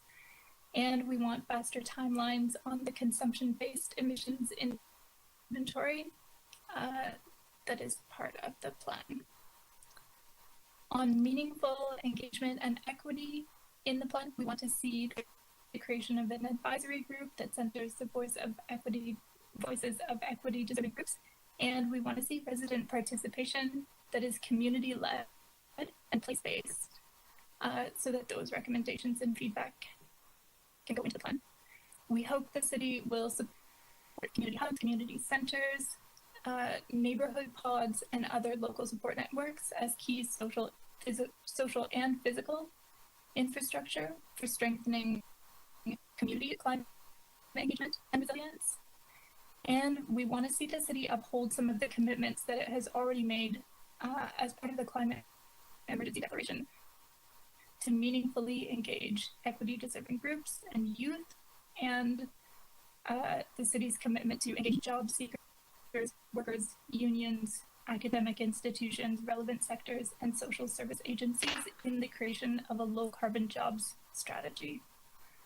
Lastly, oh, yeah, if it's like 10 seconds, squeeze it in. Yeah, thanks. Thank you, Chair. Lastly, we need robust and sustained funding for climate action. We want the city to put in place fair and equitable revenue tools to fund these plans, to commit to full funding every year, and to develop robust and transparent climate lens criteria that is peer reviewed. Great. Thank you. Thank you very much. Questions of the deputant? Okay. Seeing none, thank you, Catherine. We will go to our next deputant, Samantha Green.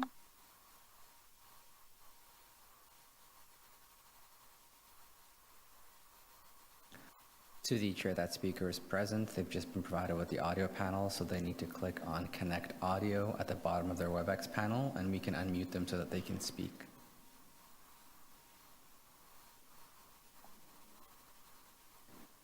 To Samantha Green, please click on Connect Audio at the bottom of your WebEx panel.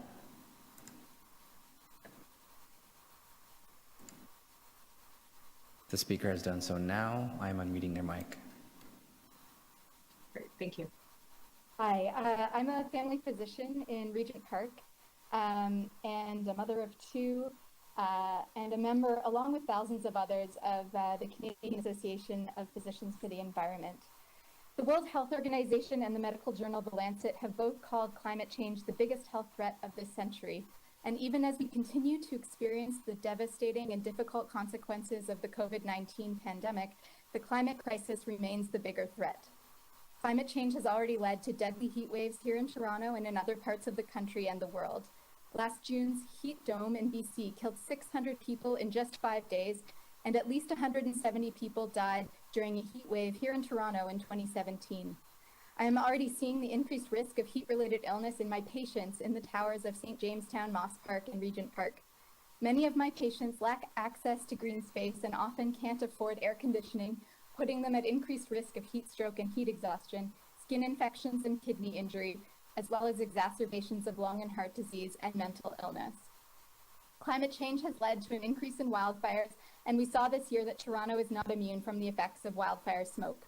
We experienced very poor air quality for many days this August, which we know leads to an increase in lung disease, heart disease, poor diabetes control, and adverse birth outcomes like low birth weight. Climate change means that we now commonly see Lyme disease contracted right here in Toronto, and globally we are seeing an increase in malaria, West Nile virus, dengue, and Zika.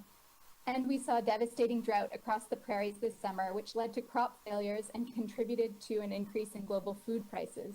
The World Health Organization projects that food insecurity will be the greatest health impact of climate change.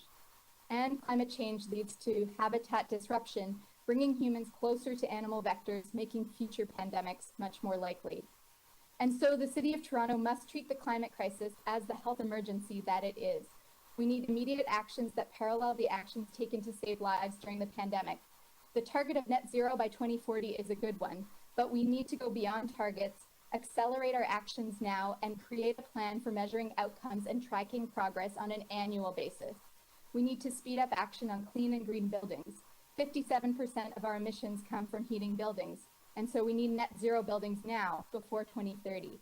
The City of Vancouver will no longer permit the installation of gas furnaces in new construction, and we must do the same immediately. Why wait another 8 years and then have 8 years worth of construction requiring retrofits later? We must shift to healthier modes of transportation, including transit, walking, and biking. That means expanding transit funding this year, investing in an electric fleet, and reducing transit fares. We must ensure all street rehabilitations implement Vision Zero measures and provide incentives for cycling and walking. We also need to pay for climate action now. The cost of inaction in both lives and money is far too great. And finally, in addressing the climate health emergency, we must apply the lessons we have learned in addressing the COVID-19 health emergency. If we can imagine what is possible, then we can do it. We can have free transit. We can help develop agencies to manufacture and install heat pumps and solar panels. We can plant thousands of trees to protect our neighbors from the heat. Thank you. Final thoughts. We have seen that as a society, we are willing to do so much to support each other's health, and so the city must take immediate, bold, and creative action to protect people from the climate health threat. Thank you. Are there questions to the deputant? Okay. Thank you so much. Seeing none, we'll move to Brian Purcell as next deputant. Brian, you have 3 minutes. Hello, can you hear me? Thank you. Hello, councillors, and thank you for taking the time to hear from me. My name is Brian Purcell. I'm with the Atmospheric Fund. We're a public agency created by the City of Toronto to provide independent and public advice on to all levels of government on how to reach the climate targets. First, I want to start by stating our strong support for the city's leadership in proposing a bold, ambitious new target for climate action, net zero by 2040. If approved, and we hope it will be, this will be among the strongest climate targets adopted by any level of government in Canada. But achieving this new target will be an extraordinary challenge. It requires a rapid and immediate acceleration in climate action. The city's modeling has shown that currently approved plans and programs are insufficient to hit the old 80% by 2050 target. So we need a real strong acceleration to get on track with the new target. We support many elements of the proposed strategy, as we've outlined in the letter we've circulated to the committee previously.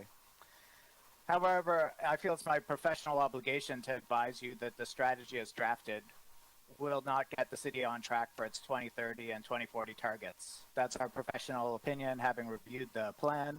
It's also clearly reflected in the technical report attached to the committee materials. This is a report by a world-class team of modeling experts commissioned by the city to tell us how to reach net zero. And they've laid out what actions are needed to reach that target. And there's a number of areas where those actions that are proposed are not in line with what our modeling team has told us. Our letter includes some detailed recommendations to narrow the gap between the plan and the targets. I don't have time to outline them all today, although they're outlined in the letter. I'll share a few examples. A key one, for example, is on new construction in the Toronto Green Standard. The technical modeling report shows that to get on track for a net zero target, we need to accelerate the implementation schedule for the Toronto Green Standard, and they've laid out exactly the dates and timelines we need to do that by. However, the recommended action is to continue with the business as planned, which is the update schedule set in 2017 to meet the old 80 by 50 target. So it's a clear area where we know what we need to do, but it's absent from the action plan. Another area is renewable energy. The modeling shows us that over the next 3 years, we need to triple the installed solar capacity in the city, which is an enormously challenging target.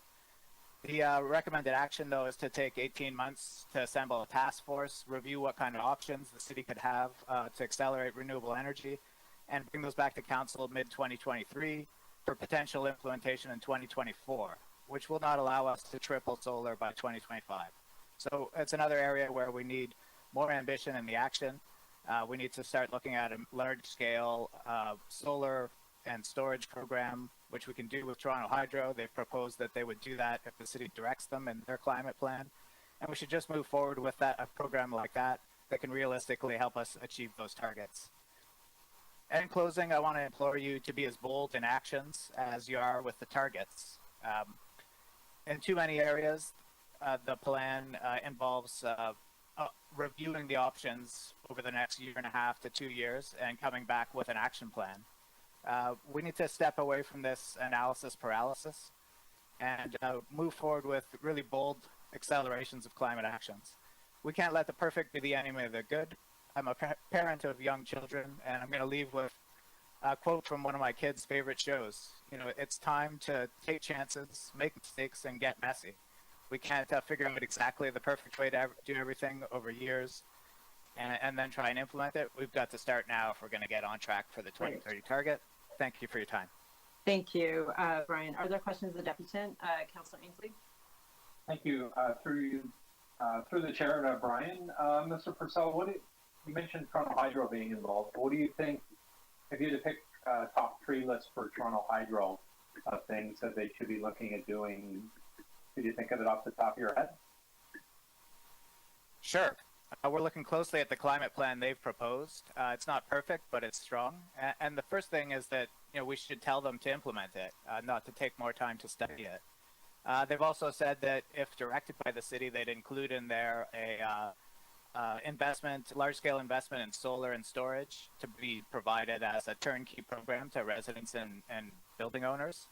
And we think the city should work with them on that. It's a realistic way to achieve the level of solar deployment we need. And frankly, only Toronto Hydro knows where the grid can accept solar and where solar would provide the most benefit. So we need to work with them on deploying that. And the last thing I'll say is on electric vehicle charging. We need their efforts there, and particularly working with the city to expand on-street charging. They've done a successful pilot, finished a year ago, but there's still no timeline or plans to move on from the pilot to a large-scale rollout. And we know we need more on-street charging. We know how to deliver it. and we should tell them to work with us to get on with it. All right. Thank you, Mr. Purcell. Appreciate your time and your thoughts. Thank you, Madam Chair. Thank you, Councillor Ainsley. Additional questions of the deputant? Councillor Layton? Just about the existing recommendation for the Toronto Green Standard. The way it's written, and this is in your submission, is that we will be building non-net zero buildings well into the 2030s under the current recommendation, correct? That's correct. Yes. And that's because the permission is connected to site plan approval, not to a building permit. So as of December 31st, 2029, you'd be able to get a permit. If you got site plan, you'd be able to get a permit in 2032 or 2033 to build a non-net zero building. That's correct. Projects are grandfathered into whatever Toronto Green Standard version applied when they submit for site planning approval, which is 2 to 4 years before construction. So the current schedule has the design requirements for site plan approval moving to near zero in 2030, which will get us near zero buildings being constructed in 2033 approximately, which is good, but we know we need to do better. Okay, thank you. Okay, thank you. Additional questions of the deputant? Okay, seeing none, thank you, Brian. Our next presenter is Jack Gibbons. Jack, are you online? You have 3 minutes.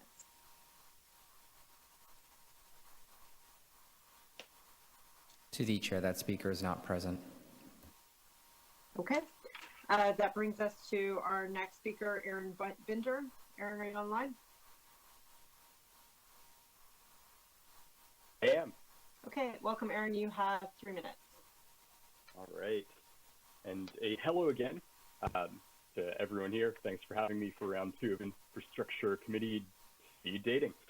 And I actually want to thank Cecilia and the city staff for their report. It's robust, it's ambitious and creative, and exactly what I was hoping would be in there is. I'd specifically like to highlight recommendation 13B as an area where we could optimize climate goals further. This recommendation is to implement legislation, regulations, policies, or programs to encourage the transition to electric vehicles. This is good in and of itself, but according to the city's own stats, almost 50% of car trips within Toronto are solo car trips. Whether that Audi Q7 SUV is gas or electric powered, it's still a large 5,000-pound machine moving a single person. Compared to a 40-pound electric scooter or 20-pound bicycle, it's clear that micro-sized transportation can actually help unlock more efficient road use and reduce emissions. Toronto's road space is becoming tighter. While some may believe saving an SUV driver 10 seconds by removing a bike lane on University is a great way to reduce emissions, it's neither bold nor creative and will inevitably induce more demand for more car trips, causing further emissions down the line. Encouraging and incentivizing more cycling, micromobility, and public transit usage is key to ensuring city streets can move at a healthy pace and we achieve Toronto's climate targets. With 1 million new residents expected between now and 2046, the driving experience in Toronto is only going to become more frustrating for everyone, whether you're urban or suburban. It's going to be integral for us to minimize the size of vehicles people use to get around and allow us to exceed climate goals, reduce infrastructure repair costs, and emissions from road construction materials. Micro-sizing transportation is a great way to do that. I'd like to put forward the following recommendations as something that could be added to enhance the Transform TO plan, recommending that Toronto City Council legalize privately owned electric scooters under the province's e-scooter pilot program, continuing to aggressively expand Toronto cycle track network, recommending to the provincial and federal governments the launch of an electric bicycle, electric scooter, and bicycle credit similar to credits that will be coming for electric cars. Work with BikeShare to add charging plugs for electric bicycles and electric scooters at key stations, and make the TTC free to use. Exchanging a 5,000-pound gas-powered SUV for the same electric vehicle is a small net positive, incentivizing public transit, privately owned micromobility, and cycle transportation is a net positive with considerably wider reaching social, economic, and equitable benefits. Thank you. Hi, thank you for your deputation. Are there questions of the deputant? Okay, seeing none, thank you so much. That brings us to our next speaker, Sue Dexter. Sue Dexter. My Victorian house sits in Harvard Village on the northwest shoulder of downtown on the west flank of the University of Toronto, St. George campus. I sit on the board of HVRA, which has resolved to put climate first in all we do. Our target is the 57% of greenhouse gases that arise from furnace emissions. The notion we have to replace 100,000 individual furnaces in houses is daunting. A year ago, as part of the HVRA Net Zero Carbon Committee, I embarked on exactly that journey. I bring glad tidings and some cheer. The good news is the technology is here and works. A heat pump is an all-season solution. It cools in summer and heats in winter. The Mitsubishi Zuba heat pump I installed is good to minus 35 degrees with a small backup needed for about 3 days in a normal winter when it is colder than that. It's as simple as a box outside, a box in the basement, and a thermostat in between. The challenge is the delivery systems are not yet in place. The costs of the units are not yet competitive with gas and home air conditioning, though the running costs are a wash. Here are the sticking points. The business as usual gap. The technician cleaning my furnace said if my furnace broke down, he'd replace it within 24 hours with another gas furnace. Solution.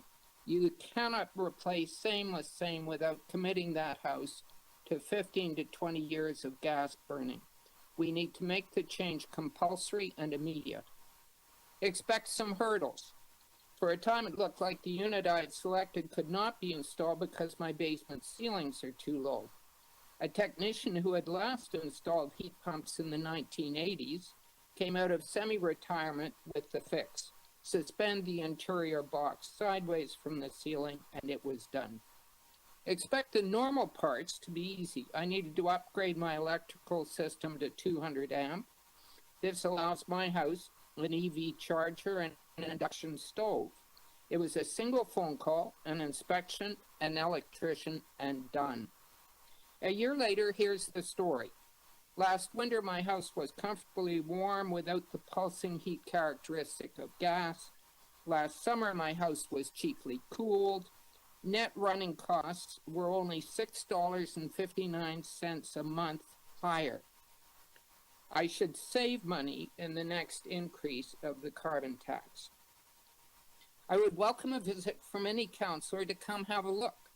We can also put you in touch with our Sherpa, Bob from Western Etobicoke, Nick from Harvard Village, Lisa from the Pocket, and Mike from Seton Village, who you may know.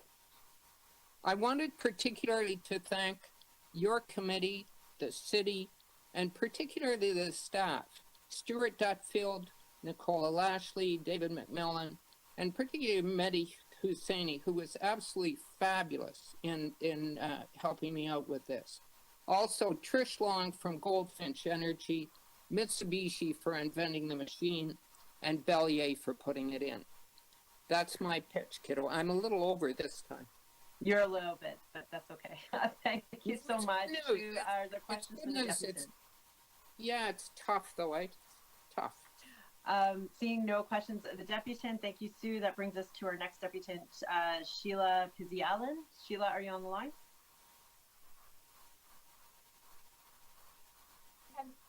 Hi, how's it going? Thanks so much for having me. I'm here speaking on behalf of TTC Riders, a membership-based organization of transit users. And I'm here to speak about how important public transit investment is to a net zero strategy, and in particular, how important it is to increase service as soon as possible with funding in the 2022 budget. I'd also like to share some ways to strengthen the recommendations by speeding up transit priority like bus lanes, traffic signal priority, and streetcar ways. Because even if all of our buses are electric, we're not seeing more people choose transit instead of taking their cars, we're not going to have the mode shift we need to meet our climate goals. And there's a really big risk if we delay investments in transit that we will have a car-based recovery. We have transit experts that have been warning all year about the risk of a transit death spiral. It took over a decade for TTC ridership to recover in the 90s when there was a recession. And we really need to be doing everything possible to win riders back. Every time we reduce service or increase fares, we lose more riders, which means we lose more fare revenue, which means we may see more cuts and more fare increases. And it's a vicious downward cycle. So we're so thrilled and supportive to see the recommendation 9 here in the net zero strategy to increase bus and streetcar service. But we would like to see this happen as soon as possible in budget 2022. Unfortunately, the TTC recently reduced service on 57 routes because it's been facing funding gaps. This fall, it thought it had a funding gap of $103 million, didn't plan ahead, didn't hire enough operators, and now we're seeing wait times double and even triple. I just heard yesterday from a transit user who had to wait 45 minutes during rush hour when the platform was packed to take the 76 bus to Lakeshore. So if you're waiting 45 minutes for your bus, if you have the means, you're going to take a ride-sharing vehicle, you're going to take a cab, or you might choose to purchase a car. And that's the opposite of what we need. So in addition to the immediate investments in increasing transit service to avoid a downwards ridership spiral, we'd like to see the short-term action plan strengthened by including a really clear commitment to speed up transit priority measures like bus lanes. It's referenced in the report, but it's not one of the short-term action plan pieces before 2025. And we have the evidence from right here in Toronto that this will increase ridership, make transit more reliable, whether it's on King Street, where we saw a 17% increase, or on Eglinton East, Kingston and Morningside, where we saw reliability increase by 12%. So this is a really quick and easy way to speed up transit and make it more reliable to riders. Other cities are doing so much more and faster. Boston and New York have installed miles of bus lanes, so we would like to see this recommendation strengthened. And finally, well, I'm running out of time, but of course, lower fares are also part of the puzzle. If we can expand free transit to more groups of people, especially high school students, it will create transit users for life. So thanks so much. Thank you for your deputation. Are there any questions of the deputants? Okay, and thank you. 3 minutes, 2 seconds. That's pretty good. Harold Smith.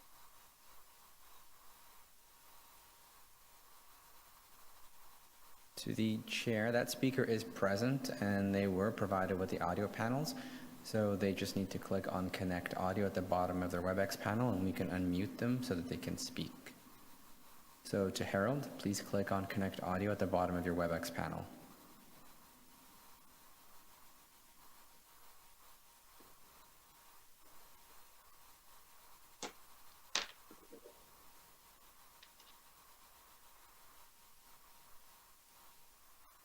It looks like the speaker's done so now. I am unmuting their mic. Okay, thank you. Dear committee members, I'm Harold Smith. I live in North Toronto in Ward 8. Canada's National Capital Commission will ban gas-powered garden equipment, including leaf blowers, by 2023. California will ban their sale by 2024. Over 180 U.S. cities ban them, including Washington, D.C., or restrict gas-powered leaf blowers. Westmount, Sherbrooke, Valleyfield, and parts of Vancouver already do. Despite COVID, Ottawa and West Vancouver plan to follow. The California Air Resources Board states gas-powered lawn and garden equipment can contribute heavily to local and regional air pollution. There are many options available for electric lawn and garden equipment, as well as landscapers and lawn maintenance companies that use all electric equipment, end of quotes. Despite these examples of enlightened jurisdictions addressing the health and environmental risks of gas-powered equipment, Transform TO, critical steps for net zero by 2040, ignores gas-powered garden equipment. It should be dealing with it because it's a significant source of pollution. Toronto's failure to act or even warn the public about gas-powered garden equipment's health and environmental dangers puts us at risk, particularly workers who are right beside this equipment, exerting themselves and breathing in the exhaust gas. The research has been done by others. All city staff have to do is apply it. In 2001, well, I'm getting ahead of myself. The following articles indicate environmental and health reasons for banning gas-powered equipment and even banning gas leaf blowers altogether. This article by Global News, October 27, 2021, highly polluting, why lawn care can be hazardous to health and environment. Quote, according to some estimates, using a leaf blower is equivalent to 100 cars on the road. This is because gas-powered garden equipment tend not to have a well-developed emission treatment system that most modern vehicles do. According to Professor Greg Evans, U of T's Department of Chemical Engineering and Applied Chemistry, quote, these are quite primitive machines, not very different than they were 30, 40, 50 years ago, and they're really highly polluting. Here's another article. New York Times, Margaret Renkel, October 25th, 2021. The first thing we do, let's kill all the leaf blowers. Quote, a 2011 study by Vehicle Research Forum Edmonds found that a two-stroke gas-powered leaf blower spewed out more pollution than a 6,200-pound Ford F-150 SVT Raptor pickup truck. Jason Kavanaugh, engineering editor at Edmonds, at the time noted that, quote, hydrocarbon emissions from a half hour of yard work with the two-stroke leaf blower are about the same of a 3,900-mile drive from Texas to Alaska in a Raptor, end of quote. There's another article, Something's Wrong with America by James Fallows, The Atlantic Monthly, November 2018. Writer James Fallows advocates for phasing out the machines, which emit noise up to a dangerous 112 decibels in favor of quieter, safety battery-operated leaf blowers. I'm going over my time, but you get the point. This equipment, gas-powered equipment, is highly polluted. We can't wait until 2040. Please urge Transform TO to target gas-powered equipment now. Thank you very much. Thank you. Thank you for self-identifying on the clock too that you're over. Appreciate it. Any questions for the deputy? Okay, seeing none, thank you for joining us, Harold. That brings us to Diane Sachs. Diane, are you online?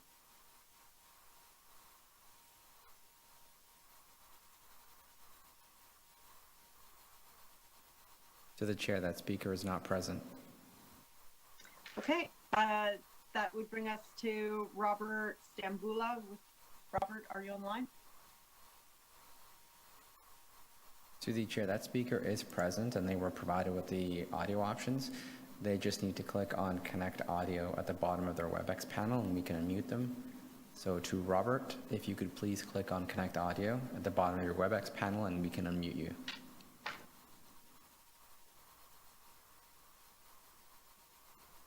Speaker has done so. I am unmuting their mic.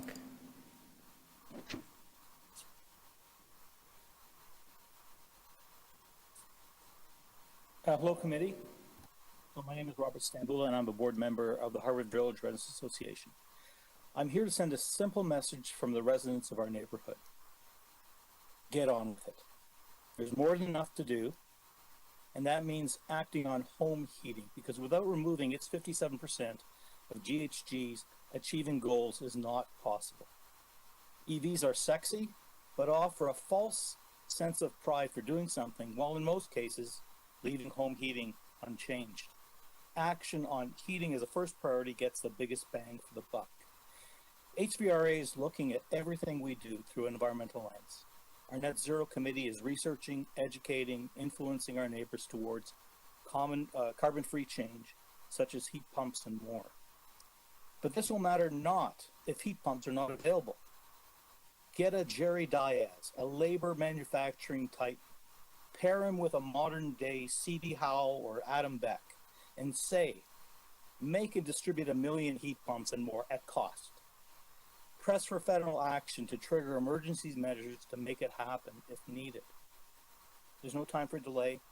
to offload, to blame others. If you use the tools at your disposal, others will join and much will be accomplished. The other big move needed is on district energy. Here we must recognize the good work by Merrick Gardiner, Scott Maybury at the U of T, who have just completed a geothermal field in our neighborhood and have another one planned right next door. You can be the matchmaker and facilitate partnerships to supply the new high-rise developments in the area.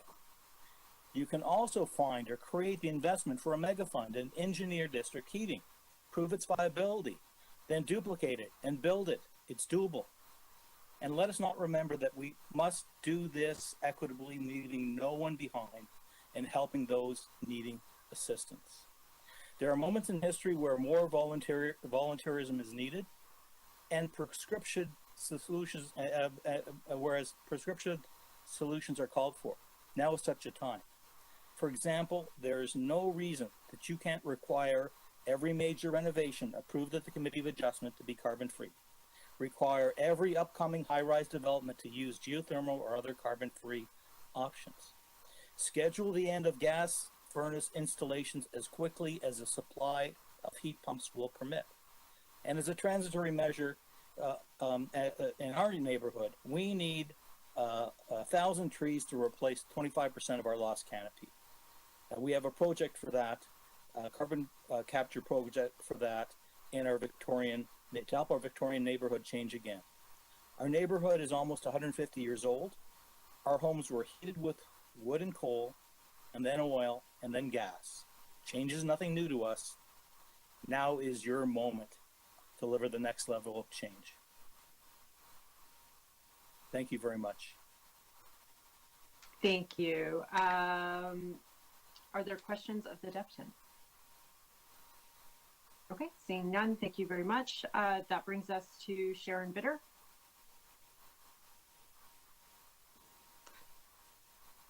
Hello, I'm here. Hello? Hi, we can Hello? hear you. You have 3 minutes. Hello? Hi, Sharon. Hello? Yes, we can hear you. Yes. Excellent. Good. All right, I will begin then. Thank you very much. Good afternoon, councillors. My name is Sharon Bider, and I'm speaking today as a longtime resident of Ward 11 and a member of Climate Fast, which is a GTA-based organization promoting climate action. I appreciate the opportunity to speak to you today about this net zero strategy. First of all and above all, I urge you to endorse this strategy. It's a solid proposal that outlines the essential elements for a major transformation of this city. It's grounded in a deep technical understanding of the dynamics of greenhouse gas reduction in an urban context. The model used to define the deliverables and timelines isn't pie in the sky. It's based on technologies and solutions that are well understood. But what the staff have confirmed during information sessions is that there is a critical piece missing. What the model does not factor in is the human element, the commitment needed from residents and business leaders across the city and from staff at every level of the city in order to make these changes happen. For many years, I worked in management and executive ranks of a large public sector organization. What was and remains true is that in any organization of significant size, it's easy to figure out what matters to the corporation. The responsible executive and their organization report to the CEO, or in the case of the city, the mayor or city manager. And they sit at the table when critical decisions are being made. Today, you won't find Transform TO anywhere in the organizational chart or the staff directory listing. You won't find widespread knowledge of our climate initiatives or our programs among the 2.7 million residents or most of our businesses, in spite of the efforts of the dedicated staff in I&E. This needs to change immediately so that we can achieve the vision for net zero by 2040. So I urge this committee to enhance this excellent package by adding 2 recommendations. 1, that adjustments to the city's organizational structure be made to create a senior executive position reporting to the city manager with the profile, authority, and budget necessary to oversee the delivery of the net zero transformation. 2, that the appropriate city staff be requested to design and launch a public information campaign and companion internal information program that will begin immediately upon approval of the plan, and that will kickstart the process of building understanding and commitment to the mission. COVID taught us that people can change rapidly and that programs can be designed and delivered at high speed. It taught us about agility, about partnerships, and about the leadership role of this city in the provincial and national landscape. It has also taught us that poor communication and lack of authority will compromise the effectiveness of delivery. We must leverage every learning from this experience to ensure that we deliver the outcomes that are key to our survival as a city, a province, and a nation. I urge you to set this mission up for success by giving the Net Zero Initiative the organizational structure and communications mandate it needs to deliver net zero by 2040. I thank you for giving me this opportunity. Thank you for your presentation. Are there questions of the deputant? Okay, seeing none, we'll move to our next deputant, John Stephenson.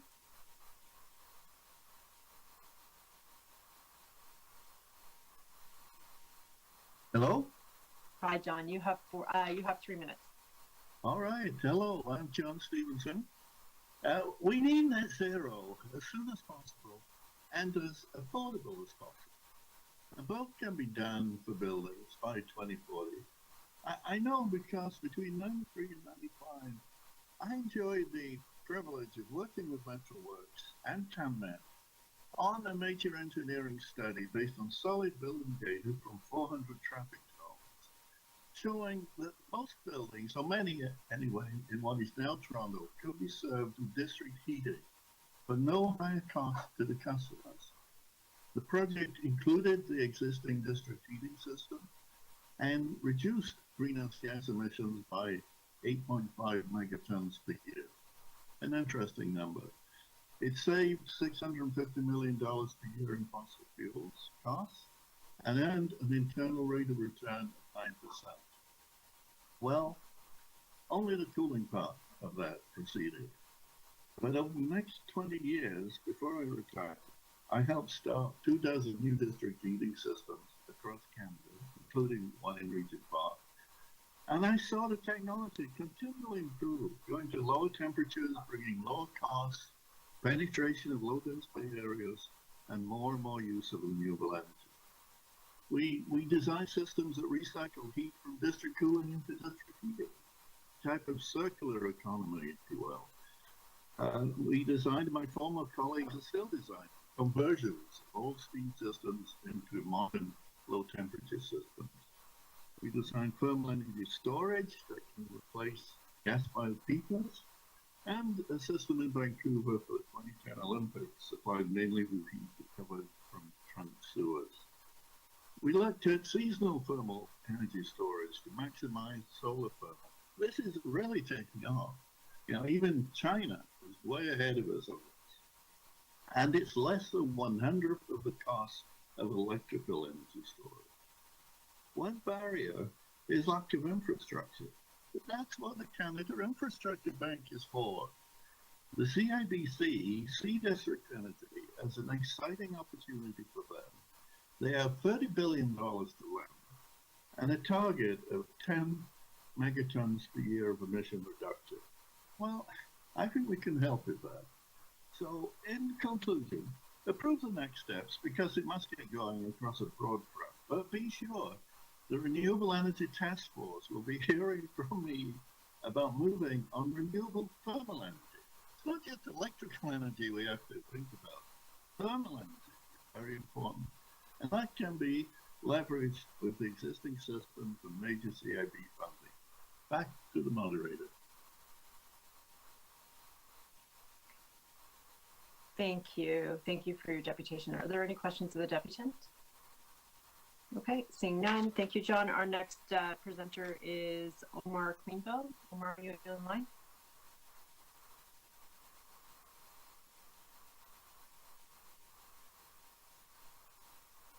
To the chair, that speaker is not present. Okay. Sheena Sharp.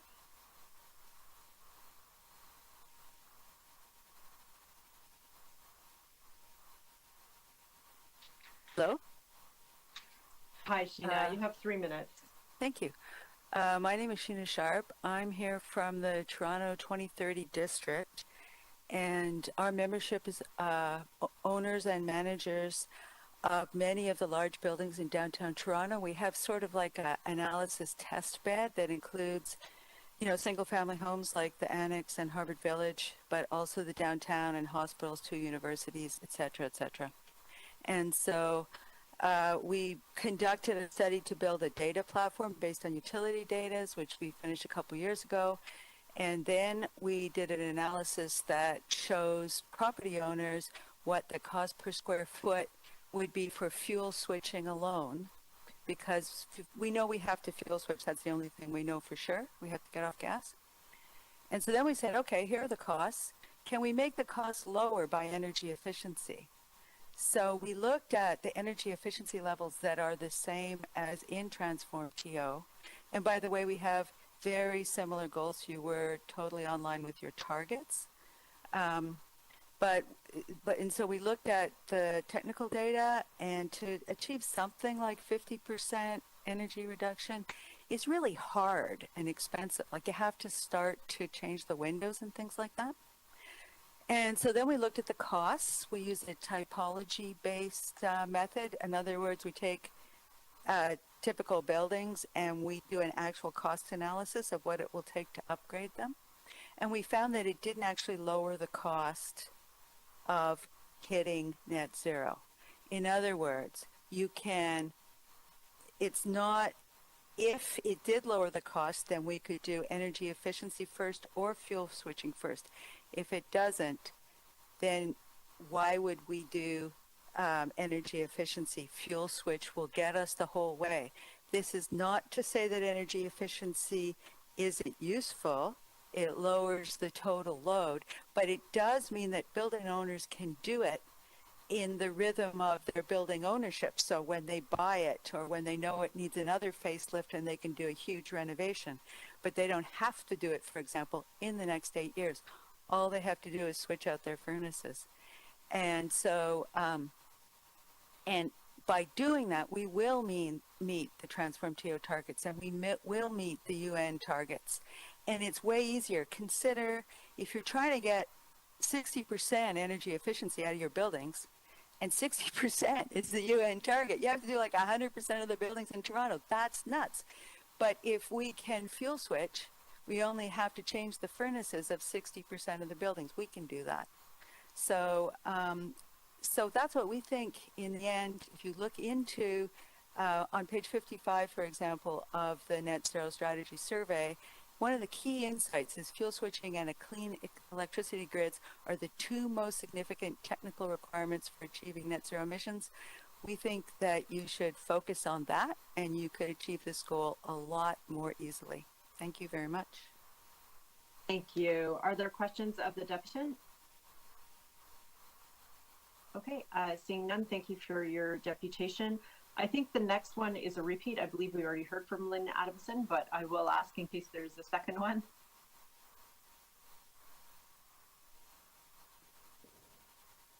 Okay, I think that was an error. To the chair?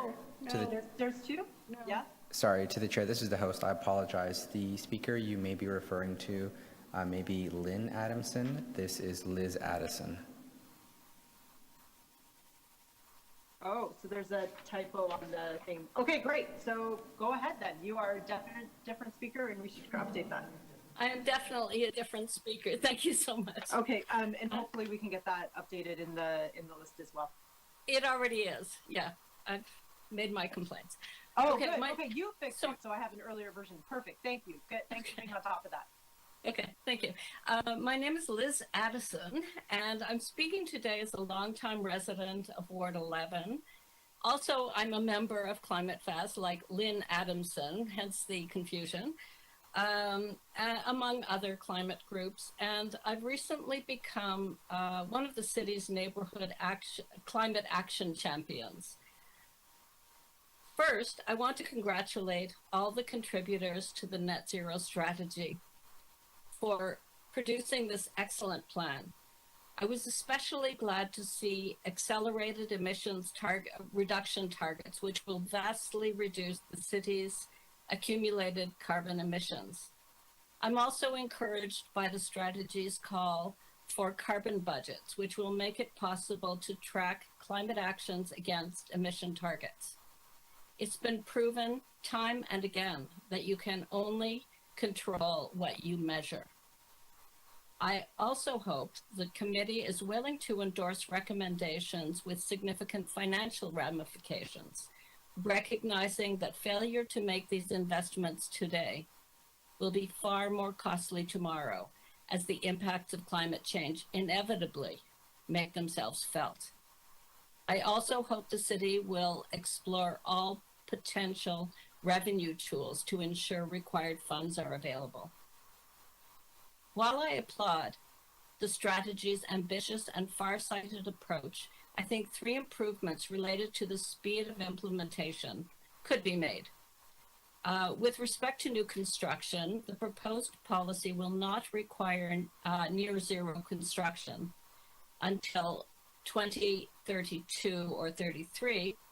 As has already been said, we need net zero building requirements before 2030.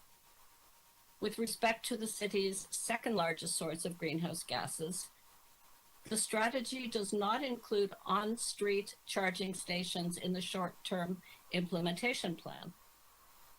The city should work to expand on-street charging beginning in 2022. Toronto's residents will not switch to electric vehicles without this basic infrastructure. Also, full and timely implementation of this strategy is dependent on key pieces of technology which exist but which are not available in Toronto in the scale and in the quantity and at the prices needed for at-scale transformation of our energy, building, and transportation sectors. The city should lead in the development of programs to manufacture, finance, and bulk purchase green technologies and to train the skilled workers needed to install and operate these technologies.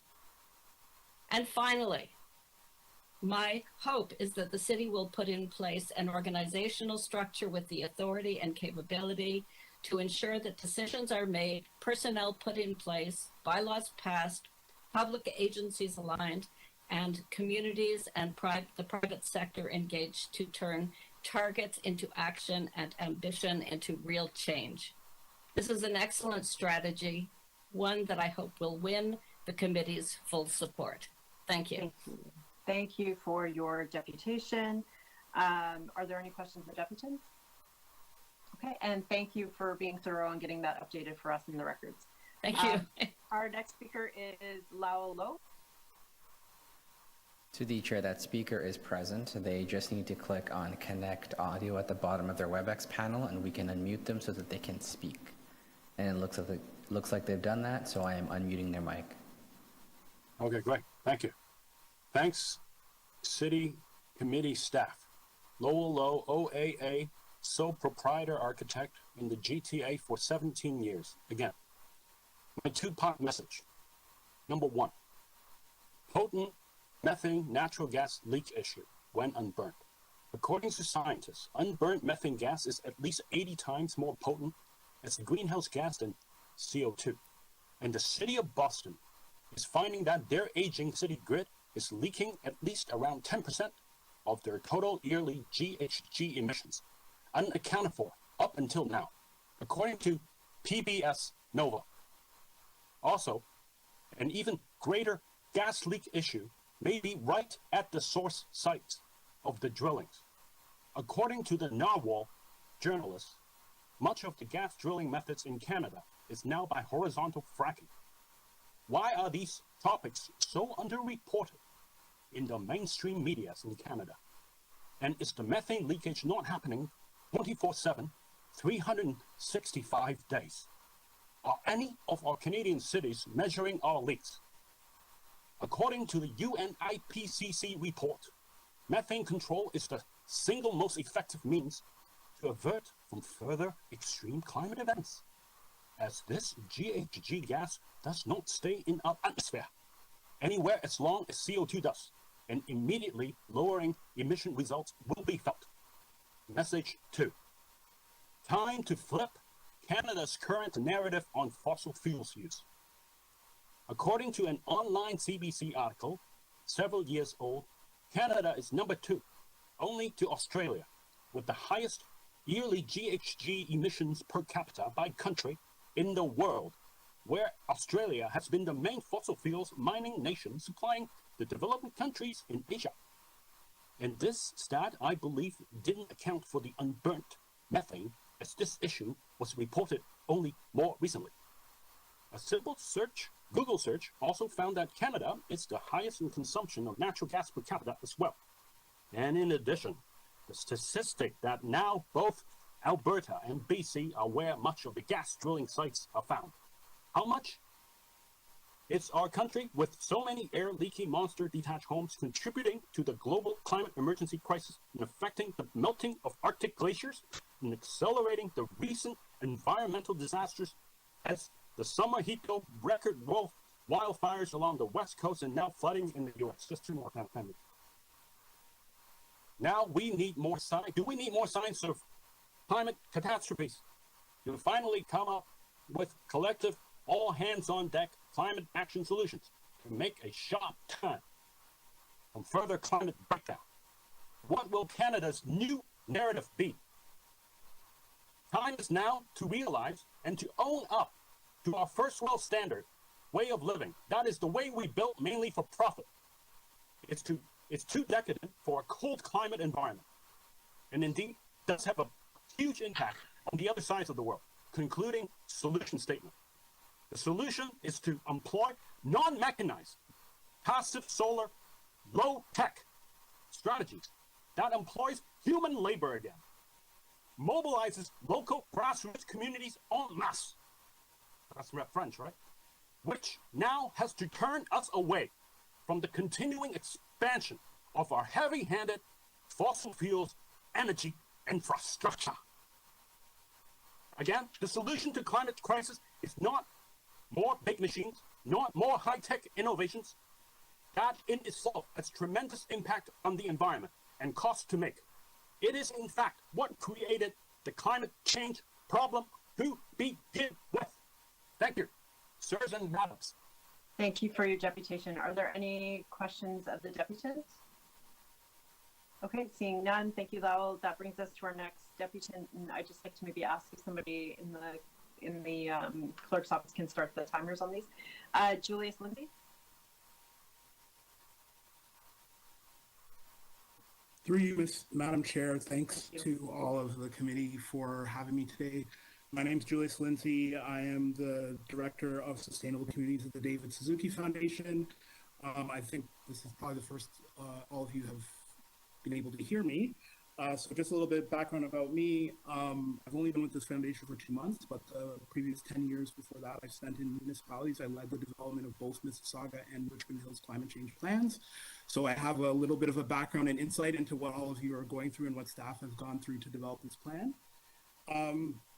I want to congratulate the committee and the city on the super ambitious targets that are in the plan and the comprehensiveness of the plan. But the theme of what I'm going to talk about today is about concrete connections, and hopefully not regular concrete, hopefully low carbon concrete, but those connections that I think need to be boosted in the plan. And the first one is around actions, and I think the targets are ambitious, they are very comprehensive, but there needs to be more concrete definition of the things that need to be done, and then how those connects to departments and staff in the city, how that connects to others outside of the city, and what that actually looks like on the ground.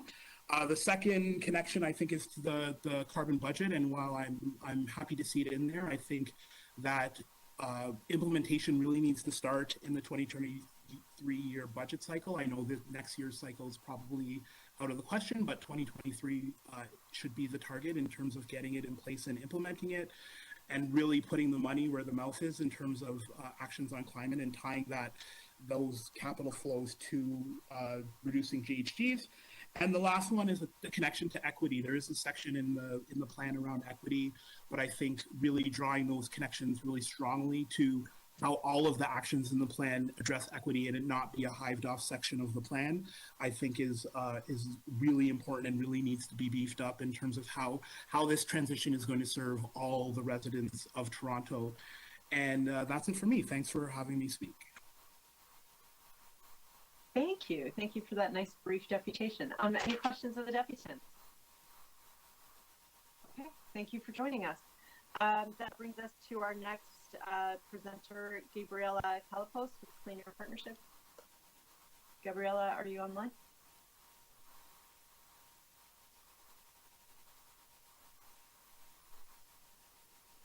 To the chair, one moment, please.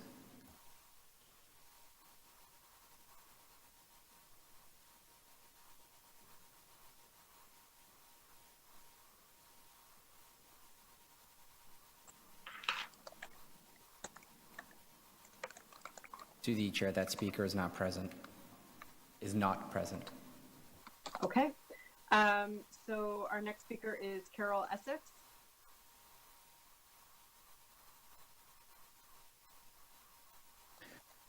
Carol Essex is present. They just need to click on Connect Audio at the bottom of their WebEx panel, and we can unmute them so that they can speak.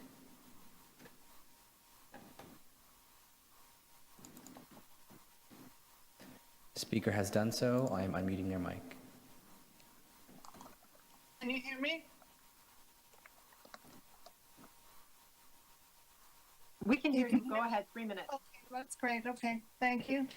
Good afternoon, Madam Chair, City Councilors, City staff, and participants in today's meeting. My name is Carol Essex, and I've lived in Etobicoke for many years.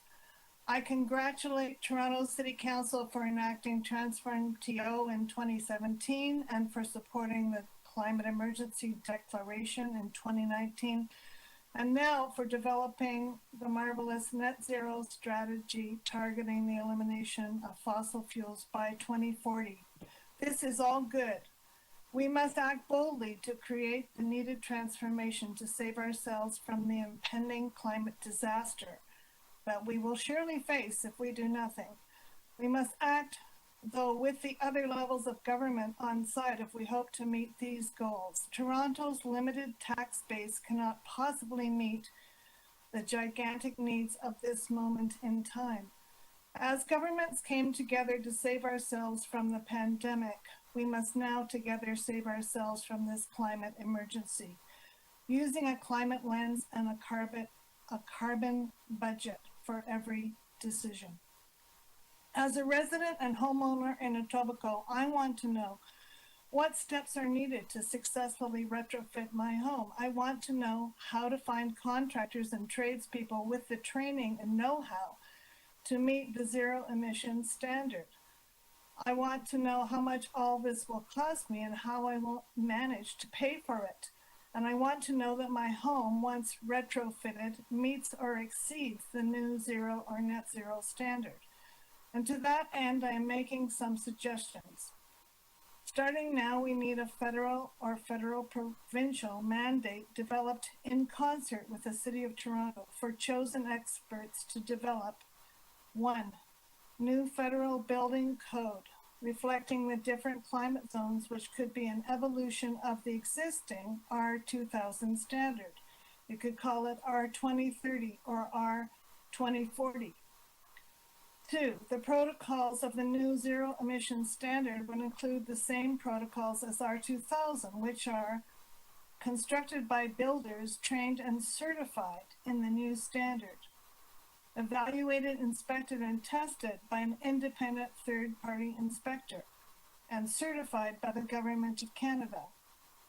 3, we need a fast scale-up of funding, of training, and certification of contractors and trades people in the new zero emissions R2040 standard. 4, the building code and the new standard need to become one and the same. In other words, every new build going forward needs to meet zero or net zero emissions. 5, mandate for all new builds to meet the new code by a specified date, as soon as 2023 for new builds, and soon, because this is a climate emergency after all. 6, define SMART goals to achieve new builds and retrofits within specific timelines. Specific, measurable, attainable, realistic, time-bound. 7, transitioning workers out of greenhouse gas emitting trades into green retrofits and new builds training, certification, and jobs. 8, funding and providing youth and unemployed, underemployed, and marginalized people with training and certification in our 2040 or whatever we're going to call it. 9, using economies of scale and additional funding incentives to roll out zero emissions retrofits and new builds by certified contractors and tradespeople. To conclude, we need the 3 levels of government to adopt a new green standard for new and existing buildings, and to fund the training of tradespeople to be certified to successfully deliver this standard, and to develop the funding solutions to make the build out of new and retrofitted buildings a reality. Time is short. We need to do this while we still have the window of opportunity to act. Thank you so much for hearing me. I appreciate it. Thank you for your presentation. Are there questions of the deputant? Okay, seeing none, that brings us to Rebecca Wiggins. Rebecca, are you online? To the chair, that speaker is present. They just need to click on Connect Audio, and it looks like they've done that now, so I am unmuting their mic. Okay. I'm Rebecca Wiegand. Can you hear me? We can, thank you. I want to thank you for all the work behind this powerful strategy. I urge you to implement net zero by 2040 and to ensure that it is fully funded. There is so much power in focusing on buildings, housing, and how we live. I hope that you will move up the timeline for all new buildings to be net zero, which is currently not expected until after 2030. Living in the downtown area, I see that there's so much construction going on, and I can't imagine wasting another full 10 years or more of digging us deeper into climate mess when we don't need to. A multi-pronged approach to existing buildings is important. My parents are in the process of replacing their furnace and they want a heat pump, but even as very climate-minded people, they are daunted by the challenges of researching and investigating in addition to the costs. We need a robust and creative and well-funded and accessible program to support or mandate the transition away from natural gas at the speed that reflects that we are in a climate emergency. I am fortunate that my daughter and I live in a mid-rise co-op building, and as a co-op, we have invested in substantial improvements to our building efficiency. I think that about other people living in buildings, including high-rise buildings, and about the quality of life issues that go along with climate change, more heat waves in particular, and how to mitigate these impacts. At the same time, it's essential that tenants be protected from rent increases associated with the costs of transitioning to net zero. This is both a climate and an equity issue. Thinking about housing is a wonderful way to think about livable communities. There are so many opportunities to make small changes to zoning bylaws that would promote walkability, reduce reliance on cars, and make neighborhoods more accessible. Yesterday, several days after the first not-so-big snow of the season, the sidewalk along the south side of the Bloor Viaduct was covered in ice, still covered in ice, as cars whizzed past. Many pedestrians, including me, stepped onto the bike lanes. This is the kind of gap that pushes those people who have the choice into cars, while those who don't have the choice are left slipping and sliding in the winter or sweating in the summer. How can the solution to this small problem replicated throughout the city be one that is climate helpful? We know the effects of salt and sand on waterways. We need zero emission plows, and we need to respond to all these spaces in the city. Every feature of daily life is connected, and there are so many opportunities in how and where we live to reduce or to increase carbon emissions, to reduce or to entrench inequities. I believe that net zero by 2040 has the potential to truly improve and protect quality of life if we invest in it fully with our minds, our hearts, our creativity, and our budgets. We need meaningful engagement with residents, especially equity-deserving groups. We need robust annual reporting of emissions reductions. We need fair revenue tools put in place starting in the next budget, and we need a commitment to full funding in each budget. We need to bring a climate lens to every city decision. Thank you so much for all the work that has been done so far. We're in a climate emergency. Please implement and fully fund the Net Zero by 2040 strategy. Thank you. Thank you. Thank you for your deputation. Are there any questions of the deputant? Okay. Seeing none, that brings us to our next deputant, Julia Morgan.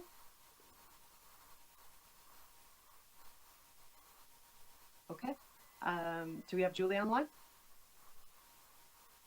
To the chair, one moment, please.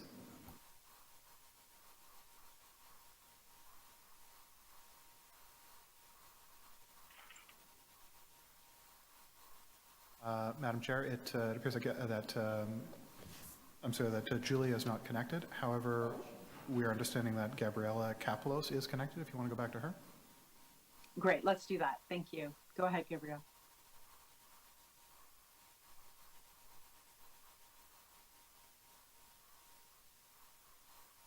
To the chair, my apologies. It looks like Julia Morgan is also connected by phone, but we will unmute Gabriella now. Thank you. Thank you.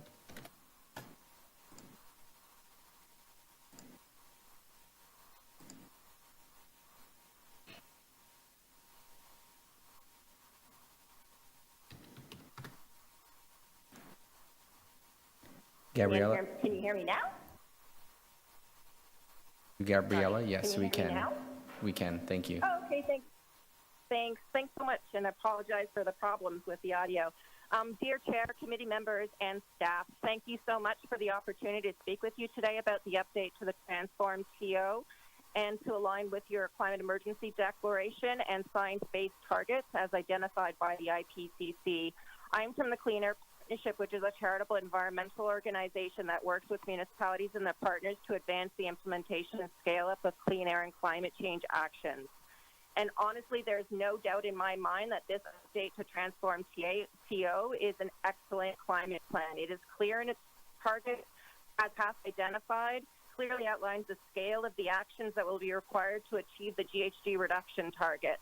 It has a reporting framework and a performance framework attached to it, and it's clear and accountable. It also brings in climate lens, and it's a really good plan. But keep in mind that a plan is only as good as its implementation, and holy smokes, implementation of Transform TO will truly require transformation of a lot of our systems, our transportation system, our building systems, and our energy system. And that is where Transform TO will face enormous challenges. This is not an incremental plan, it is a transformative plan.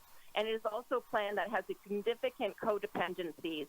And I'll use one example of the codependencies. It's related to the electricity system that Toronto Council had sent a resolution to the province of Ontario, making sure that we're doing our due diligence to ensure the decarbonization of our electricity system. But I also just believe there's another misalignment that needs to be called out and addressed. And it relates to the Toronto Hydro Climate Plan that is going in front of Executive Committee on December 7th and will be also on the same council meeting as the Transform TO. It has significant issues that can derail the percentage of the target that Transform TO can achieve. The Toronto Hydro Plan speaks to the assessment that about 75% of the GHG reductions in Transform TO are dependent on Toronto's electricity system being able to support the move from fossil fuels to electricity. But the Toronto Hydro Draft Plan is not a plan that is in alignment with Transform TO, and I think that needs to be highlighted. I would recommend that the Toronto Hydro needs to work with the City of Toronto to ensure that their climate plan aligns with Transform TO, and at present it does not. Toronto Hydro's plan is goal-based plan. It has KPIs, but it's also it focuses more on incrementalism than transformation. And with those significant codependencies, it will pose significant challenges for Transform TO to make the progress it has committed to. So I would encourage the City of Toronto to give direction to to Toronto Hydro to ensure that it works with the City of Toronto to align its climate action plan with Transform TO. Thank you very much for your time. Thank you very much, Ms. Morgan. Are there any questions for the deputants? Don't see any. Okay, thank you very much, Ms. Morgan. Penny Jatuik? Hi. Yes, you're there, Penny?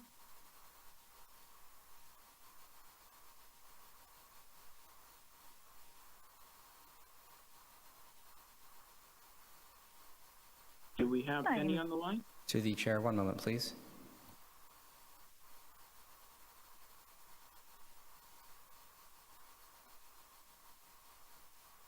To the chair, it does not appear like that speaker is on the line. However, Julia Morgan is. If that was Julia Morgan. Okay, Ms. Morgan?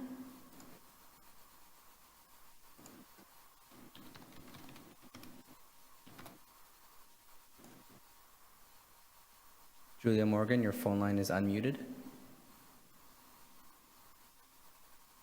Ms. Morgan? Hold on. I don't know how to. To Julia Morgan, we can hear you. Very good. Great. Thank you for joining us. You have 3 minutes. Thank you. Thank you for the opportunity to speak today. My name is Julia Morgan and I live in Toronto, Danforth. I've been following Transform TO since it was first introduced. I'm familiar with the report and recommendations before you today, and I back them unreservedly. I was pleased to hear previous speaker Sharon Bider's comments on the missing human element to the plan. She was recommending adjustments to the organizational structure whereby Transform TO would report directly to the city manager's office and to the communications mandate, and I could not agree more. What I wanted to do in my notes here was go deeper into the communications aspect. So, councillors, what you're considering today is an excellent practical plan which takes care of how to reduce our city's emissions, but it is not, as others have noted, a behavioral plan. So how do we get everyone on board? How do we transform not just TO, but Torontonians? We're talking about radical shifts for all of us in the next 9 years, so deep retrofits of 100,000 houses, people shifting their commuting to active transportation on a massive scale, and lots more. These are very big asks, very big changes. Unless we have an adequate communication strategy for increasing the knowledge and awareness and shifting behaviors of our population, the plan in this report, no matter how good it is destined to fail. Now, I can't believe I'm going to use a car metaphor here, but passing this plan without thought to communications to me is the equivalent of ordering a great car from a dealer and then saying, actually don't bother with the wheels. So let's travel to the other side of the world for a moment. New Zealand was widely recognized for its success in mostly eliminating COVID, but what wasn't recognized was how big a role its communication strategy played in this outcome. Armed with a budget of about the equivalent of 22 million Canadian, an agency commissioned by government came up with a public information campaign called Unite Against COVID-19.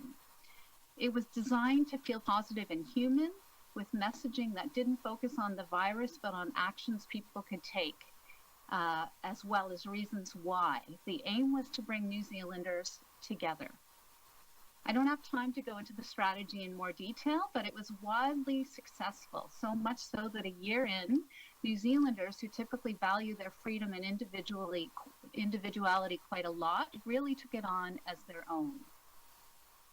I want Transform TO to be successful, and I want us to have a world-leading, comprehensive, multi-year communication strategy supporting it that is responsive to the equity needs in our city and truly inspiring to Torontonians. With this in mind, I'd like to ask you to include an additional recommendation to Council that city staff be directed to put in place a fulsome communication strategy involving and governing every part of city government, and appropriately resourced in terms of human and financial investment to support the success of Transform TO through to 2030. I'd also like to see City staff report back annually to Council on this strategy's progress. Thank you very much for considering this proposal. Thank you very much for your comments. Are there any questions for the deputies? No? Thank you very much. The chair is back. Just for clarity, Mr. Clerk, did you say that Penny Jetiok is not on the line? That is correct. Mr. Vice Chair, Penny is not currently on the line. We could go on to the next speaker, Mr. Martin Green. Okay, I'll pass the chair over to Councillor McKelvey, and I guess it's Martin Green.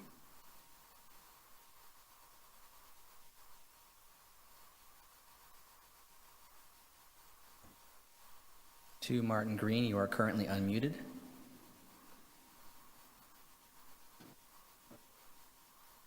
Thank you for joining us. Mr. Green, you have 3 minutes.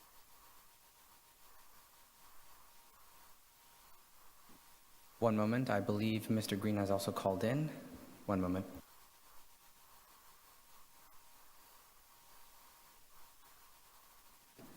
Mr. Green, your phone line is unmuted. Great, thank you. Good afternoon. Thank you for the opportunity to speak. I'm a longtime resident of Ward 2. Professionally, I'm a physicist with many years of R&D experience in the energy sector. And that was followed by years of managing complex risks at large organizations. Since the start of the pandemic, my work is focused on addressing climate change. This includes research and analysis on the science and practical applications of innovations around the world, but dominantly in Europe, that can help us minimize all future greenhouse gas emissions. I have 4 key messages regarding the net zero strategy. First, net zero, as defined in the strategy, is not what science demands. Climate change is driven by the total greenhouse gases added to the atmosphere, not just the rate of easily measured emissions in future years. Earlier emissions cause greater harm. Embodied emissions and lifestyle emissions may be a substantial fraction of total emissions.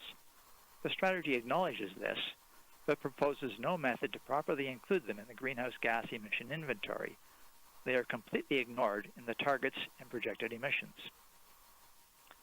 Number 2, the strategy proposes to reduce greenhouse gas emissions of existing houses to target levels by implementing deep energy retrofits and converting water and space heating to heat pumps. This strategy faces significant barriers to success.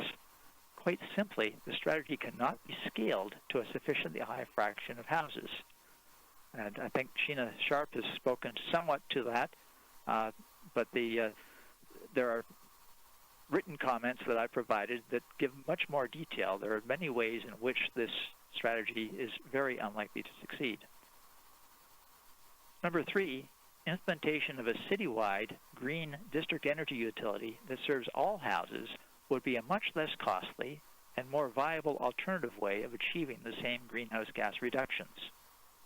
Modern low-temperature district energy technology enables efficient service to all buildings, large and small. The advantages of this district energy alternative should be seriously investigated and considered for adoption in place of the deep retrofit approach. Number 4, the resources allocated to develop the proposed strategy have not been commensurate with the task. This should not be misconstrued as impugning those involved. I am simply observing that developing strategy for societal investment greater than $100 billion warrants more resources. Much greater investment in people and capability is needed to arrive at an optimized, viable path forward, with solid processes to manage risks and make adjustments as needed. Although your time is short today, I encourage you to read my written comments before this item moves to City Council. Those comments provided detailed arguments in support of what I have just said. Thank you for your attention. I'd be pleased to answer your questions. Thank you. Are there questions of the deputant? Okay, seeing none, that comes to our next speaker, Paul Ants.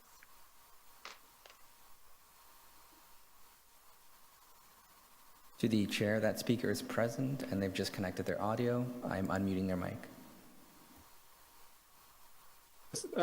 Thanks very much for the opportunity to talk this afternoon. I live in Ward 9 and I want to thank you for this opportunity.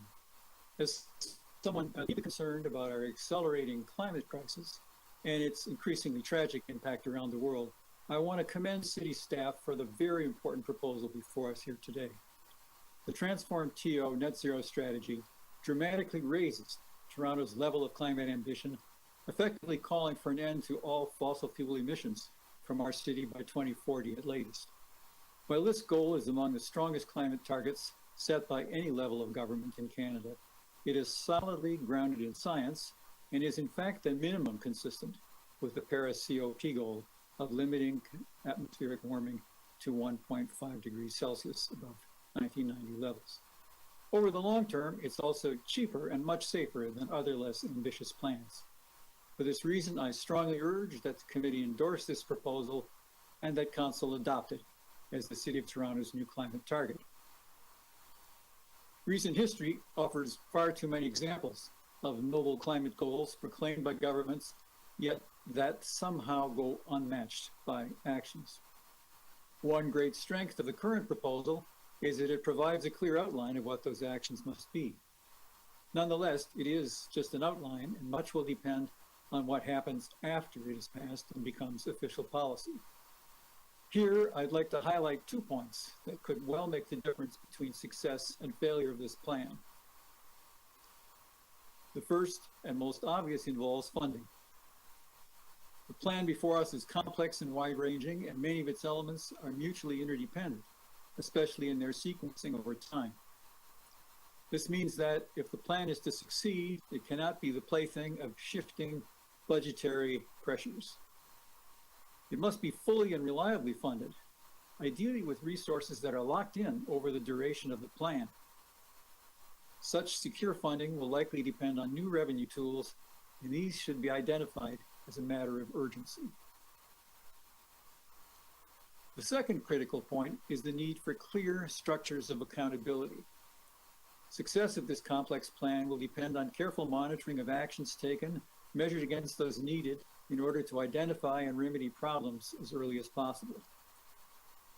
A key feature of such monitoring will be to determine not only whether actions taken live up to plans, but whether they are yielding the expected greenhouse gas reductions needed to meet the sharply declining carbon budget that will take us to net zero emissions by 2040. The challenge here will be to develop a way of tracking key indicators that is not too burdensome, yet frequent and detailed enough to be effective. Carbon budgeting plans described in the proposal suggest a promising direction for this effort, but I strongly urge that they be carried out on an annual basis. It seems to me that keeping these two essential characteristics in mind, full and reliable funding and a solid structure of accountability, will be a very strong and indeed essential support for the success of this plan. And I thank you for the opportunity to present my views. Thank you for your deputation. Are there any questions of the deputant? Okay, seeing none, our next speaker is Colleen Lynch. Colleen, are you on the line? Yes. Thank you, Colleen. Hi. Thank you for the opportunity to share some thoughts today. I'm a resident of York South-Weston, and I'm here to support the Net Zero by 2040 report. I see in these plans a vision that outlines a crucial path, and I see the need to move this vision into action more quickly than proposed. As the reports indicate, Net Zero by 2040 is an undertaking with few precedents, and it is important to adopt and scale up all actions. I also see need for an integrated approach across departments for barrier-pushing decisions that include new structures and employ all potential levers. This includes unlocking equitable revenue tools and reinventing Toronto Hydro. It includes integrating consideration of the social cost of carbon in decision-making along with the climate lens and carbon budget as soon as possible. It includes Indigenous input in decision-making. Many co-benefits are possible if these plans are well executed alongside others, like applying the city's equity lens, including healthier citizens and good green jobs, safer shelter, and transport. All of that said, I'm not a policymaker. I'm more of a poet, and I'd like to speak from the heart now. At home, comfort and safety is stacked in the bricks. It runs through the water pipes and pumps out warm air. At home, a water stain grows on the ceiling, and cold air blows in, and gas leaks out. Comfort and safety rest at the heart of climate plans. Prepare a new hope with airtight action and clean new energy. Outside, community and connection waves and runs along the sidewalk, nods with the reeds along the Humber River bank.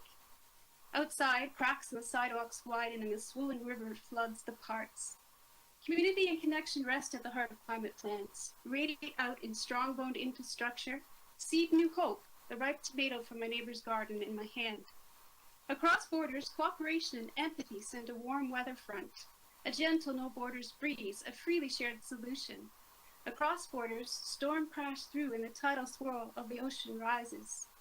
Cooperation and empathy rest at the heart of climate plans, reform new hope, color the overarching skies with a shared vision. Now we hold all of this close, safety and community and cooperation with the decisions we make now. I encourage adoption and acceleration of the Net Zero by 2040 reports and a big picture view that houses all the many moving parts that need repair and reinvention. We need to, as my father, a farmer, would say, hustle. To be up before dawn to do our chores. For the crops will fail if we wait, and the animals need our care now, and the rooster is already beginning to crow, telling us that we are up too late. Thank you. Thank you for your deputation. Are there any additional speakers?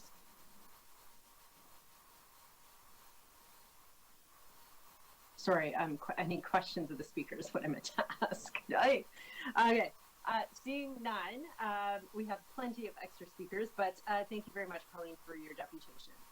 That brings us to Valerie Endicott. Valerie, are you on the line? Yes, I am. Thank you. You have 3 minutes. Thanks. Good afternoon. Thank you for the opportunity to share my thoughts. My name is Valerie, and I'm a retired kindergarten teacher. I've been galvanized into action of late in what feels like a desperate effort to secure a livable future for all those children I have taught. I commend the staff of Transform TO who have written the report. It is visionary, and I especially appreciate their key recommendation to move our target to 2040. As this report states, the sooner we act, the smoother the transition. If we delay, we suffer greater climate-related weather events, health costs, and cleanup will be much more costly than if we spend the funds now to get the job done. I'm asking this committee to ensure that in addition to all the excellent plans laid out in the report, the following measures and actions are written into the net zero strategy. An accountability mechanism, a way to track progress on our goals every year, ensuring meaningful participation from community and Indigenous leaders in this, ensure a carbon budget established by 2023, make the process for achieving net zero buildings more nimble. We cannot wait 10 years to get to scale. Increase our ambition in transportation. We need more transit funding starting in 2022 to expand the vehicle fleet and operations. I would also like to see us establish priority bus lanes. Additionally, transit fare reductions are essential for climate justice and equity. Providing free fares for high school students seems to me a great move. Support green mobility through incentives and by building more safe bike lanes. Finally, this work cannot be done without a willing populace. So how will the city get people on board? The teacher in me says, facilitate the work of communities that are already activated and help educate the general public on a massive scale. According to the report, 90% of people agree climate change is a threat, but almost half don't know what to do about it. To help residents better understand, Live Green Toronto is launching a citywide climate action awareness campaign. And I would like to see the nuts and bolts of this campaign and the communications plans in general spelled out in the strategy. For example, scale up work at the community level, particularly from equity-seeking communities, use of existing infrastructure such as libraries, community centers, theaters, educational institutions, and community hubs, like the Center for Connected Communities, which is doing great work in the city already. plans for positive urgent messages on TDC shelters, buses, and streetcars.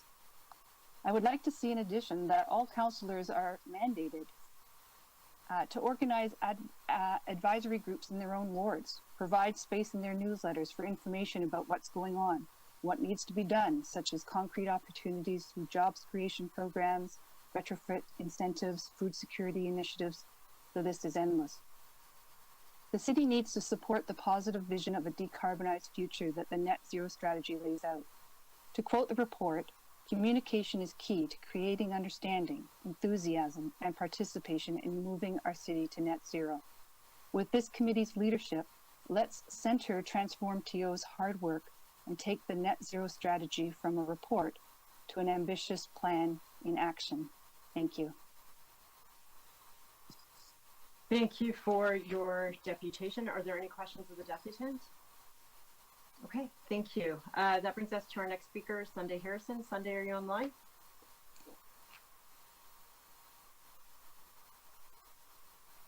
To the chair, 1 moment, please.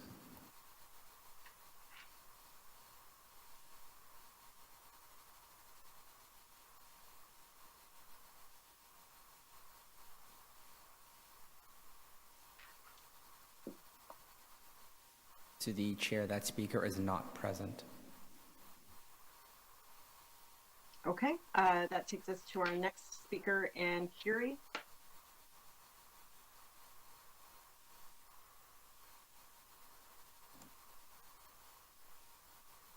Hello, am I connected? You're connected, Ann. Thank you. You have 3 minutes. Thank you for this opportunity to speak. My name is Ann Curie and I'm a member of For Our Kids Toronto, which is part of a nationwide network of parents and caregivers advocating for climate justice. As a parent right now, watching the climate crisis accelerating, it can be painful to think about my children's future. But I have to hold to the knowledge that there is still a window of opportunity to act and prevent the worst, and in doing so build a more just and sustainable society. So I'm here today, like many others, to urge you to fully support Transform TO's net zero strategy. This is an opportunity for the city to demonstrate leadership, transition off fossil fuels, advance equity, and improve the health and well-being of all residents. There is much to be welcomed: the new net zero by 2040 target, carbon budgeting, the development of local renewable energy, building retrofitting, bike lane and public transit expansion. But to meet our targets, more can be done. Accelerate the implementation of the green building standards. We need new buildings to be built to net zero before the end of this decade. Invest in accessible public transit now. Establish priority bus lanes now. Implement the free fares for high school students. Kingston did this and increased its annual ridership from 28,000 to close to 600,000, thereby creating lifelong transit users. But perhaps most importantly, for the Transform TO net zero strategy to be successful, as others have noted, people of Toronto have to know about it. And right now, too many don't. This has to change. So on this front, some recommendations. First, put a sign on every retrofitted building, bike lane, EV charging station, renewable energy installation to inform people about Transform TO and help them visualize Toronto's carbon-free future. Second, tap into existing social infrastructure by formalizing relationships between Transform TO and our other public institutions, schools, libraries, community centres. Transform TO has already developed a partnership with the TDSB and will be rolling out a Youth Climate Action Grant program. This program should be scaled up and expanded to other school boards. Young people really want to be involved. And in every library, let's establish a Transform TO Climate Action Information Hub. Offer training to librarians, hold information nights, do community outreach. And my last recommendation is that the city put in place structures to support ongoing consultation. This is particularly important for the city's relationship with Indigenous people, Their leadership must be recognised and their knowledge respected. It is also important that the city do more to connect with and listen to people in low-income, newcomer and racialised communities. Here, representation on the Climate Advisory Group will be important. But I would ask you, in addition, to establish sectoral advisory groups and advisory groups in every ward. The city really needs to connect with people who speak languages other than English. We are one of the most cosmopolitan, multilingual cities in the world. There is such a wealth of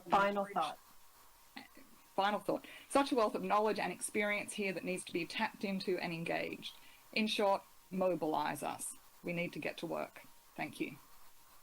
Thank you for your deputation. Are there any questions of the deputant? Okay. Seeing none, our next speaker is Mark Tereski. Mark, are you in line?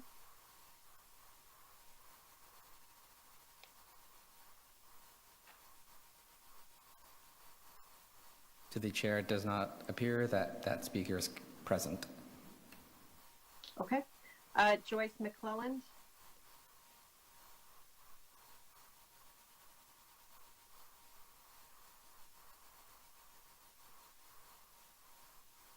That speaker is also not present. Will Nixon.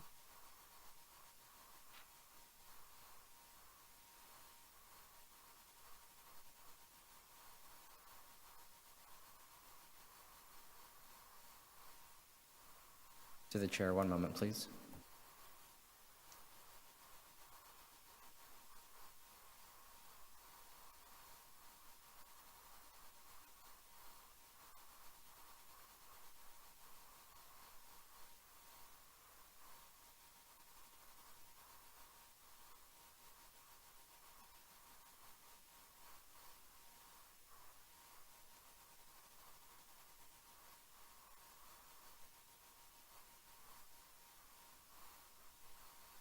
To the chair, it appears that one of the previous deputants is connected. This deputant is Sunday Harrison. I can unmute their mic. Great. Go ahead, Sunday. You have 3 minutes. Hi, can you hear me now? Thank you. Hello? To Sunday, yes, we can hear you. Thank you. Okay, thank you. Yeah, thanks to the chair and committee and staff. Thanks for hearing from so many of us today. I live and work downtown, and this is a key issue of our time. It's great to see decarbonization named as the goal of this plan. This is where we need to go, and it's not going to be easy. We need to change the culture. Transform TO is to be congratulated for a deep and meaningful plan with many appropriate benchmarks and accountability mechanisms. However, some of the city's own documents and resources are not as well aligned with the plan as they could be. For example, in addition to increasing Live Green's role in communications, the city's existing community reduce and reuse programs as part of the long-term waste management strategy should also be ramped up across the city. That includes urban harvest, sewing repair, bicycle repair, community composting, and sharing and reusing spaces. This is the kind of community scale change that should be increased across all neighborhoods, not just a few, leveraging the enormous reach of the schools, nonprofit organizations, and community centers who could be participating. This could be so impactful to reach the goals of changing consumption and behavior.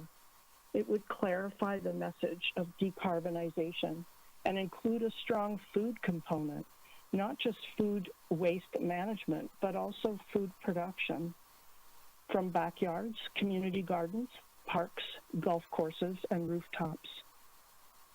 Organics recycling via the green bin focuses mainly on anaerobic digestion and the production of biogas. While this is an appropriate technology for energy production, it diverts nutrients from the food system into the energy grid. Plus, we are still sending 2/3 of our organics generated by business to Michigan. I don't know if the emissions reductions are included in the calculations.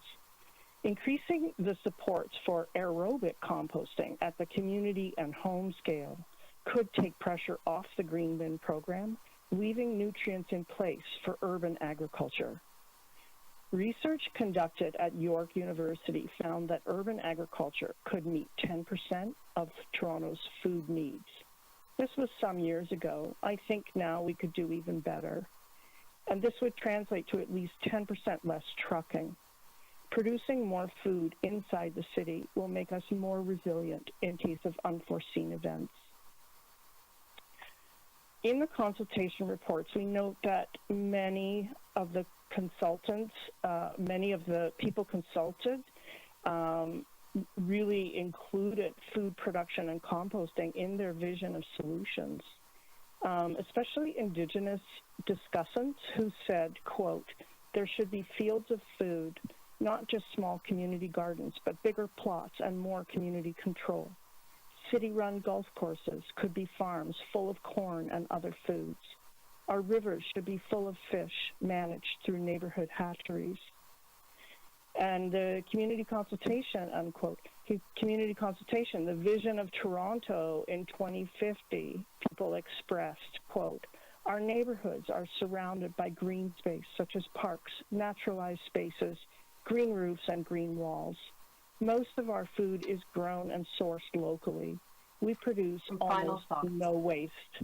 It's a beautiful vision, and together we can get there. Thank you very much. Thank you for your deputation. Are there questions for the deputant? Okay, our next deputant is Will Nixon. Will, are you on the line? To the chair, that speaker is not present.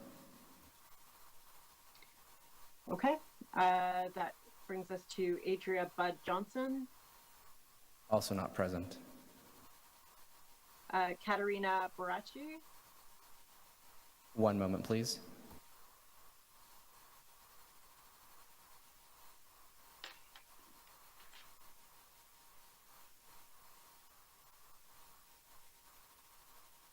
That speaker is also not present.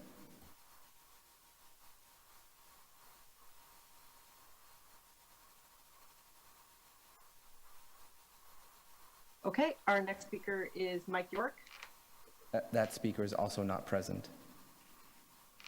Okay, Guru Fatah Singh Khalsa. To the chair, one moment, please.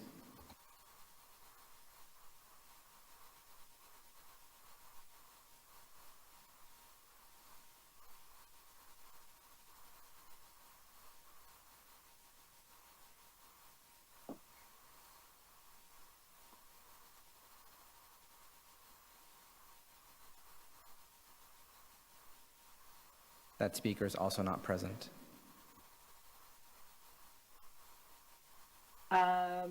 Great. The next speaker is Julie Mullins. That speaker is not present. Okay. Susan Smith. That speaker is not present. Connie Karasik.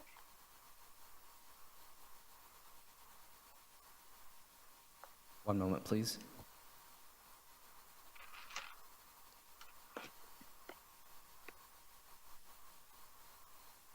That speaker is not present.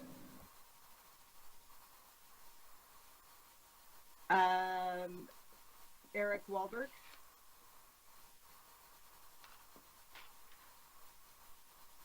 That speaker is not present.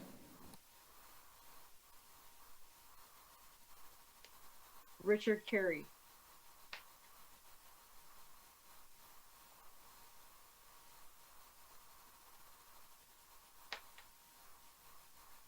That speaker is not present. Gord Rand.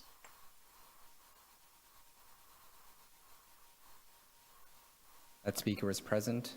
I am now unmuting their mic. Hi there. Can you hear me okay? Gord, go ahead. Great, thank you. First off, and this is a callback to a comment made a few hours ago by Mr. Min Wong. I'm not being paid to be here, and I resent the insinuation. It's a common and misguided mischaracterization of climate activists. It's simplistic and antagonistic and unhelpful to the important debate around climate change mitigation that affects all of us, regardless of our political stripes. Toronto is in a position to lead the country and, in turn, the world by our example. I applaud the Council for the Transform TO document. It's a bold, clear, and visionary document. However, goals are laudable and easy to lay out, but harder to achieve. And how Transform TO plans to achieve them is not totally clear to me, so some suggestions. Will there be any legal consequences to not meeting these goals? Like, who goes to jail if they're not met? And I say that with only part of my tongue planted in my cheek. We are, after all, in an emergency, and harsher measures were taken during World War II, which was, as we know, a comparable emergency. Most importantly, though, is why wait? As we know, swiftness is necessary to meet the scale of change required. Can these policies be taken further? Can they be implemented immediately? For example, why build condos and other buildings that will only need to be retrofitted in a decade? Can we put a moratorium on all building until the builders commit to a certain level of energy efficiency? Could we regulate car use in the downtown core? One could only drive into the city every other day, for example. And if citizens are not ready for these kinds of emergency procedures, can the city work together with other levels of government to create a robust public education campaign about the climate emergency, much as it did during the COVID-19 health emergency? It's a question of public safety, after all. Bulk purchasing would be helpful too. I live in a small townhome complex and we would love to put up solar panels. If the City of Toronto were able to make large-scale purchases and pass the savings on to people like us, it would encourage us to move faster. I'm sure there are other areas where the city could help individuals make choices in alignment with the emergency we face. Practical speediness is what would transform the Transform TO document into something even more effective and admirable. It would also set a strong example for cities around the world to follow suit. Thank you very much for your time. Thank you. Are there any questions for the deputant? Okay, our next deputant is Lloyd Gardiner.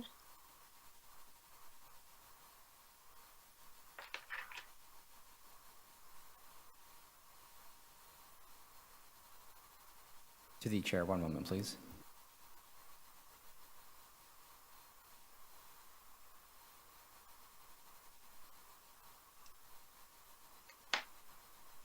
That speaker is not present.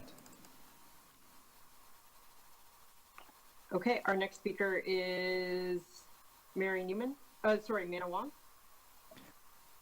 To the chair, that speaker is present. They just need to click on Connect Audio at the bottom of their WebEx panel and we can unmute them. To Mana Wong, please click on Connect Audio at the bottom of your WebEx panel. Looks like they've done so. I am unmuting their mic. Thank you. Thank you, Mana. Yes, I assume that you can hear me. My name is And you have 3 minutes. Yes, thank you. Thank you, Madam Chair. My name is Mana Wong, and I am the Toronto District School Board Trustee for Scarborough-Guildwood, and also the co-chair of the TDSB Environmental Sustainability Community Advisory. First and foremost, I join many Toronto residents here in eagerly awaiting for Toronto to become one of the 3 cities in North America with a net zero by 2040 target. As a trustee, I have many opportunities to speak to students, families, and community members who have expressed extreme concerns, sometimes even anxiety, despair, and grief in our seemingly inability to mitigate climate crisis. And let me tell you, it's the most unsettling feeling when students tell me that I will die of old age and they will die of climate change. Our students and young people are demanding immediate actions beyond planning and promises from all of us, from all levels of government and global leaders. This afternoon, I'd like to take this opportunity to share with you a brief overview of what TDSB actions. In December 2019, the Board of Trustees unanimously endorsed the City of Toronto's Climate Emergency Declaration. But before going on, let me rewind 10 years back. I would like to applaud the wisdom and foresightedness of our colleagues and staff at the time to have set up the Environmental Legacy Fund. Now let's move back to now. In March 2020, staff presented a report outlining planned actions to address climate change in terms of both climate literacy and facility operations, including the formation of a new energy and climate action technical team, which focused on greenhouse gas reductions. So work and consultations continue with staff, students, families, members of the advisory committee, OIC, community stakeholders, and neighbor groups. And in October this year, October 14th, 2021 to be exact, the board passed the 2021 Climate Action Report, once again unanimously. The report detailed 22 actionable items that the TDSB will undertake with 6 major areas of focus. Number 1, climate change education and engagement, such as student-led community action projects, which we are seeking partnership with the City of Toronto, student leadership conferences, equal school, professional development, etc., etc. And number 2 will be on buildings. We are one of the key partners with the city working on the Green Well initiative. We will create energy report cards and implement greenhouse gas emission reduction projects on all our facilities. The third area will be on transportation, where we will begin transition of our vehicle fleet to electrical vehicles, installing charging stations, support active school travel and related activities as well. The other 3 important areas include urban forestry, communications, and last but not least, the Environmental Legacy Fund.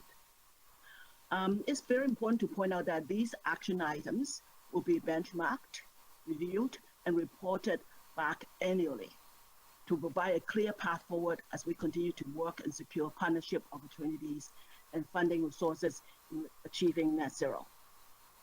Additionally, I'd like to share that there are tremendous opportunities for the TDSB to partner with the city and others in areas such as community green energy generation. As many of you know, the TDSB does have many rooftops and open fields that we can harness renewable green energy such as solar and geothermal. And yes, Toronto District School Board is moving on climate action, and that students expect to see their city stepping up and joining hands in addressing the urgency of the environmental sustainability and equity. We will all work together. Thank you for the opportunity to speak today.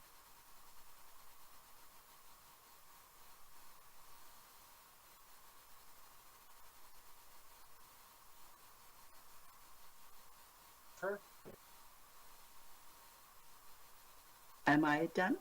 Yeah. Jennifer was going to ask me to take over anyway, so she's offline. Why don't thank you very much. Any questions of the deputy? Seeing none, thank you, Ms. Wong. Our next speaker is Mary Newman. That speaker is not present. All right, we'll move on. The next speaker is Chris Ballard. That speaker is present. One moment, please.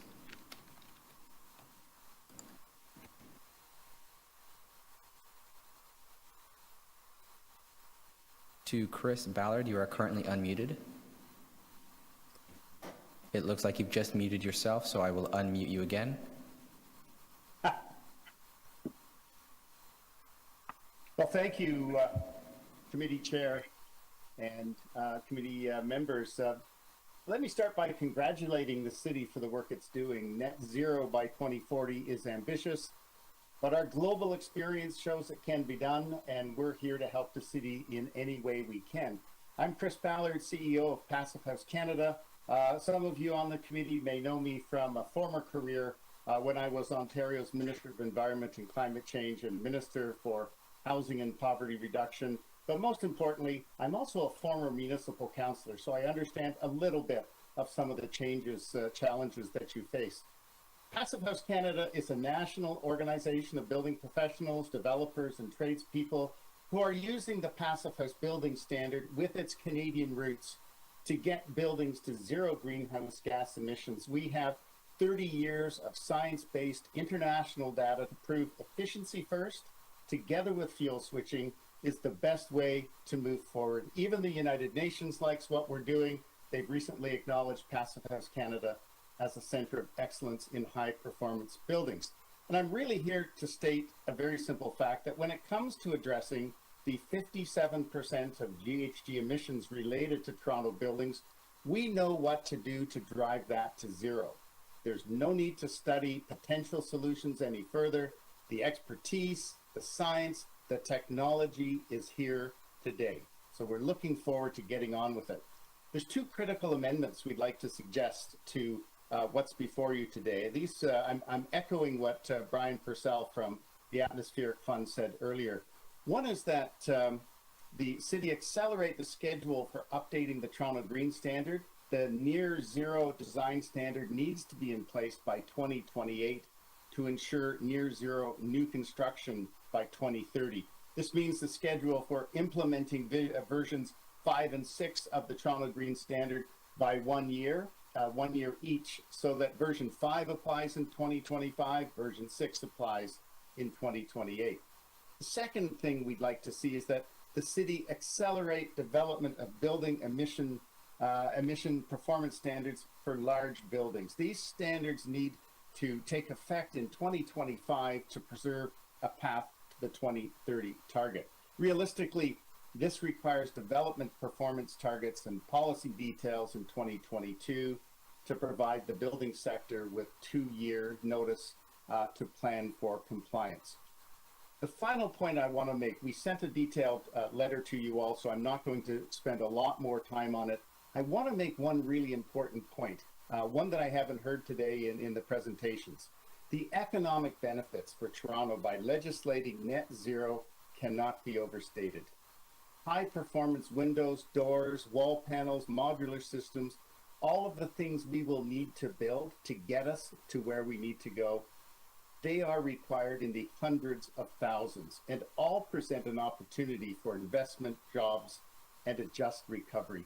Let me give you one example. The Toronto Community Housing Corporation will require in excess of 200,000 high-performance passive house quality windows as it moves to retrofit its towers. These should be built in Toronto. As always, Passive House Canada remains committed to the City of Toronto and its plans. We are about a phone call away. Thank you for your time. Thank you for your deputation. I'll take over. Sorry, do you want to do it, Jennifer? You can keep going. I have questions for the deputant. Oh, carry on. Go ahead. Okay. Two things. I've met with you previously. Can you just tell me how wonderful the new building coming to my ward is again, the new U of T residence?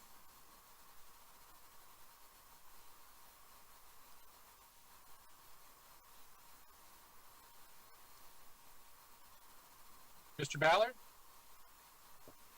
Is he still there, clerk? Oh, I think we lost him. This is the host. The speaker is still connected and they are unmuted, so they should be able to speak. So I think we met and we did meet, right? Or did I meet with one of your colleagues? I guess we'll have to move on. Okay, we'll move on. But I will say that, Passive House is doing great work. And I will say that our community has a massive passive house coming. U of T Scarborough is building a passive house residence. Okay, so the next speaker is Colin Gillies.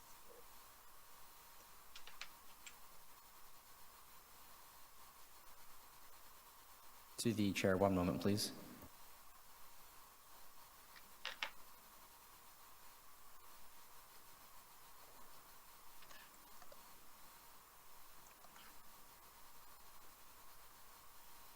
To the chair, that speaker is not present. Alex Roth. That speaker is not present. Jeff Window.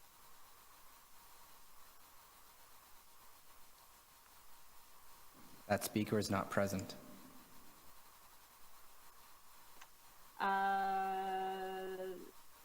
Brad Zarnett.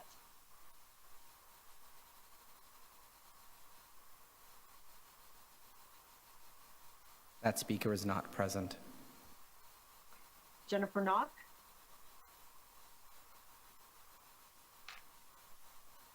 Jennifer Knock is present. I am now unmuting their mic. Welcome. You have 3 minutes. Hello. Good afternoon to the committee. And thank you for this thorough plan, which I hope will be fully funded and implemented. My name is Jennifer Knock and I live in the Annex. I'm here only to represent myself and maybe the other Torontonians who worry about climate change on a daily basis and are anxious to see ambitious climate action that will indeed transform our city. Today, I just wanted to take the opportunity to zoom in a little on where I live. I've lived in the same rental apartment for 12 years, partially because of its wonderful outdoor space where I grow a food garden and its location, which is near to public transit and the new and excellent bike lanes, which I depend on as a car-free person. So thank you for that. But the challenge is my apartment is a century house. It's split into 4 apartments and in the language of the plan, a multi-unit residential building. Safe to say the only insulation in our walls is the corpses of the squirrels who have died there. Our apartment can get to 40 degrees before humidity in summer and 14 in winter, even if the crappy electric baseboard heaters are running. A winter power bill could easily be $300 a month for a 650 square foot apartment. In winter, we find ourselves in toques and layers. In summer, we watch TV with our feet in buckets of cold water and take multiple cold showers a day for a few minutes of relief. This last summer, our second pandemic summer, we had to upgrade to a powerful AC unit because we couldn't take the lethargy and constant discomfort of getting no meaningful relief from the heat. Yet I know that probably half of the cold air is seeping right outside again. For me, this is expensive and inconvenient and uncomfortable, but it is hot enough that someone older or with medical conditions could die. We know that all too well that extreme heat will only increase and that it does kill. BC saw 600 heat-related deaths this year alone. So this lack of insulation also encourages the growth of mold on walls facing outside, which can be conveniently hidden behind a couch or closet so you don't notice them right away until you've been breathing mold spores for potentially weeks or months. As a tenant, the extreme ineffectiveness of my building isn't something I can control, which is infuriating as an environmentally responsible person. I see the net zero existing building strategy has identified multi-unit residential buildings as a priority and understands some of the challenges in this tricky area, which the feds decided to leave out of their recent Greener Homes grant. I just wanted to urge you to keep tenants front of mind and be strategic to avoid costs being passed on to renters, a group that is disproportionately low income and left out of the housing boom that's making homeowners millionaires and locking many renters out of ownership. Let's not forget the 47% of Torontonians who rent, because this is both an environmental issue and a health and equity issue that we can't ignore. Thank you. For your deputation, are there any questions of the deputant? Okay, seeing none, our next speaker is John Paul Morgan. To the chair, that speaker is not present. Okay, our next speaker is Daniel Quintus.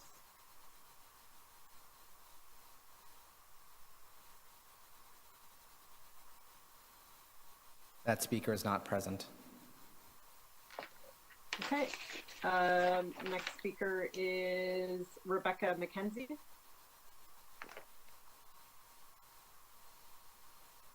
That speaker is also not present. Lee Adamson.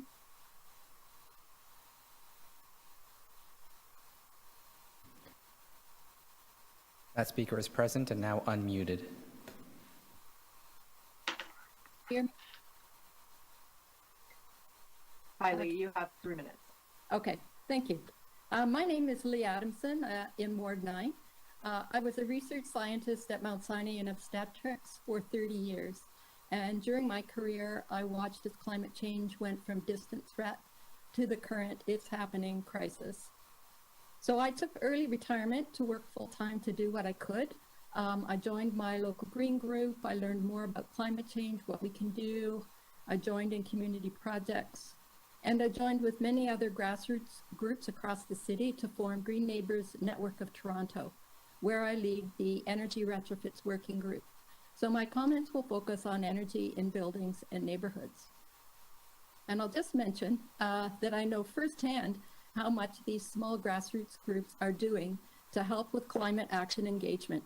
So support for such groups was great to see in the report. I wholeheartedly support Transform TO's current request for the city to accelerate action to meet the new, bigger, faster targets the scientists are telling us we must achieve. Except, as others have mentioned, even these proposed timelines are not fast enough. We know we need to get off fossil fuels in buildings, yet a proposal on how to do that is not due till early 2023. So how can that proposal possibly help us meet the 45% reduction targets for 2025? And the 3 condos under construction near my home will be obsolete when the new owners move in. They face the burden of retrofitting costs. 2030 is far too slow for the green building standards. The publicity campaign to inform residents of the climate emergency and what residents can do, that is very important and needs to be scaled up and in place right away. Something as effective as the COVID campaign. And this will need funding in the 2022 budget.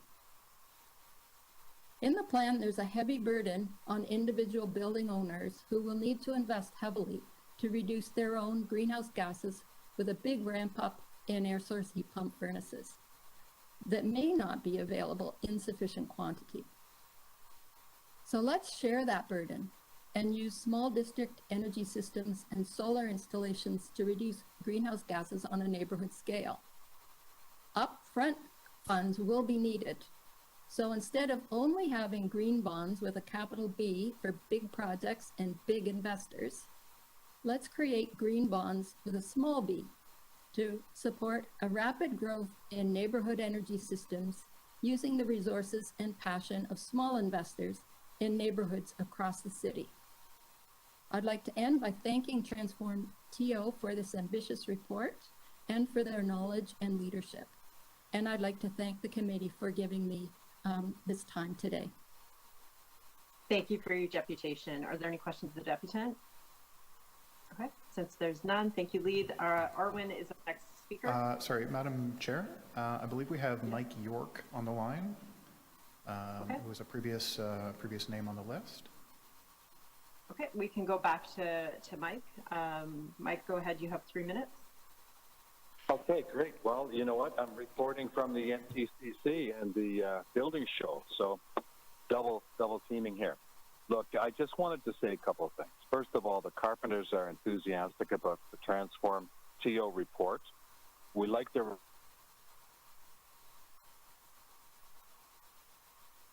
have a willing partner. Lost you. Can you just start that again? I'll just say, look, with the Carpenters Union, you have a willing partner who's able, and currently, as a matter of fact, we're doing a lot of training in mass timber, building envelope, cladding systems, and insulation. So, as a matter of fact, only last week, we hosted an industry-wide conference on mass timber, bringing together sort of the top individuals from within the city and the province, and actually even the country as well. So we really see that working with this particular sector, mass timber, really offers so much, not just to the city in terms of meeting greenhouse gas emissions targets, but also can create economic prosperity and development in Northern Ontario.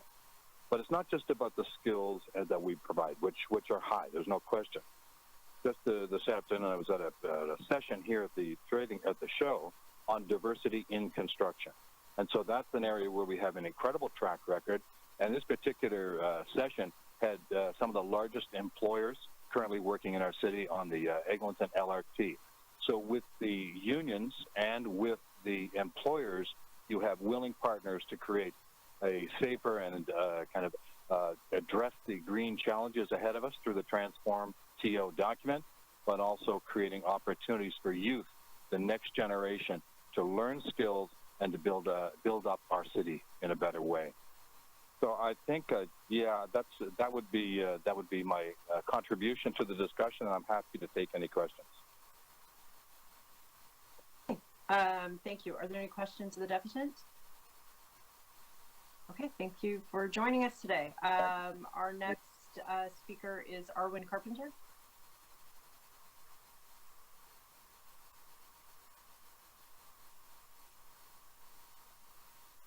To the chair, one moment, please.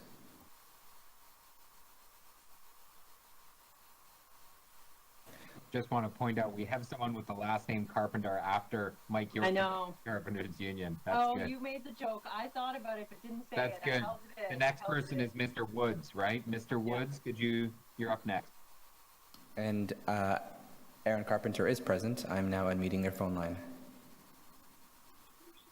Thank you for your well-timed deputation. You have 3 minutes.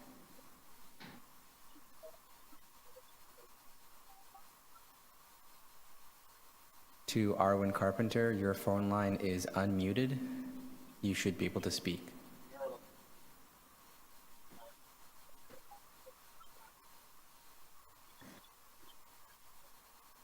To the chair, it appears that Arwin's phone is picking up some background audio, so if they were speaking into their phone, we would be able to hear them now.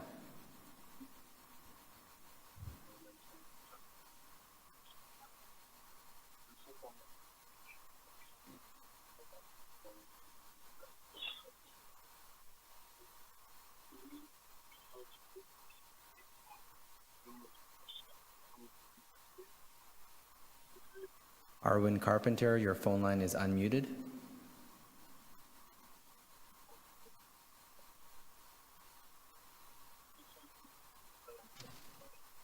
Right, Madam Chair, maybe we should go to Kathy? Yeah, we can go to the next deputant while they're trying to get them connected. Okay, the next deputant is Kathy Nozadi.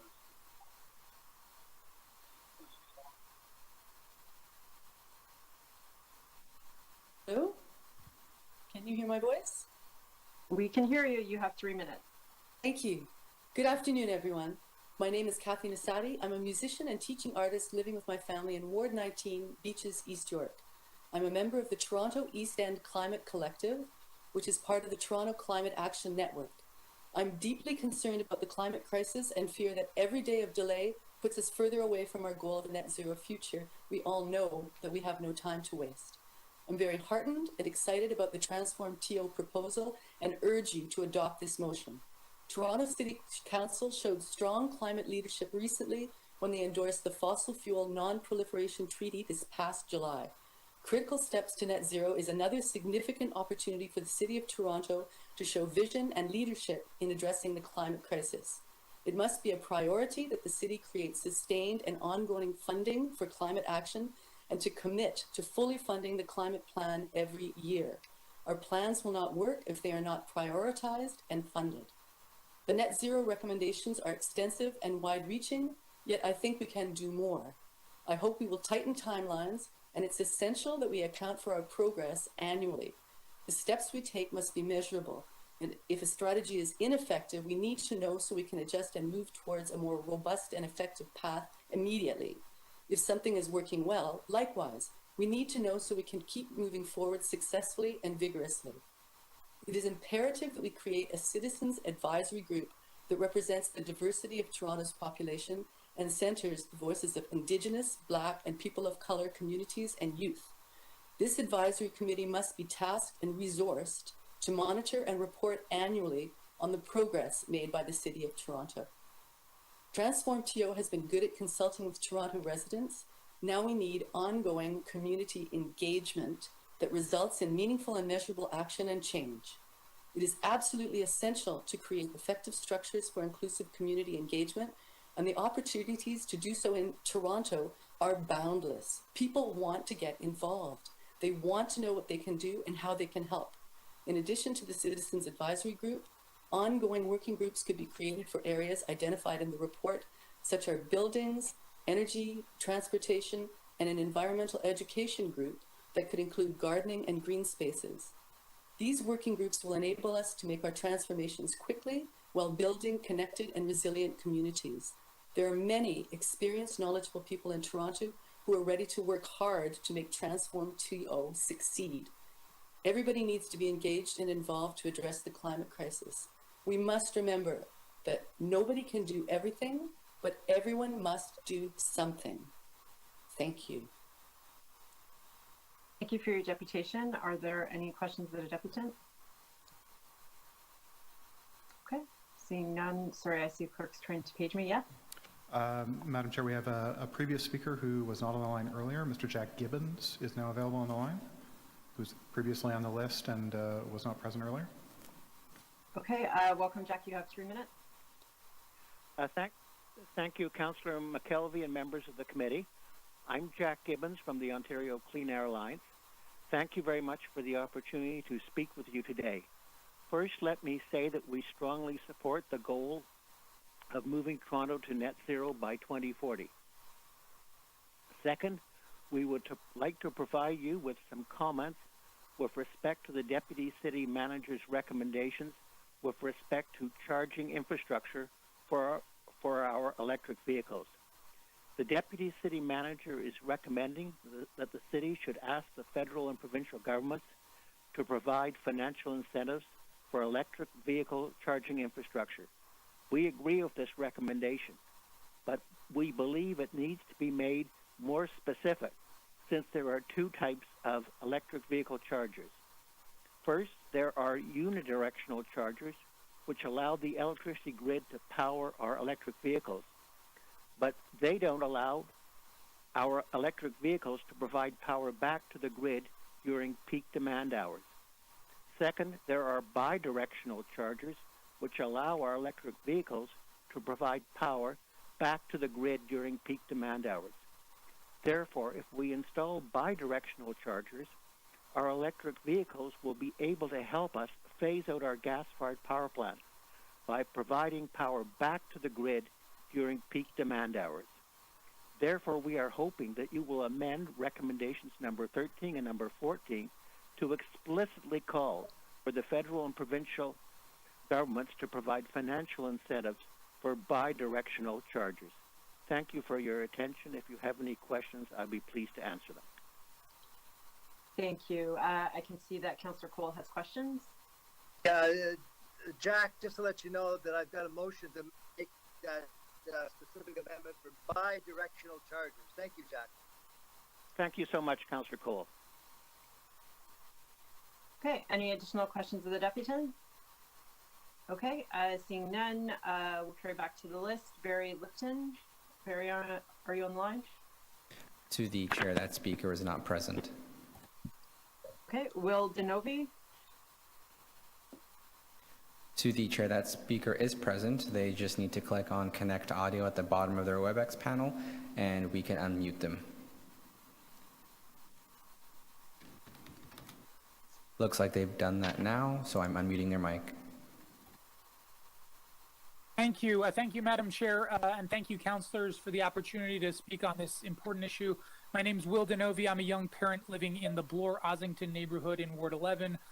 My family, my neighbors, and I are all very excited about the city's new Transform TO strategy, and I'm here today to voice my support for some policies that would enhance and improve the strategy as it's currently drafted. In particular, I'd like to express our support for 5 key policy actions that some of the members of this committee have been advocating for. The first is to create a plan for measuring action on this important issue. We need to go beyond promises and targets and ensure that we have an accountability mechanism to track progress. The second is committing to a carbon budget and creating financial tools to pay for climate action for 2023 and beyond. The third is speeding up action on clean and green buildings. We need net zero buildings now and a quick transition away from natural gas for heating. The fourth is speeding up a shift in transportation with expanded transit funding for 2022 and beyond, and new incentives for green forms of mobility. And the fifth and final area I want to voice my support for is getting creative and bold with new government programs. Government has to lead the development of programs to manufacture, finance, and bulk purchase green technologies just as we have in other times of crisis, like during the pandemic and the Second World War. So in summary, councillors, I'm here to employ you all to take advantage of this exceptional opportunity for bold, urgent, and ambitious climate action, and to use your influence as councillors to build a better city and a better world for my 4-year-old daughter and all the other young people who have to live with the consequences of our current climate crisis. Thank you so much for the opportunity to speak today, and thank you for your service. Great. Thank you for your deputation. Are there any questions of the deputant? Okay. Seeing none, we'll move to our next speaker, JJ Fuser. JJ, are you on the line? To the chair, that speaker is not present. Okay. Mary Helen Spence.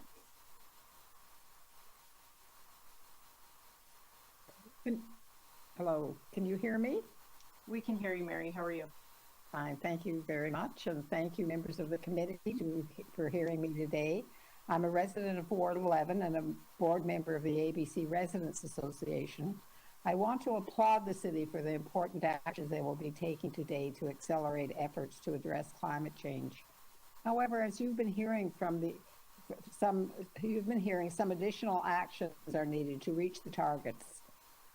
We all have a responsibility to help reach these goals, so we need an excellent communication plan to get everyone's buy-in.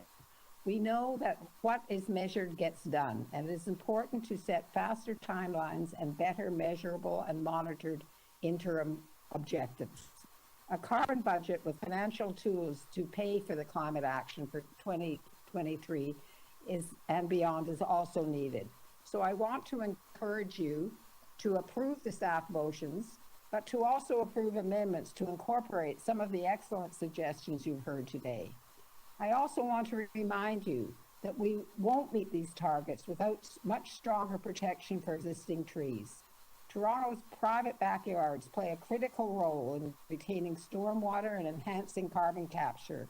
So when approving all EHUN related reports, including one coming to council later this month, I hope you will not support bylaw amendments that erode the critical green growing space of Toronto's backyards. If we are serious about protecting the environment for our children and grandchildren, we all must make better decisions. You 6 are in a privileged position of having the power to make a real difference. I'm going to leave you with the advice of the Lorax. Unless someone like you cares a whole awful lot, nothing is going to get better. It's not.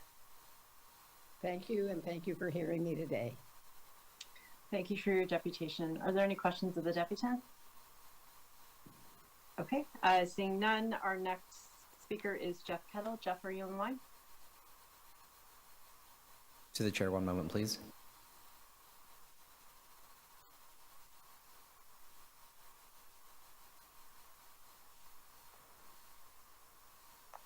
To the chair, Jeff Kettle is connected. I'm now unmuting their phone line.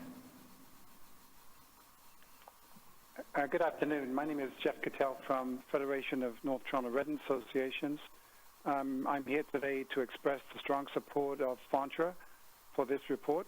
We are both encouraged by and in support of Transform TO's proposal to target 2040 as the year that City of Toronto reaches net zero GHG emissions. This is an ambitious but necessary target. We applaud the city for undertaking this leadership in producing a report of great scope and reach. I'll focus my comments on just 3 things. One is around the need for programs, particularly in our interest in city planning, to avoid conflicts with climate goals. Secondly, the need for an organizational transformation in the city to put the heft to implement these. And thirdly, the need to galvanize the province. We accept that neighborhoods, like all parts of the city, need to accept its share of jobs and population growth in order to avoid sprawl in the suburbs. However, it needs to be done in such a way as to preserve tree cover and soft landscape in neighborhoods where the majority of such lands in the city are found. It's very upsetting, therefore, to see proposals to reduce the soft landscape requirements for laneway housing being recommended by Planning and Housing Committee last week and recommended to City Council. We hope this can be reversed at City Council. it's critical that we have policies coming forward from all parts of the city that work together to support the city's climate goals. We cannot let development take away from climate goals, which really sort of leads to the second point, and that is that Transform TO is a great program, but at the moment it seems to be a sort of a standalone independent program. It needs to be accompanied by a process and an organizational transformation that would have all policies reviewed in terms of their climate impacts. Programs like this idea of reducing soft landscape that would say that's not an appropriate thing to do. And then the organization would need to have sufficient clout to carry this off. And as a former bureaucrat myself, this wonderful program is not going to happen unless the city is organizationally arranged to do so. And then thirdly, we really recognize that the city can only do so much. And the city is unfortunately considerably hamstrung by the lack of support by the province, by the Ontario government for climate goals, reflected in, for example, the Ontario Building Code, which does not actively favor low-carbon buildings and construction. We recommend that you, as a city, continue to work with your fellow municipal partners to put more and more pressure on the province, showing them the error of their ways and getting them to do better legislation, because unfortunately we're still creatures of the province. Thank you for a great report. Okay, thank you. Any questions of the deputant? Okay, since there's none, our next speaker is Tanya Gill. To the chair, that speaker is not present. Okay, Beverly Thorpe.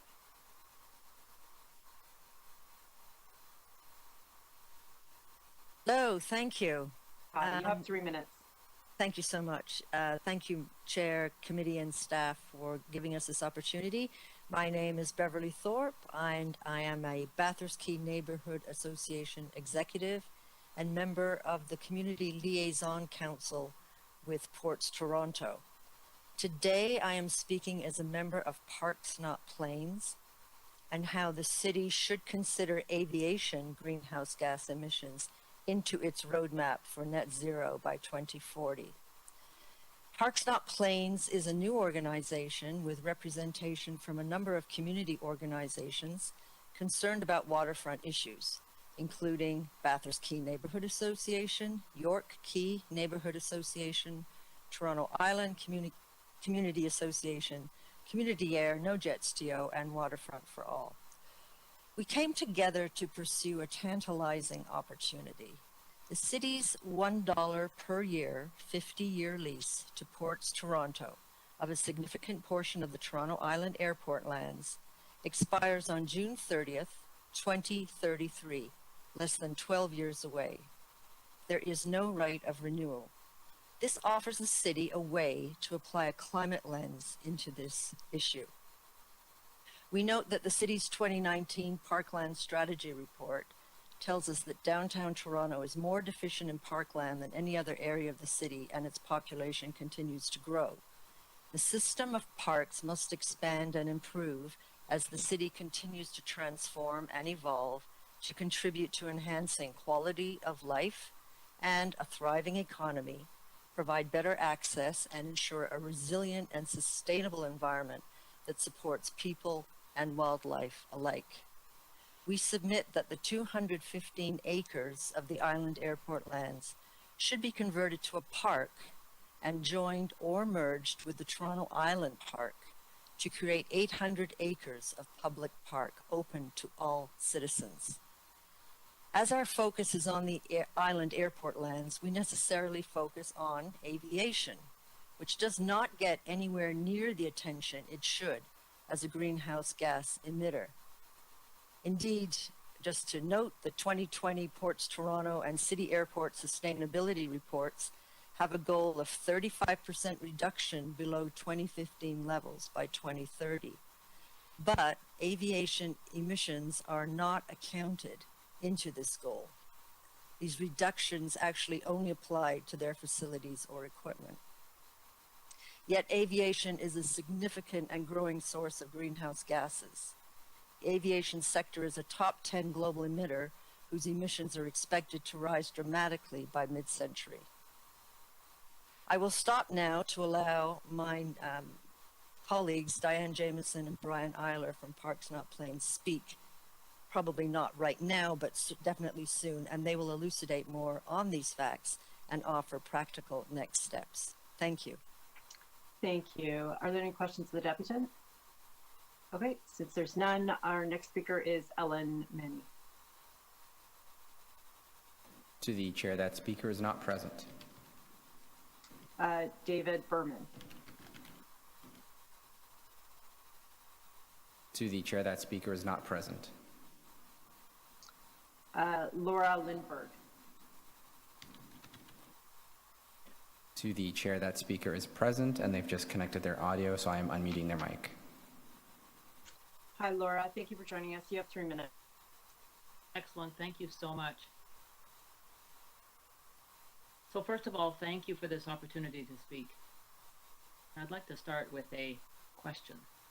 Why are you concerned about climate change? Each of us has our own reasons for why we're worried, we're concerned, maybe terrified. Can you hear me?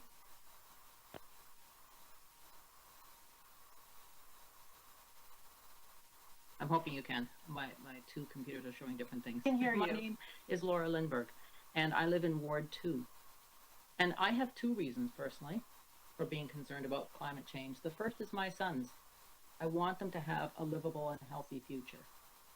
And the second is that I'm a data person. So when I began to explore the topic of climate change more closely after the IPCC report a few years ago, it sent me on a learning path of discovery. And that path leads to a fork in the road, as you know. One fork does not have a good outcome. We do not heed the science and continue accelerating toward irreversible tipping points. The other fork is amazing. In this one, we rally around what could be and act to make it so, quickly. Transformative actions. I applaud the intention behind the recommendation to target net zero by 2040, as this is the way to get us on the right trajectory. We must be bold and we must act now. This is where we can do more in this report. There are the right words, but insufficient focus and detail on actions. For example, the policies and programs will be proposed in 2022 and over the next 4 years. We no longer have this luxury of time. I imagine that these policies are already written and could all be presented to Council in 2022. You might be concerned that net zero by 2040 is aggressive, too ambitious for Toronto. In my opinion, we need an ambitious goal. The report states that we need everyone, every resident, every company, every level of government to do their part. How can we hope to get everyone on board if you don't capture the hearts and minds of all Torontonians? We should see these bold goals and current actions advertised everywhere, on bus shelters, in the subway, in other media. I care so deeply about this city. Toronto can be a true global climate leader. Does addressing climate change make economic sense? Yes. It is well documented that the upfront cost to mitigate climate change is far less than the cost to clean up the impacts of climate change later. And it will create jobs. And it will reduce healthcare costs. But these are bonuses. In my view, here is the core of the issue. Canada has contributed more than its fair share of global emissions and therefore should make an outsized contribution to the solutions. Within Canada, which city should lead the way? Toronto. Why? Because we should and because we can. Because we are the largest city in Canada and because our leadership matters. This is a true leadership moment.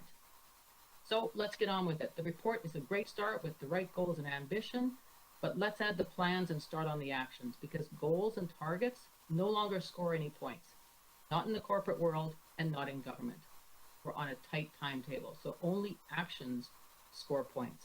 Thank you. I urge the committee to seize this leadership opportunity for Toronto and adopt the critical steps for net zero by 2040 report and provide full resources to accelerate its implementation.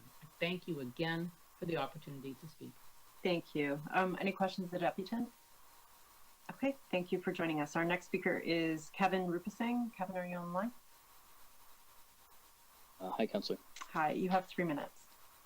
Brilliant.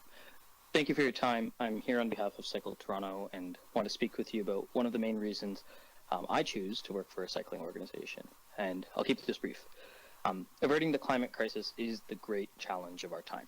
I, like many others, ride a bike in part because it's vastly better for our environment than most other forms of transport. I hear the support for cycling loud and clearly echoed by almost everyone who's spoken today, and I see this very clearly reflected in the staff recommendations for Transform TO, through the setting of a target for 75% of short trips to be made by sustainable transportation by the end of the decade. This target's important. It's completely achievable if it's backed up by a concrete plan to get us there. It often feels like I'm putting my life at risk when I'm riding my bike in my Scarborough neighborhood. Many of my neighbors feel the same. Many across Toronto are already struggling with the costs of simply living in this city, and so they will need support to make climate-friendly choices in the form of financial incentives and safe on-street cycling infrastructure. Our climate plan cannot just rely on personal responsibility. Our society as a whole must bear this responsibility together so that no one is left behind. And that's why we are all counting on you, our government, to lead on climate action. This means providing incentives to adopt zero-emission vehicles, which includes bikes and e-bikes. And it means ensuring that our roads are designed to allow people to safely travel sustainably as well, whether it's walking, cycling, or taking transit. And this means adopting the Transform TO Net Zero by 2040 climate plan that's before you today. Thank you. Thank you, Kevin. Questions of the deputant? Okay, seeing none, our next deputant is Abhishek Chopra. To the chair, that speaker is not present. Okay, John Watt.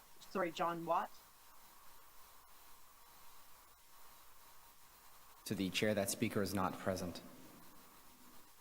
Donna Lepan. That speaker is not present. Sonia Rabinek.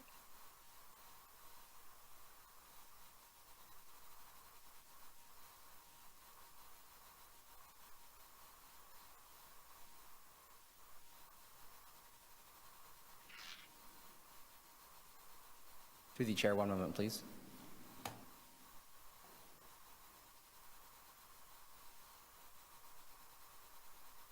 That speaker is not present. Kumza Baker. That speaker is present. They just need to click on Connect Audio, and it looks like they've done that, so I am unmuting their mic. Thank you. Hello, Sonia. Sorry, Kumza, you have 3 minutes. Oh, can you hear me? Hello? Yes, we can. Thank you. Awesome. Thank you so much. Good afternoon. Good evening. Dear Madam Chair and Councillors, thank you for providing the opportunity for us to speak today. My name is Kumsa Baker, and I am a campaigns director with the Toronto Community Benefits Network, a community labor coalition of 120 community groups and organizations, labor groups and organizations, and social enterprises from across the city of Toronto. I am sending regrets from Executive Director Rosemary Powell, who was unable to make this meeting this afternoon. The Toronto Community Benefits Network would like to express our support of the City of Toronto's Transform TO Net Zero strategy and would like to recognize the work of city staff and council for taking swift action in advancing our municipality's efforts to address the climate crisis, which is now more urgent than ever. While we are in full support of the overall plan, we share concerns around the implementation of key action areas, including the development of a municipal low-carbon job strategy, accountability mechanisms to track progress, and continued participation of equity-deserving groups in the implementation of the Climate Action Plan.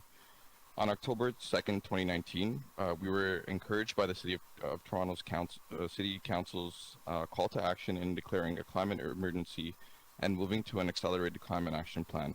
Specifically, we had a strong interest in the city's commitment to engage a broad range of stakeholders, including workers, unions, academic institutions, and social service agencies in the creation of a low-carbon job strategy that supports a decent work agenda, including career pathways for equity-seeking groups. In review of the new proposed Transform TO Climate Action Plan, which seeks to procure and invest in green industries which will transform our local economies, we are deeply concerned about the lack of recognition of workers, community, social service agencies, and unions in developing the new Toronto-focused low-carbon jobs and skill strategy for implementation. Simply put, City Council cannot ignore the impact of climate policies on workers and the new career opportunities that will be created in the green industry. We heard earlier today as part of the opening presentation that Toronto's green industries are one of the fastest growing sectors of Toronto's economy.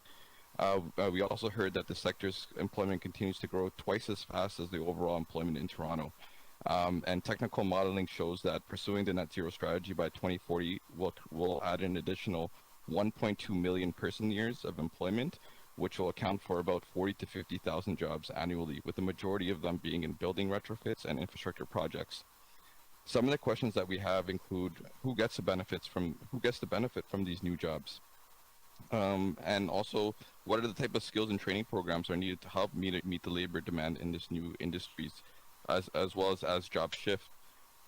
We heard a lot in terms of some examples earlier from Mike York at the Carpenters in terms of working with community to support pathways into construction, specifically around the transit projects and the Eglinton Crosstown LRT project, where there have been successful outcomes in getting underrepresented groups into apprenticeships as well as professional, administrative, and technical positions.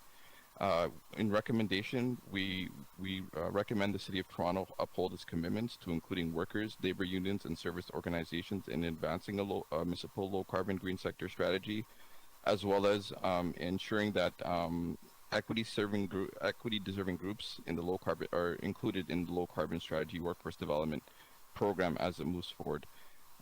In summary, the Transform TO Net Zero Action Plan, to be truly successful, every aspect of this work needs to have an equity lens applied from the first steps of analysis and planning to the funding of programs and implementation. We cannot transform the economy to be environmentally sustainable without ensuring racial, economic, and climate justice at its core. Thank you. Thank you. Thank you for your deputation. Any questions of the deputant? Okay. Thank you. Seeing none, I believe we have one last deputant, Thomas Dedman. To the chair, that speaker is not present, and there are still a handful of speakers.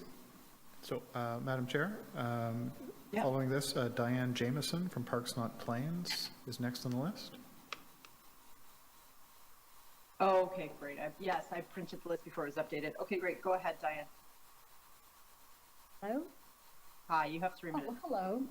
Hello, my name is Diane Jameson, and I am with Parks Not Plains, and continuing on with our deputation.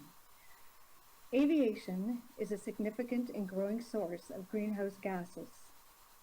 The task of reducing and eliminating greenhouse gas emissions is an urgent one. The longer we fail to act, the harder it will be to ensure a livable planet. Aviation is the only mode of transportation that cannot readily convert to electrical energy. If we are to reduce the chances of more wildfires, more heat domes, and more flooding, we need to fly a lot less and choose vastly more environmentally friendly alternatives, such as the forthcoming high-frequency rail. We submit that the city can and should lead by example by applying a climate lens to each decision it makes. Doing so will ensure that the city's actions are consistent with the gravity of the climate crisis, and doing so will inspire other organizations, governments, businesses, and civil society to do likewise. That will be particularly difficult as business interests mount campaigns to continue their polluting businesses as usual. We, along with many other community organizations, want to ensure the city does not succumb to those business interests. A climate lens can be an effective tool in resisting them.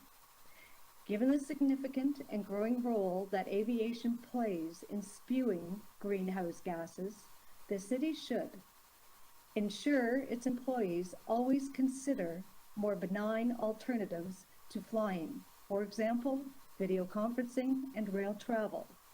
Ensure that all decisions are informed by a climate lens. Ensure, to the extent it has authority, that no more infrastructure investments are made in climate-destroying industries like aviation. In the not-too-distant future, the city will be pressured to make a decision to renew the lease for the island airport. Our question, how does a climate lens address that? Now, on that note, I will pass it over to Brian Eiler to complete our deputation. Thank you. Thank you. So we can go to Brian, who will also have 3 minutes because he's registered, and then come back to questions for you both then. Go ahead, Brian. To the chair, Brian is connected. They just need to click on Connect Audio at the bottom of their WebEx panel, and we can unmute them.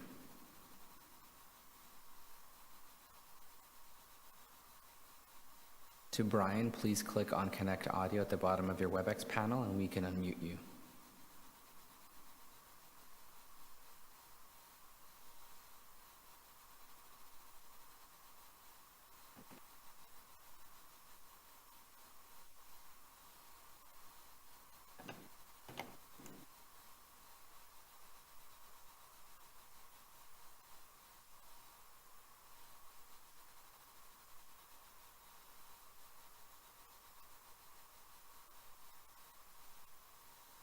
We'll give you some time to connect. We have Diane Sachs on the line. Maybe Diane can go ahead while you're trying to connect Brian.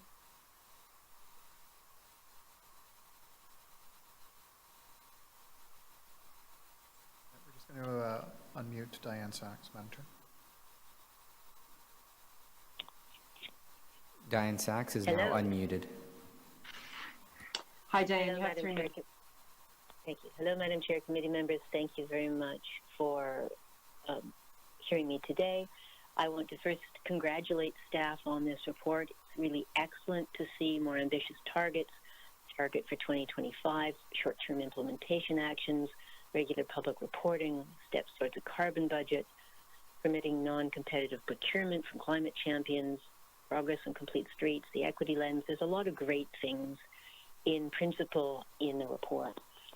My concerns are the lack of action.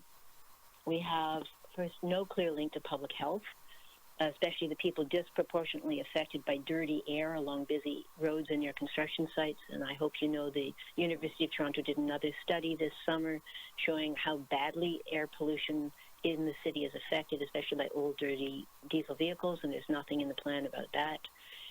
But the overwhelming reaction I have from the plan is that it's way too slow.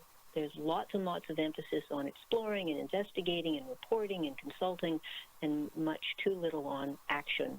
Think of Seth Klein and his treating it like a good war. For example, why is it going to take 15 more months just to get a report on options for reducing natural gas, 2 years to get a report on options for electric vehicles? At that rate, the city will be most of the way towards 2025 before action is taken, and meanwhile there's lots more fossil fuel lock-in.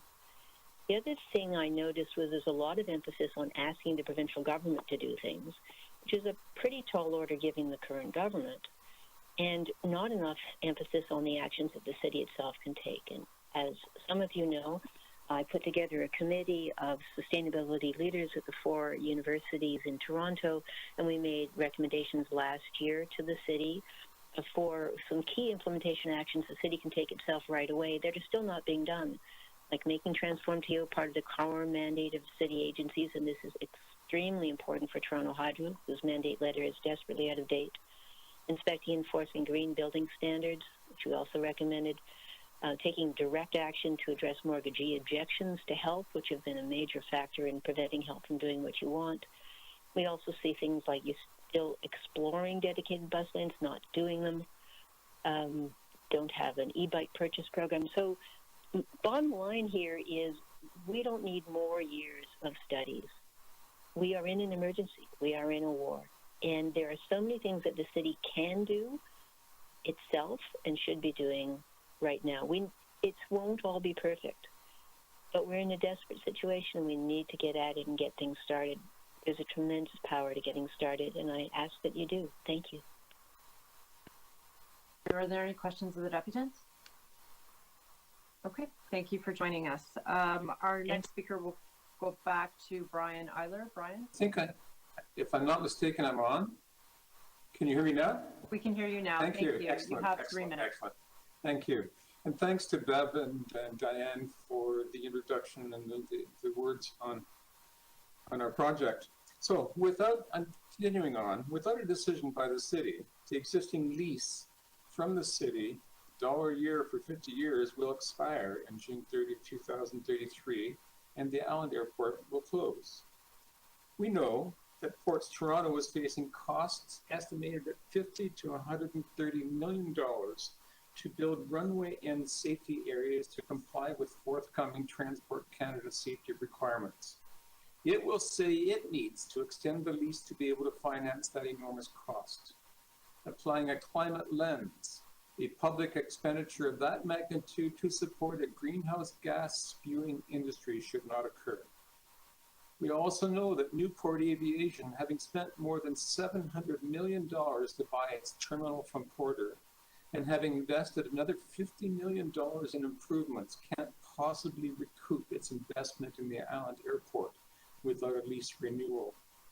We are mystified by anyone who would put that kind of money into Porter's coffers without assurance that the lease will be renewed. We have to assume that Newport did its due diligence and concluded that the risk of the lease not being renewed was an acceptable risk. Our task, and the city's in applying that climate lens, is to say, notwithstanding that pressure, that the city will not promote further greenhouse gas emissions and will not renew that lease. We submit that the lease should not be renewed because the need for parkland is far more important than Porter's and Newport's business operations, and because the climate crisis demands it. Such a decision would inspire similar action elsewhere and energize the desperately needed efforts to drastically reduce our greenhouse gas emissions. Thanks for your time. I certainly look forward to any questions you might have. Thank you, Brian. And we had held questions for Diane as well. So are there questions for Diane and Brian? Okay, seeing none, thank you for joining us. Our next speaker is Brian Berman. Brian, are you on the line? Berman. Hi, thank you. We got the right person? Thank you. You have 3 minutes. Okay, 3 minutes, okay. So, dear, can you hear me? We can hear you. Yes, good. Okay, so dear Chair and Councillors, we at Drawdown Toronto appreciate this opportunity to share our perspective of the strong merits of the vision being put forward by the Transform TO plan. We agree that having a net zero strategy at the city level is essential during this time of climate emergency, one that requires applying a climate action lens to all levels of municipal decision making. We believe that by focusing on the benefits of taking action, we can draw together people of differing political orientations who might otherwise be resistant to scenarios of fear and danger without diminishing the urgency of the need to act. Drawdown Toronto, together with other civil society organizations working in climate action, have the capacity to help mobilize education and projects for citizens within the community in partnership with the city. The United Nations estimates that cities are responsible for 75% of global CO2 emissions, underscoring the City of Toronto's planned actions through Transform TO are significant, both locally and beyond. Generally, key benefits at the city level is improved health through decreased pollution, leading to reduced asthma, cancer, and disability, and direct costs to the healthcare system. Increased economic productivity, increased energy security from locally produced electricity through photovoltaic, wind power, as well as neighborhood-level geothermal heating. Greater comfort in buildings and reduced energy bills and energy grid requirements from building retrofits for energy efficiency. Drawdown research has demonstrated ways in which a vigorous, bold investment in cities can improve the lives of their citizens in many ways. It also shows that the monetary return on investment of acting to reverse climate change will now be up to 500% greater than the cost of implementation, while the cost of inaction would be enormous. Drawdown Toronto strongly supports the intent and vision of Transform TO plan to mitigate local GHG emissions and achieve its other goals. From the Drawdown research, we would also like to propose these supplementary recommendations as complements to the Transform TO plan to further strengthen its implementation. The city has many tools at its disposal, including regulation, incentives, partnerships with key actors, and citizen mobilization. The proposed Transform TO plan outlines the climate actions necessary to avert the worst of the potential effects of our climate crisis. It showcases key interconnected solutions in the drawdown sectors of electrical generation, buildings, transportation, and industry, like distributed rooftop solar power generation, urban bicycle infrastructure, and the 15-minute walkable city. Here are a few examples of cost-benefit calculations of specific interventions. Natural gas emissions. Natural gas is responsible for 50% of Toronto's total sectoral emissions, and 90% of the emissions target in the building sector have yet to be met by electrification of space and water heating. Given the long service lives of natural gas appliances, and Toronto's goal of a near complete action on this is paramount. Transform TO already contains goals to reduce natural gas emissions across several sectors, and we encourage the city to emphasize actions with low barriers to implementation, which will help create enabling conditions for further action with a view to meeting its proposal, including programs, regulations, incentives to enhance conservation, limit the installation of new natural gas appliances, the creation of local and distributed renewable electricity generation, and replacement of district energy. The 15-minute city transportation is the second largest source of emissions in Toronto. It also I'm just going to ask you to start to give some final thoughts. Yes, okay. A final thought is that the enormous impact of the character of the city is involves the life of all Torontonians. So we want to say refrigeration, okay, is a final thought, that it's one that is not being addressed. The refrigerants now in use have a 3,000 times greater potential than carbon dioxide. And just to close quickly, reducing food waste, distribution of rooftop solar, transform urban cycle infrastructure, all of these have tremendous monetary returns on investment. I'll stop there. Thank you. Any questions to the deputant? Okay. Abhishek Chopra, I understand we have you on the line now. Yep, I'm here. Hello there. Thank you. You have 3 minutes. Okay. Thank you, everyone. Thank you, the council, and specifically thank you to the Secretary, Matthew Green. I submitted my interest for being a speaker a little bit late, but he was able to squeeze me in here, so I'm extremely thankful for that. My name is Abhishek Chopra. I'm currently a student at the University of Toronto, Mississauga, and I'm taking a course considering environmental justice and climate change. And we look at investigating how communities are affected by climate change and how states are trying to respond to it, whether those policies be effective or if not, they're just exemplifying the actual issues. And I'm not like a political scholar. I'm not a research scientist or anything like that, or where I have like graphs, or I'm not part of an NGO or any organization to show you like what's happening. But I can tell you for certain that climate change is happening. It's having a horrendous impact on our Earth. It's happening right here in Canada. There are things happening in Canada that are the same case studies that I studied in my course. For example, in BC, first it was the forest fires and now it's the floods. My family lives in British Columbia and I'm scared for them. And so I'm here at this conference and I want to try to do my part. And so that's why I'm in complete support of Transform TO, but I believe that we can make it better. And in order to do that, it focuses on one issue, which is public support.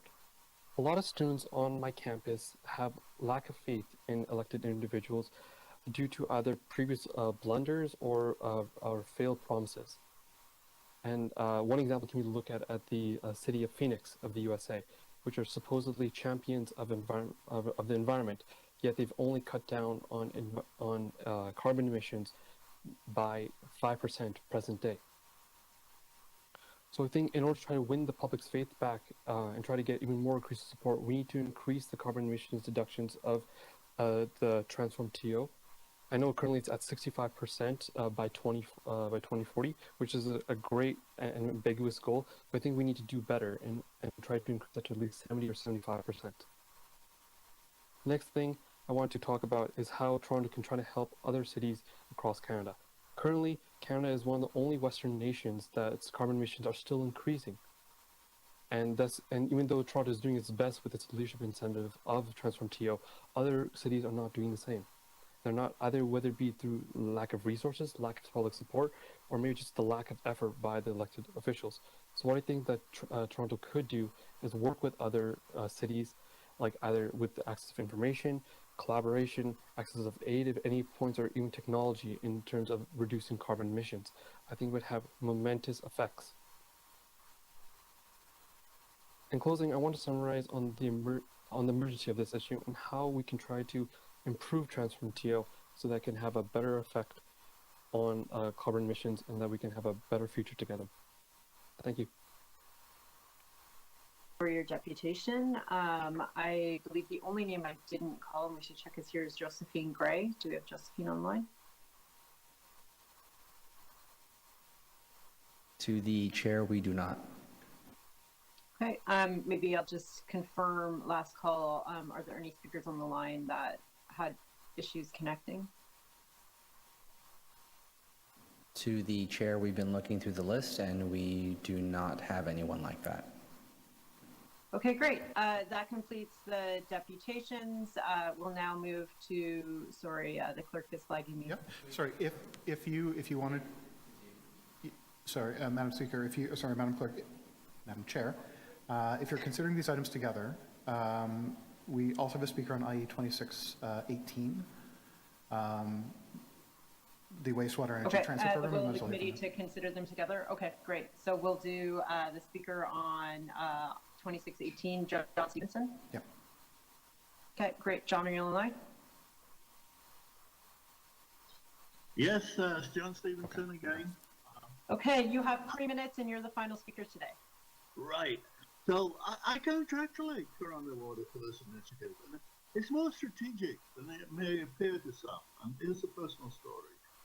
Back in 2008 and 2009, the small employee-owned engineering firm I worked with supported the city of Vancouver in the design and implementation of the Southeast Creek Neighborhood Energy Utility. It's a district energy by another name, and which was initially designed to serve just the Olympic Athlete Village, and it sourced 70% of its energy from sewage heat recovery. Since then, that district energy system has continued to expand.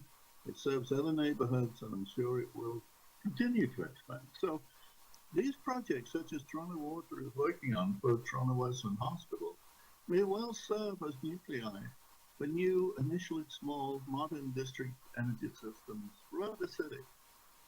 Other energy sources can be added later to support those expansions, such as solar thermal, enabled by thermal energy storage, recycled heat from cooling, and then having thermal energy storage. Even air source heat pumps can be useful, using only off-peak power and only turning them on when the air temperature is above about 3 degrees, so it's very efficient. Now, I prefer to be more positive than negative, but sometimes we have to be blunt. I didn't get time in my first presentation, but quite frankly, achieving emissions from buildings affordably for our low-income citizens is going to require more imagination than just deep retrofits and air source heat pumps. Both of these are expensive to citizens, and the air source heat pumps are really inefficient at lower temperatures, and that's why the Toronto Hydro Climate Plan talks about $10 billion to double the capacity of the system. We've associated significant hydro ratings. No one wants that, and that's before rolling in increased transmission and generation. The capacity, and hence the cost, of all of the above is determined by the peak load, not the energy consumption. And heating is a very peaky load. The moral is that we really must pay more attention to the magnitude and character of thermal energy, bad news is that it's very large and peaky. The good news is that it can be stored easily in the form of water, which is what Toronto Water is doing, and I applaud them for that. So that's enough for today. Thank you. Thank you for staying to be Deputy at such a late time. Any questions of the Deputy? Okay, so that brings us to questions of staff on items 16 or 18. Questions of staff. We will do outside councillors first. No questions. Inside councillors, questions? You know, it's been a long day. I think we've had a lot of questions answered to this point, so I'm prepared just to move on to speaking time. Okay, so speakers on this item, Councillor Perks. Thank you,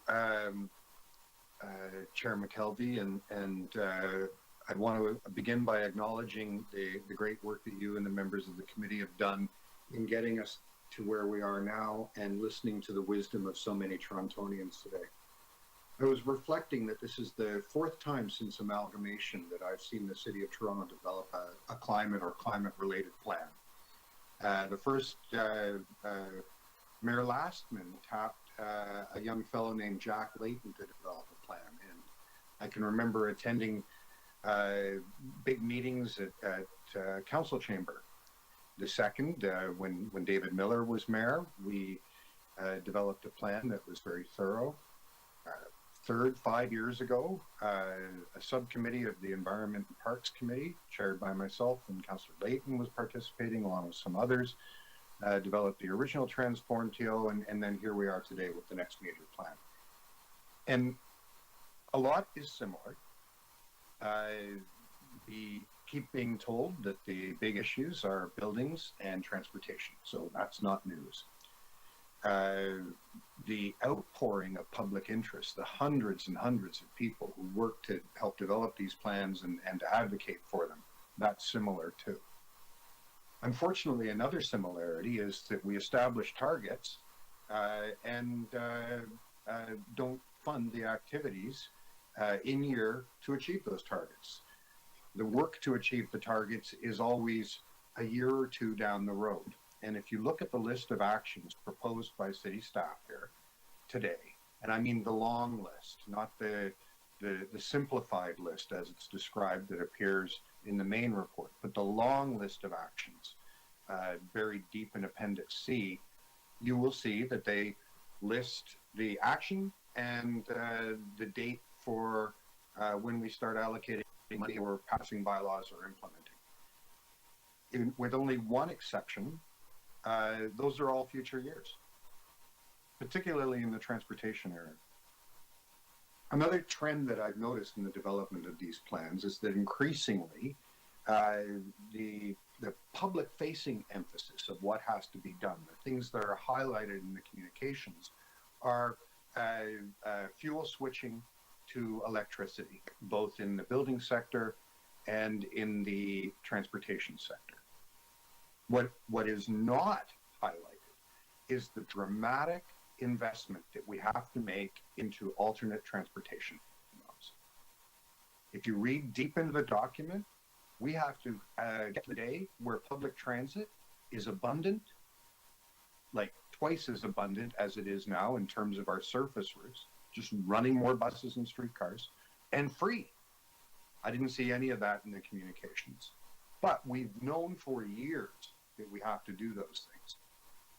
We have known for years that the frequency of transit service has to double on the surface system.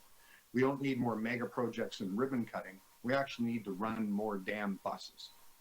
And we've known that for years. And yet, for the last 11 years, every year, some members of council come to council and say, we need to increase the revenues that are available to the TTC, either by property taxes or the vehicle registration tax, so that we can buy more buses and have more operators for those buses. And every year we get voted down. And the plan pushes off the implementation of increasing public transit to another year. Similarly, we have known for years that we have to redesign our streets so that we privilege pedestrians, cyclists, and transit over the private automobile. That's been plain for years and years and years, and it's been buried deep in every plan. And yet, every year, at budget time, we raise the fact that we're actually not even keeping up on the capital repairs, let alone making the investment into complete streets that we know we have to make. It's always in a future year. We always have to take the money out of that program and rebuild the Gardiner. If you want to be able to tell the people you represented that today you made a bold step towards achieving a net zero future in the city of Toronto, please remember that commitment when we launch our budget in just a little over a month. And please remember to put money into complete streets and public transit.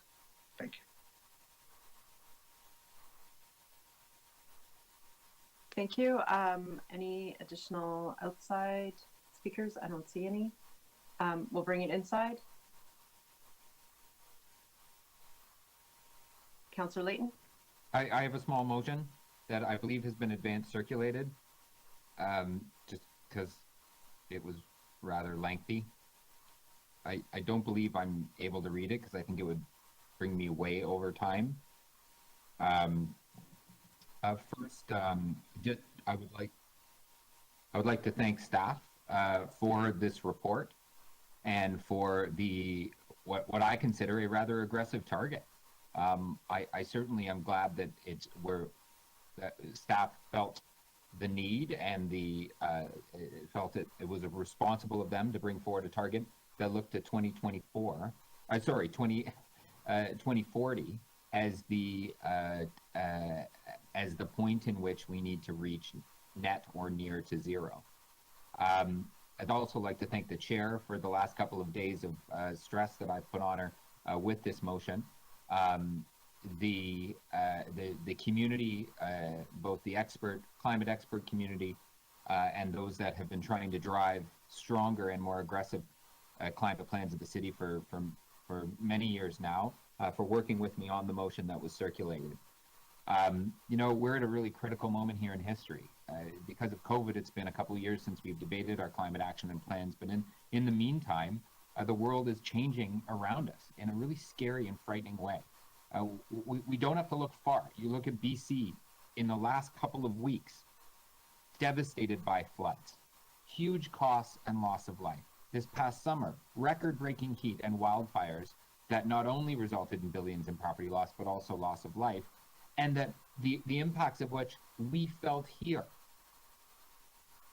And our climate crisis is claiming lives not only at home, but all around the world. And so it's incumbent upon us to take this as seriously, if not more seriously, than the pandemic that we just, that we continue to struggle with. The targets set out of the report are the right ones, but what we need now is actionable points to move forward. That's where I think the plan can be improved. The plan is a good target, but it's a plan for a plan.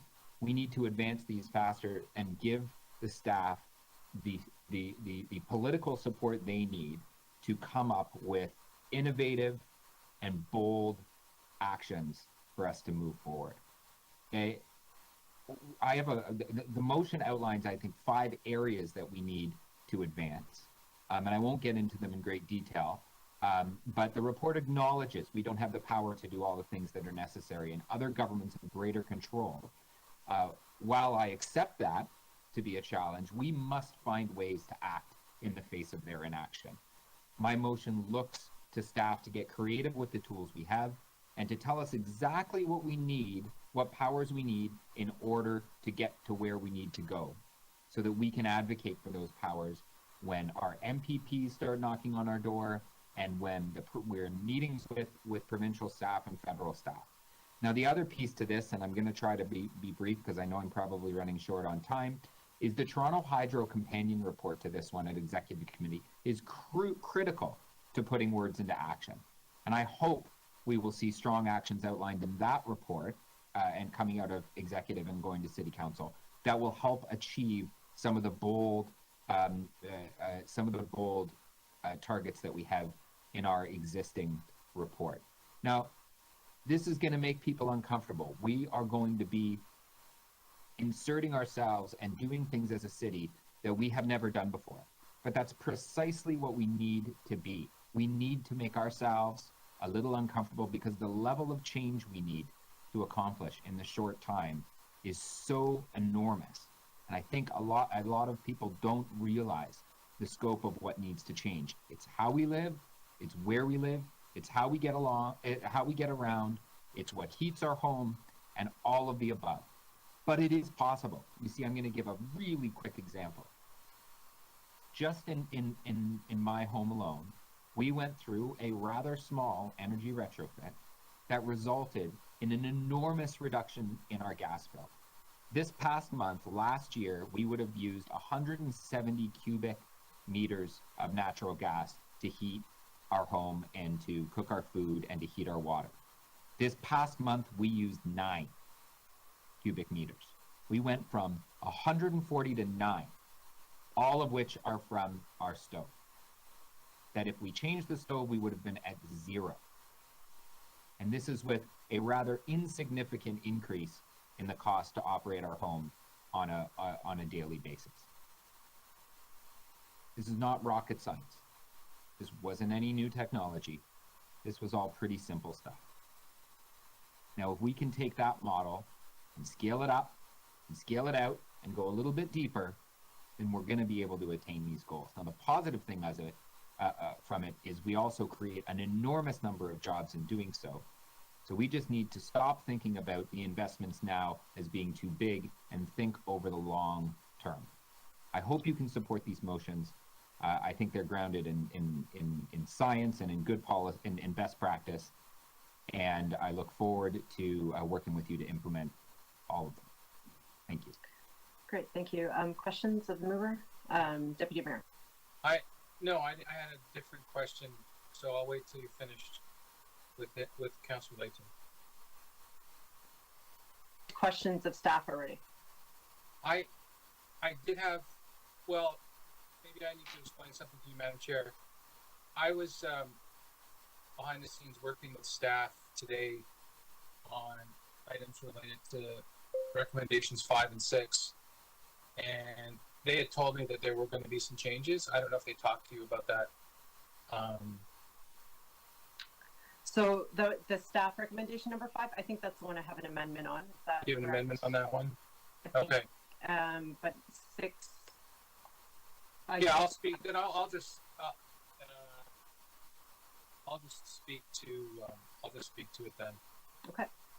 I haven't seen your motion yet, but I'm assuming you're kind of. I'll just speak to it and maybe just put me down to speak, whatever it's proper. You can speak now or. Okay, I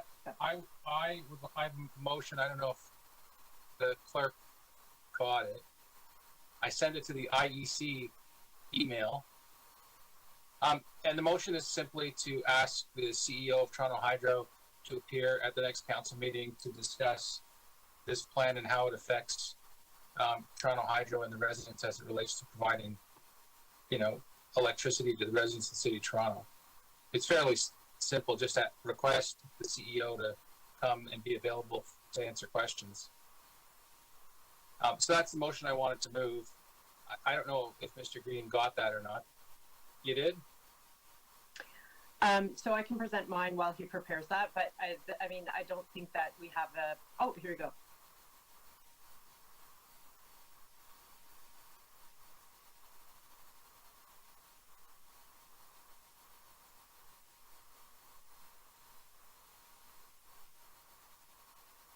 Point of order, Madam Chair. It's Peruzza. Yep. You really need that motion. Don't you, as the chair, have the ability to just simply ask the CEO to appear before at council and letting him know that there will be some questions of him? I just need the heft of a motion, Madam Chair. That's why I need it. Yeah, I mean, the CEO is going to come regardless because the Toronto Hydro report is also in front of council next month, but I have no objection to this and letting him know that you intend to ask questions. Well, here's the reason why I raise it as a point of order. The deputy mayor potentially raises sort of a an awkward kind of precedence, meaning that from now on we will need motions at either committees or council to have the so the respective managers of city agencies, boards, commissions, or city departments to be at council to answer questions on reports that potentially affect their operations. It's rather awkward for me for us to proceed in that way, and we shouldn't do it because it creates a bit of a precedence that makes me somewhat uneasy about what council, how we do business. So you as the chair, I think, should sort of rule on that, and we should move forward. Madam Chair, if I can just clarify, I might be able to help you with that. Toronto Hydro is a different animal. They report to a separate board of directors. I would never do this for a deputy city manager or city manager or manager. I would just assume that would be the case. But if it were the Toronto Police Commission or the Toronto Hydro, or let's say the chair of Waterfront Toronto, I think that it is a little bit different. And I do think we have to, be quite clear that we would like, the CEO to attend, just to make sure that this committee, the legislative body, has sent him a formal invitation. Denzel, I don't want to diminish what you're trying to do. All I'm saying to you is that when you do that, by way of a motion, you send a message to all of them that says that even though City Council, they're sort of, their sole shareholder or their, whatever we are as a corporate entity, is dealing with a report, dealing with one of those departments, or dealing with one of those agencies, boards, and commissions, that we have to move motions requesting the CEO of those outfits to be at council to potentially answer questions on programs or bylaws or initiatives that we are about to undertake that impact their operations. I think it's awkward. I don't think we should do it. It's not intended to diminish your motion or your ask. I just think that what it does is diminishes us. And I don't think you should do that. And I think it sets a precedent that is awkward, and we shouldn't move we shouldn't do it. This is City Council, and this is a transformative report. It impacts a lot of agencies, boards, and commissions. I think there's an understanding that those people need to be there because there may be questions of them. And I think the chair is well within her right and within her power to say to the CEO of Hydro, look, you got to be there because there might be some questions for you. I think my motion. Can we just see the motion? It came up very quickly. Maybe we can quickly see this, and then this will.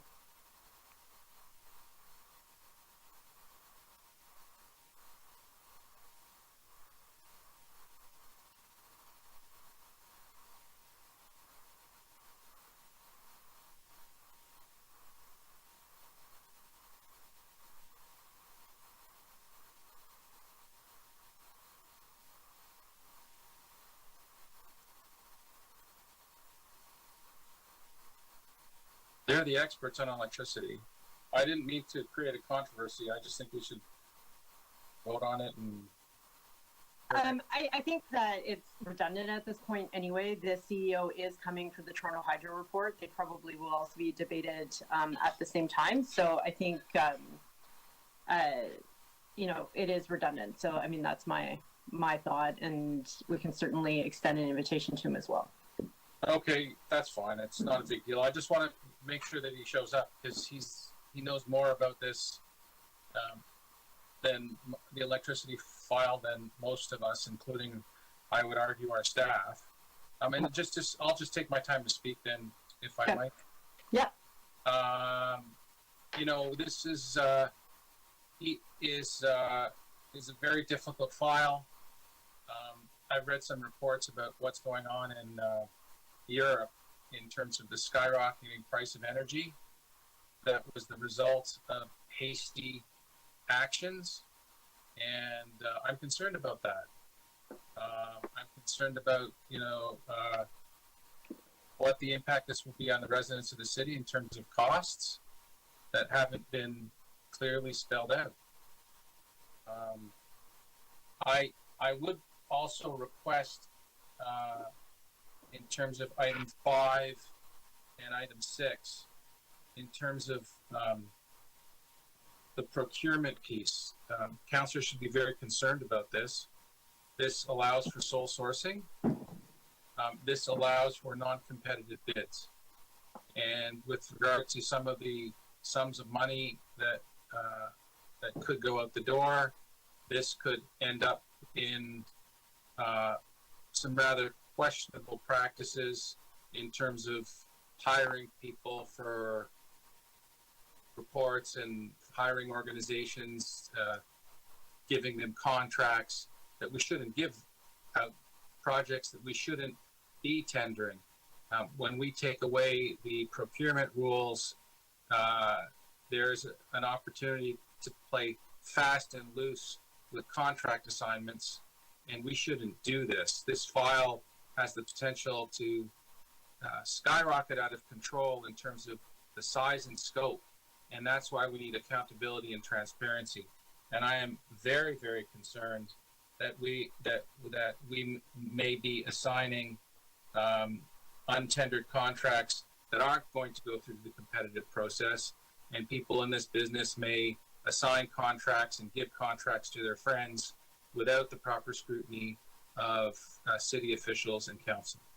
So I'd like to separate out 5 and 6 if they stand, and I'd like to vote against them. Thank you. Additional speakers? Councillor Cole?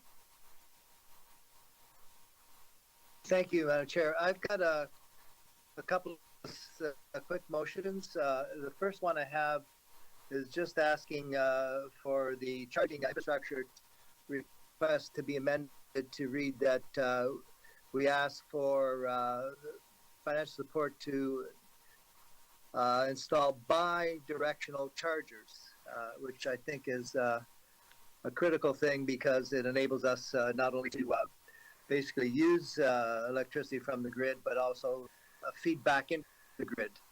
So this is something we at least should have Toronto Hydro and look at about possibly deploying this important two-way technology to save energy. So I think that's up. And then I had another short one I just put in. And listening to all the excellent deputations we had a wealth of experienced, talented, dedicated people from all walks of life with great expertise in the area of the environment and climate change. And I think we have that real strength here in Toronto in doing that. The one thing that I was mulling over as I was listening to the deputations is that there's so much to do here. The demands are enormous upon staff, upon the city, and we can't do this as a city on our own. We have to ensure we engage and get the cooperation of the private sector, the corporate sector, because I think a lot of the leading corporate entities in the world are now realizing they're going to have to be part of the net zero strategy, and I think there's great opportunity there to engage them because there are innovations and employment opportunities. There's technological improvements are taking place that I think the corporate sector, private sector must be part of along with government. So we've got to engage them. Can't be a government down process. Can't be just the city alone. And we've got to remind ourselves, and I think in the public out there, that we are a city that's our financial basis comes from the regressive property tax.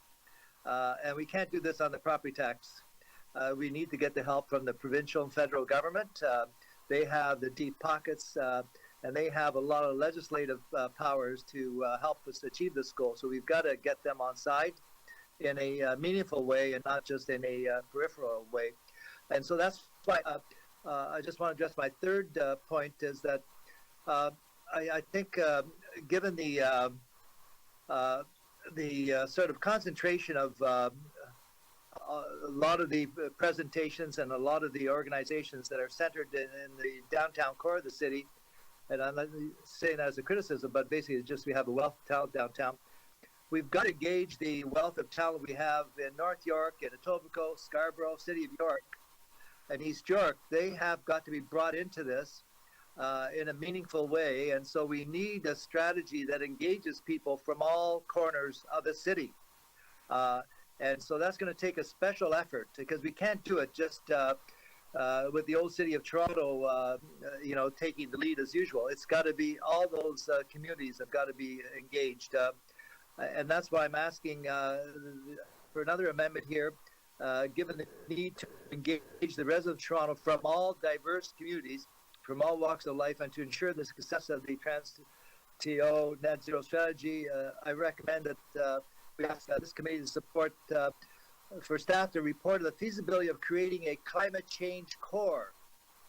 That is a group of people, volunteers, students, seniors, Indigenous people, people of marginalized communities, and to support the goals and objectives of this strategy.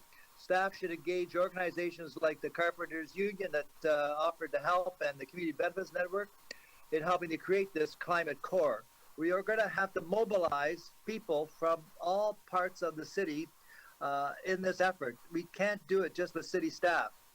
And so that's why I'm moving this motion here, asking for the creation of this corps to basically engage people and activate the best and the brightest and people from all walks of life to create a mobilized group of people that basically work and not only talk the talk, but they walk the walk. That's what we need. People engage, roll up their sleeves, and reach this goal, because we can't just do it with our thumbs. We've got to do it with our feet, with our hands, and with hard work and sweat. So we've got to get people all excited and engaged. Thank you very much, Madam Chair.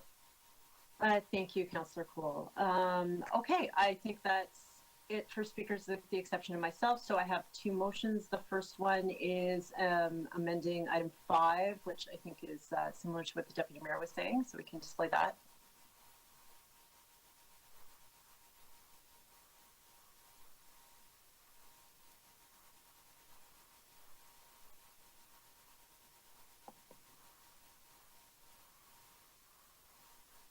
So this motion is just to remove the enter into non-competitive procurements under the municipal code. So this is just a recommendation based on, some of the conversations we've had about sole sourcing and, making sure that we're fair.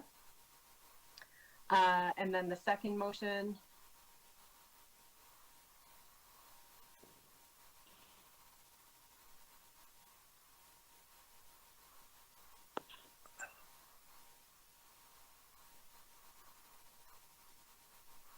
Clerks have the second motion. So this is to refer motion 1B by Councillor Layton and motion 3B from Councillor Cole to the Director of Environment and Energy for review in collaboration with the relevant divisions and the interested councillors, and report directly to Council at its meeting on December 15th, 2021.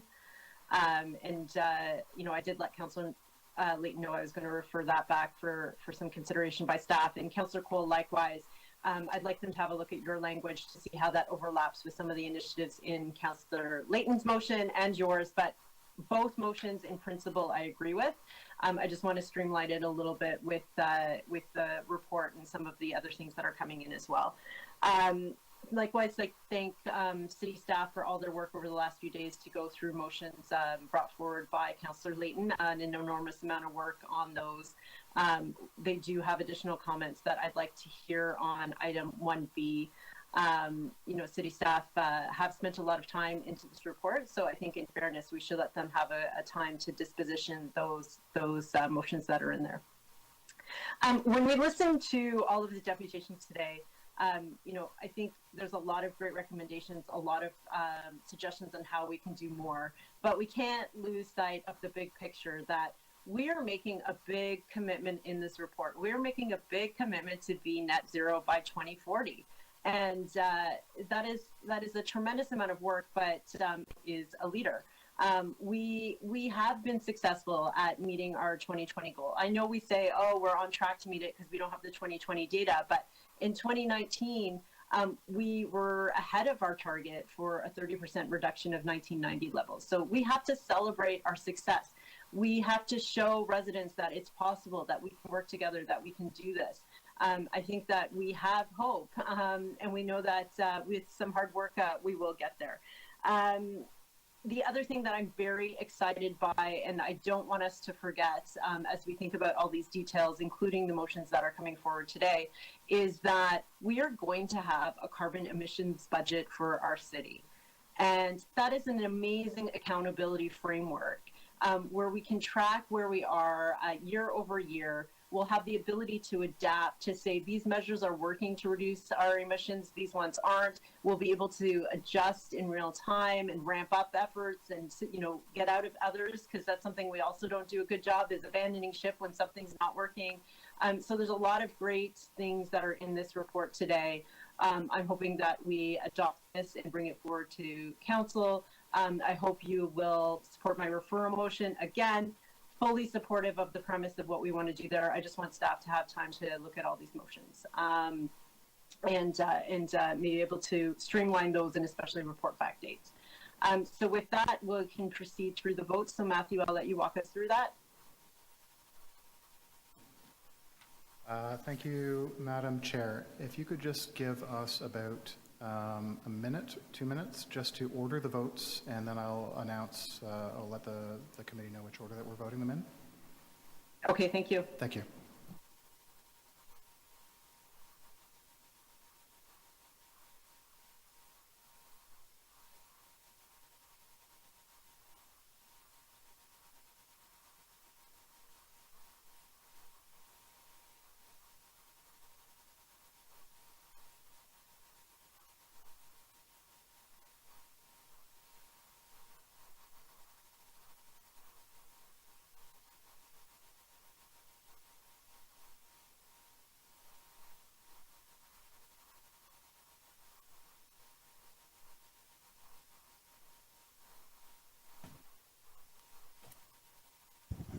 All right, Madam Chair, we will vote on the motions to amend first.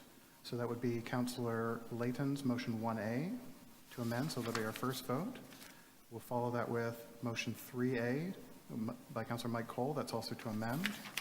And we will follow that with motion 4A. Following that, we'll consider Councillor McKelvey's motion to refer, motions 1B and 3B. So that's, we'll consider the refer item, and then we'll move forward after that. So let's display motion 1A by Councillor Layton.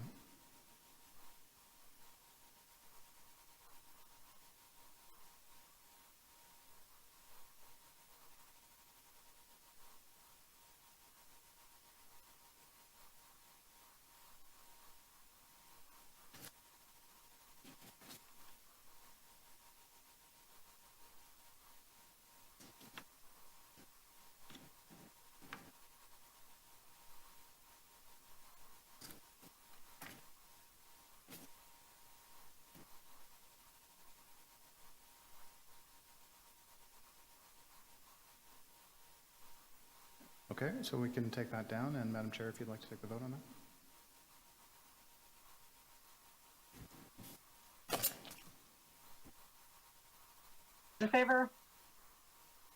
All those opposed? That motion carries.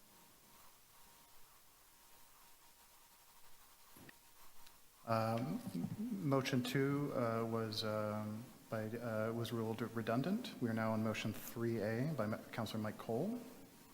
This is to amend the item.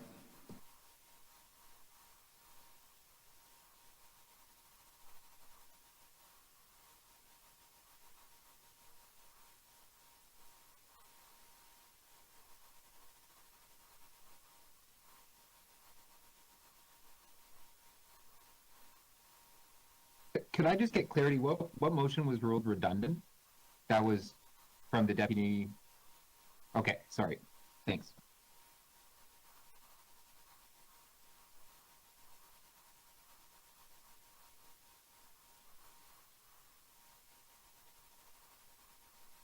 Okay, so this is the bi-directional charger motion by Councillor Cole. All those in favor? All those opposed? That item carries. Madam Chair, we'll display motion 4A. That's motion 4A by Councillor McKelvey.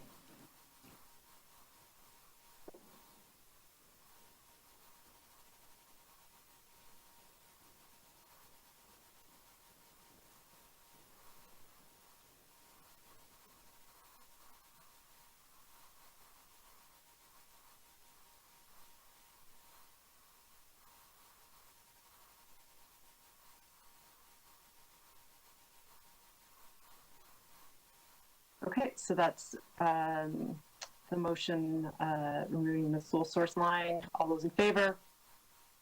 All those opposed? That item carries. Madam Chair, we also have motion 4B. This is your motion to refer motions 1B and motion 3B by Councillors Layton and Councillor Cole, respectively. So we'll place your motion. For a report back at council. That's correct. So this is referring the motion to staff for a report back at City Council. And we'll display motion 4B.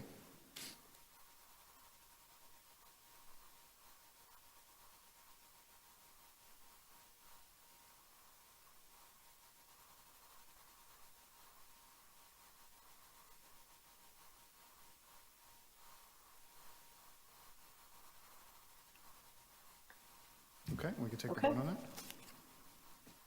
All those in favor? All those opposed? That carries. Madam Chair, as a result of that, motions 1B by Councillor Layton and motion 3B by Councillor Cole have been referred to staff. We have motion 1C by Councillor Layton, which we'll post up now. This is an amended additional.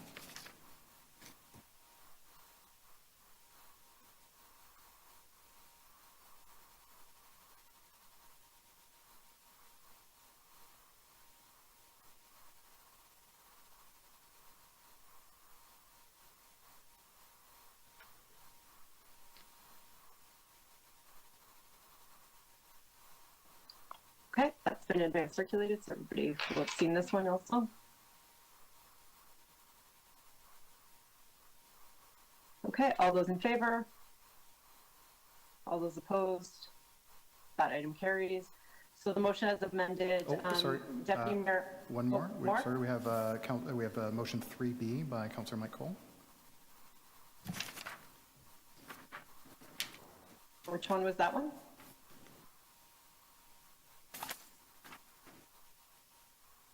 I'm sorry, I apologize. Okay. Item as amended, please. Okay, recorded vote request. Do you still want item 5 recorded? Deputy Mayor? The deputy mayor is muted. 6 still allows staff to enter into non-competitive agreements that don't follow procurement rules. I'd like a recorded vote so I can vote against that. So just on number 6? Yes. Okay, great. We can do number 6 first. So this is a recorded vote on part 6 only. All those in favor? Chair McKelvey, Councillor Cole, Councillor Layton. All opposed? And Peruzza is in favor as well. Councillor Peruzza is in favor. And all opposed? Deputy Mayor Menon Wong.